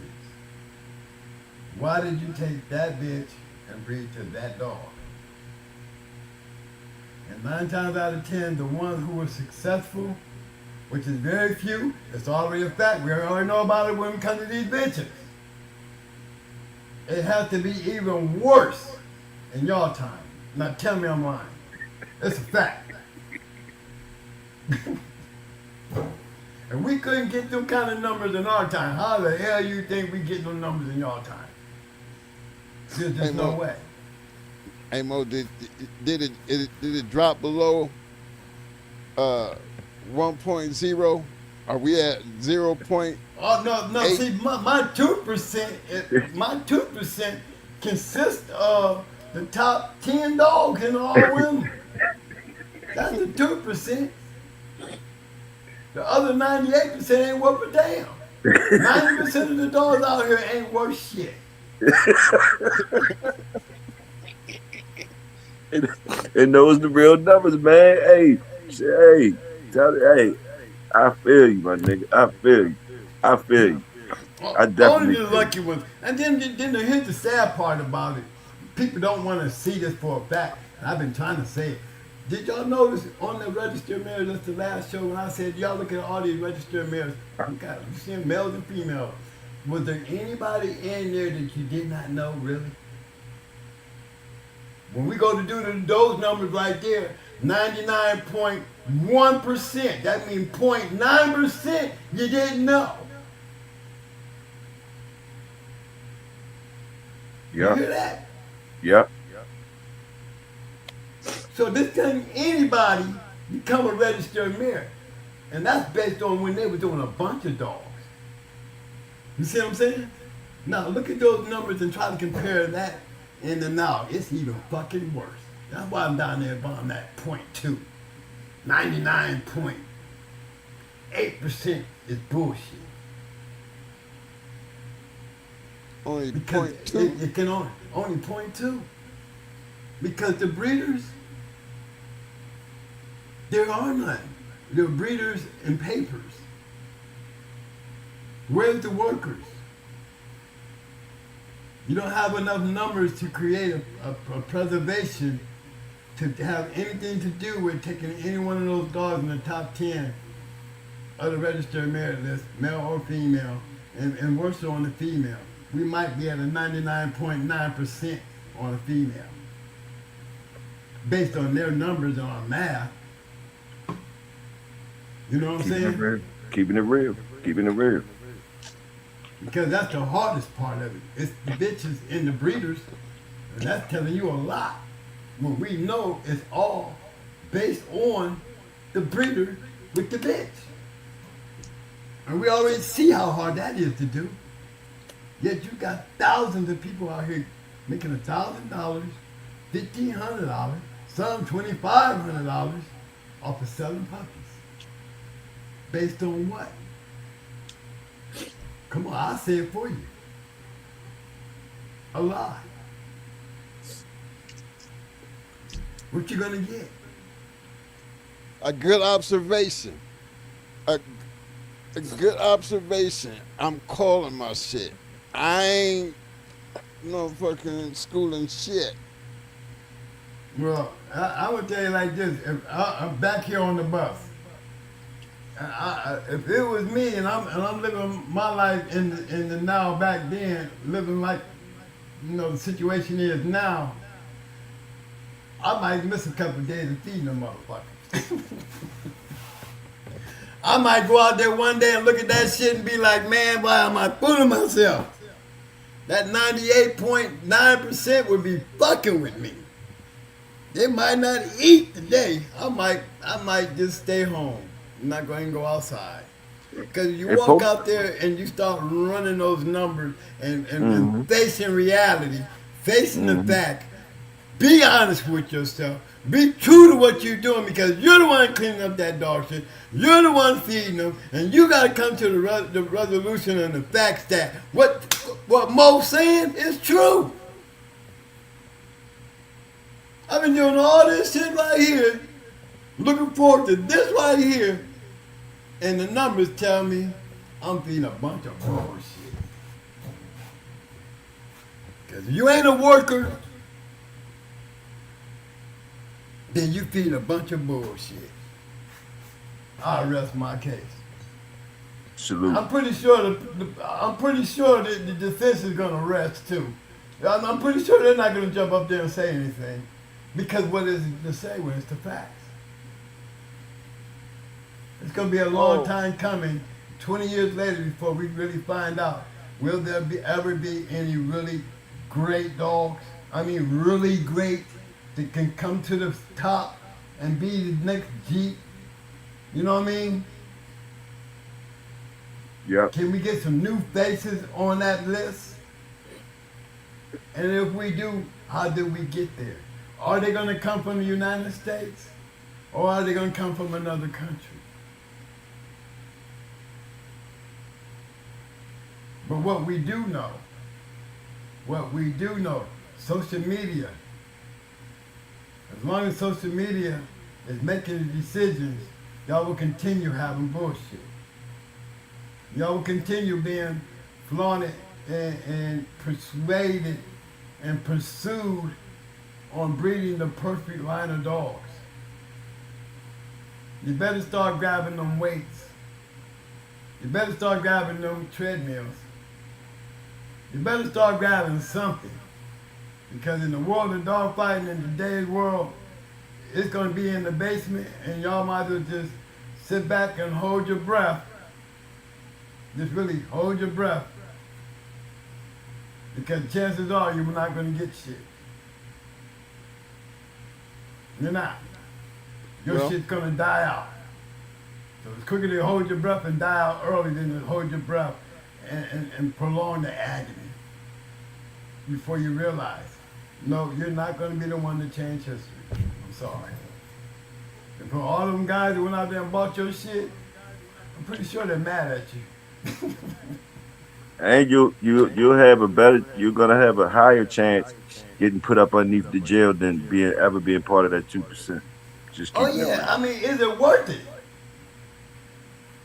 Is today's world is worth trying to become a grand champion on the damn treadmill, the weight pool? It's you have a better chance to get your line off. You don't have to put in that crawling in schooling that's based on our time, when the numbers were way different than they are now. It was more understandable back in our time, and our numbers were still low. Y'all have to change the narrative.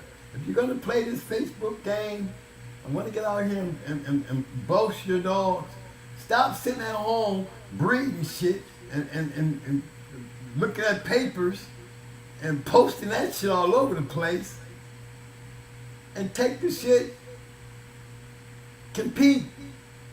We ain't got to worry about your dog curring out. You know? We ain't got to worry about your dog getting picked up.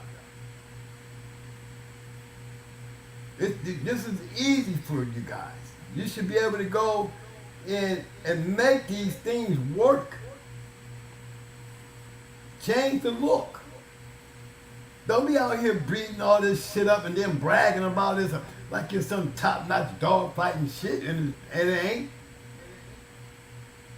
Because everybody lying. Because you're doing it and you're not doing nothing with it but bragging. Everybody's trying to sell some dogs. It's time to shut it down, Mo. I'm going to drop the mic with that one. Because it's going to be hard for a couple of y'all to get up in the morning and not be mad when you walk out there to feed your dog. Twin. That goddamn twin, I hate that motherfucker. And I ain't said nobody's name, and they mad at me. Why you mad at me? Okay? I ain't said a name tonight, did I? But they gonna be mad when they gotta get up in the morning and feed them dogs, because then they gonna wonder, why am I doing this? If everybody start catching on to what Twin's saying, everybody gonna be looking sideways when it comes to buying a dog. Cause nobody's gonna be wanting to waste their money for some bullshit.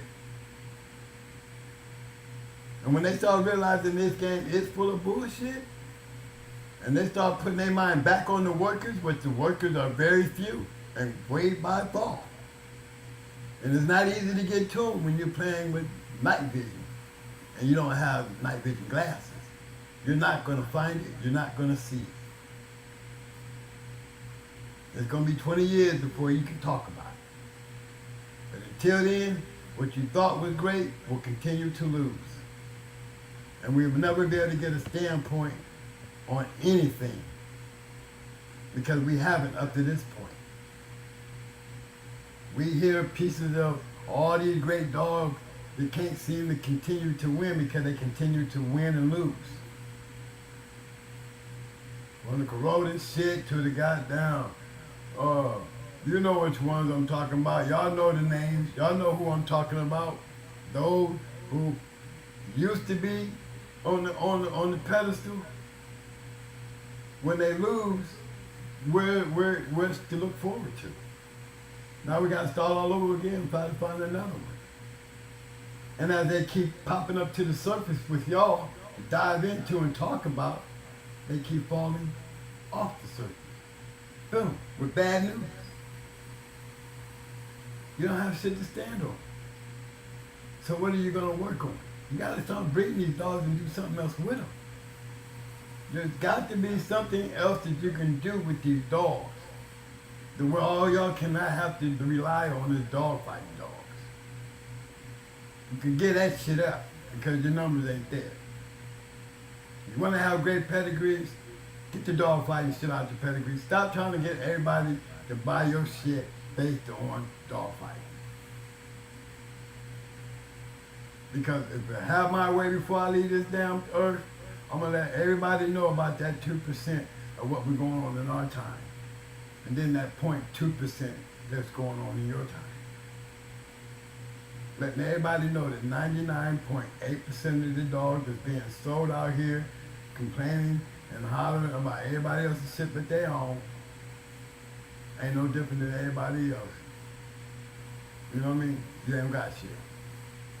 Good pedigree, but you're going to miss out on the dog. Because you're living your dog's life through a pedigree. You're not putting it into the schooling or the calling. Because you're being blind and you don't want to face that fact that it ain't shit. Okay? Seeing the papers and seeing the dog, hey, which one you looking at, bro? Be honest. I'll rest my case. I'm down, money. You know? Yes, sir. Yes, sir. Hey, yo. Yes, sir. You came out and hung out with me, fam. I really appreciate that, man. You know, I always look forward to having you in. That's why I come hang out with you. You know, support the channel. Hey, look, man. Fellas. Big Hill family. Get over there. I know he don't come on, but then put that notification up. Catch him when he do, because hell, Toyo, you put in the 7 hours on me, baby. You was right in there with me, bro. Y'all was right there, baby. I enjoyed it. Great conversation. Everybody should at least support the channel because, again, it don't always have to be about the dogs. You know, and that's what I like about Big Hill. Toyo do what he do. And conversation is good.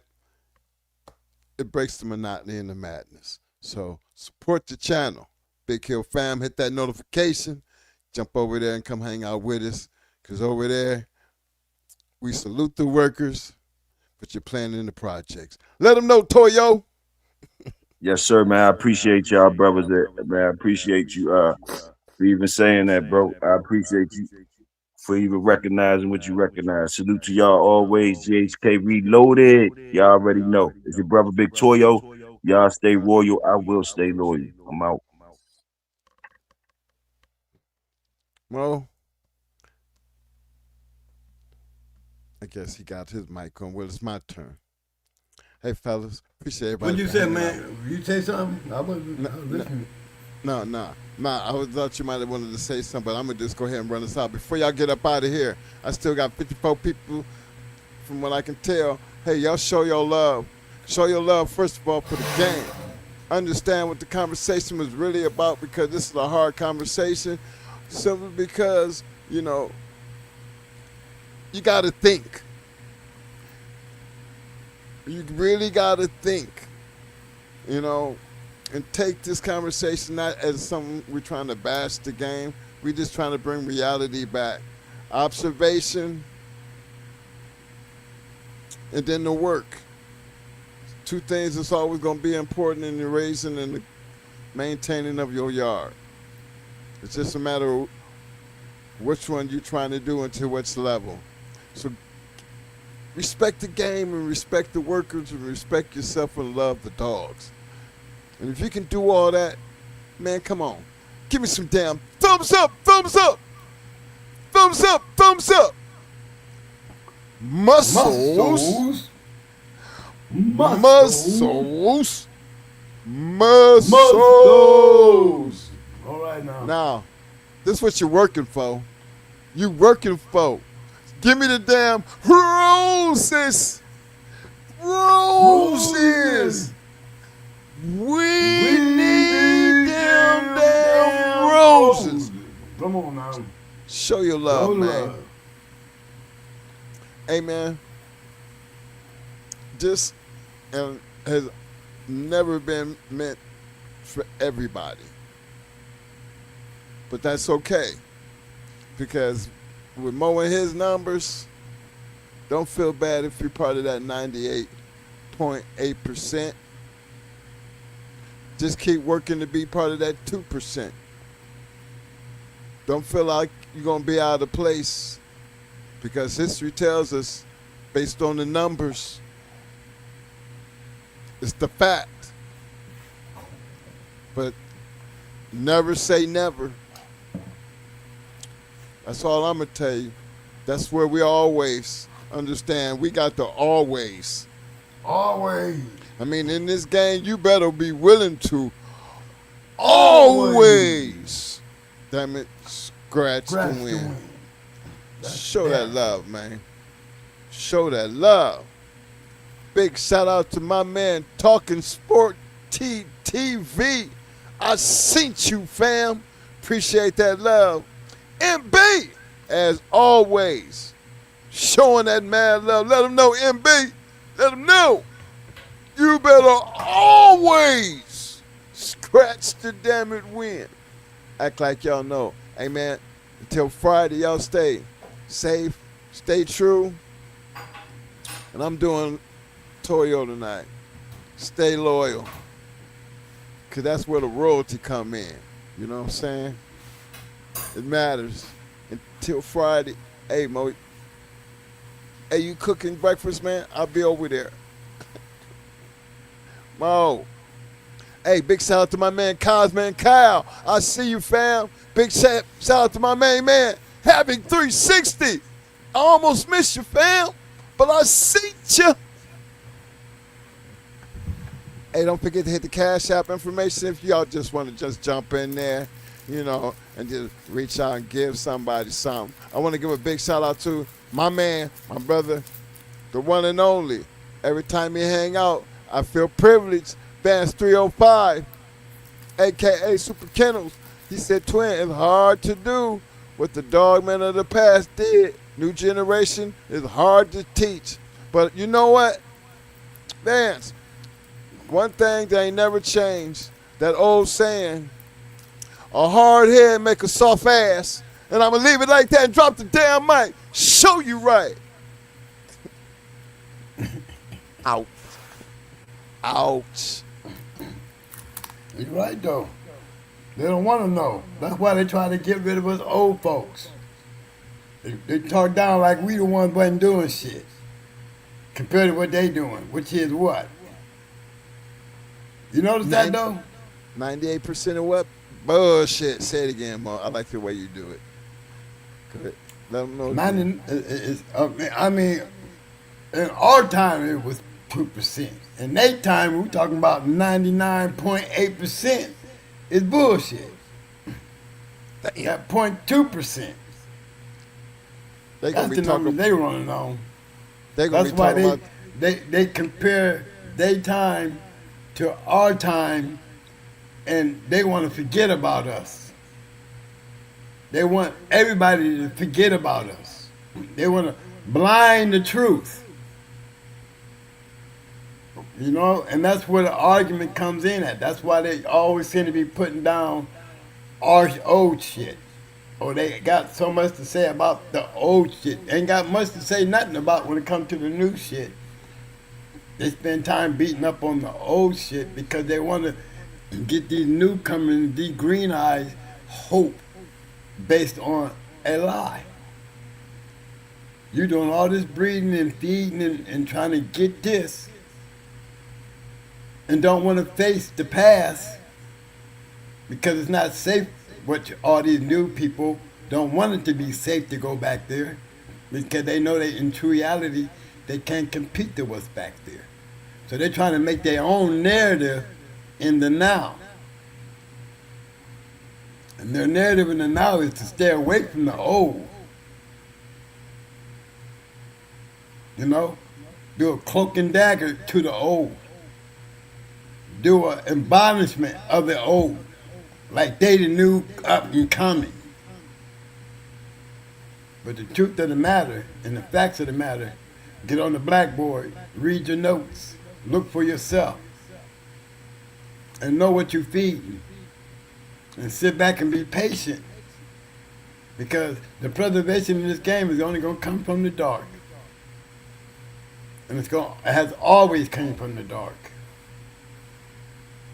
All you have to do is be patient enough to know when. That's all. You ain't got to be in. But if you know when, then you have a chance to win. Big shout out to my man Cedric Cameron. I didn't miss you, fam, because I seen you until Friday. Y'all do. Look, I got to get Mo out of here because he's going to keep trying to just press this issue. But I'm helping. I'm here down. you go. I'm helping you. Here you go. Yeah. Better know my head, but don't talk about it, be about it. That's the code we live in the game with them pit bulls. See the proof and how to get from the pit to the trophies. Every chain, every game. Don't talk about it, be about it, be about it. Don't talk about it, be about it. That's the code we live in the game with them pit bulls. See the proof and how to get from the pit to the trophies. Every chain, every game. Don't talk about it, be about it, be about it. Most wanted kennels in the spotlight, danger alert, come with the name. Super kennels competition, all built for the fame. Work kennels was the work and work, while Cherokee kept the game strong. Evolution built a bloodline, where the heart come from. These dogs ain't hype, they the truth in the pit. Every pedigree stamp, when them paws hit the street. Ain't no fairy tales, this that real y'all grit. Don't talk about it, be about it. That's the pit bull script. Shout the brothers with the backbone thick. Veer brothers, color brothers, Bishop brothers legit. They don't talk about it, they be about it every day. Put the work in and y'all let the results say. Them boys on the rise, yeah the circle stay tight. Plow boys, wall boys, Havana boys in the fight. Different flags, same ground, same fire, same spit. Don't talk about it, be about it. That's the litmus test. Legend of doom, behind set tone. Locked tight, locked in, carved in stone.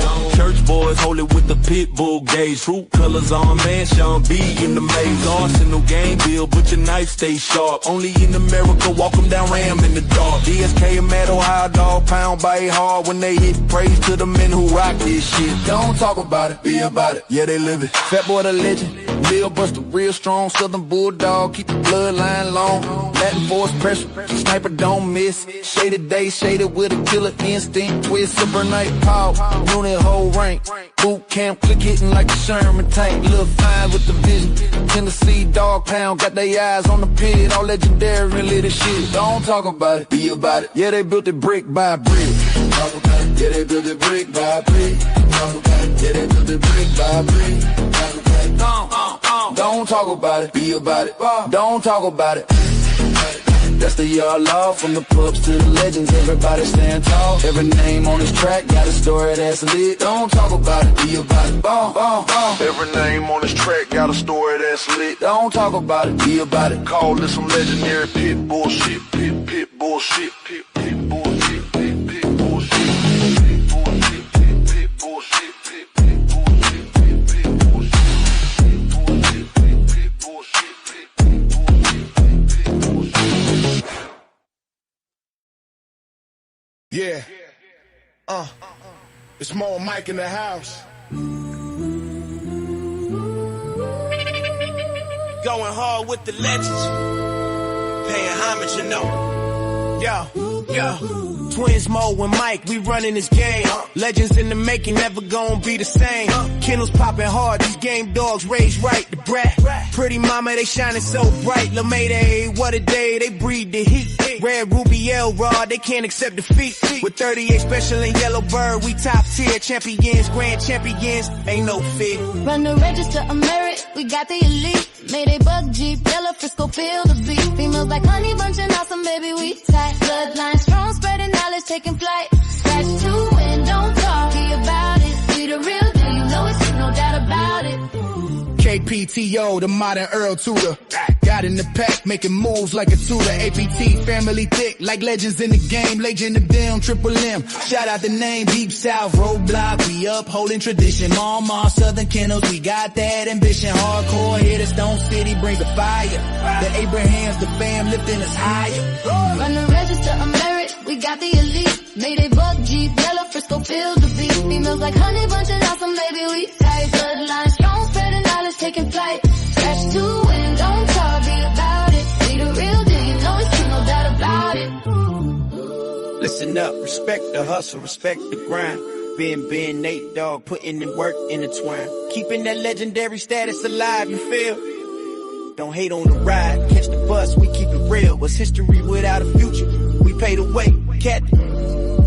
We make it happen, that's the play. So here's to the champions, run the race, stand tall. Twins Mo and Mike, we gon' answer the call. Legends in the game, yeah, we holding it down. In the world of game dogs, we wearing the crown.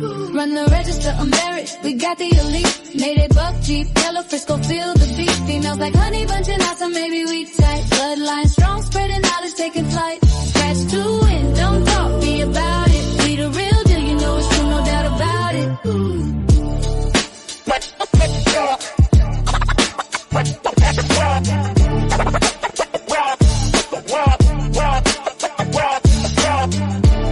Shout out to Ohio Cash, the man with the plan, Rastaman Boom, Schoolboy, aka the.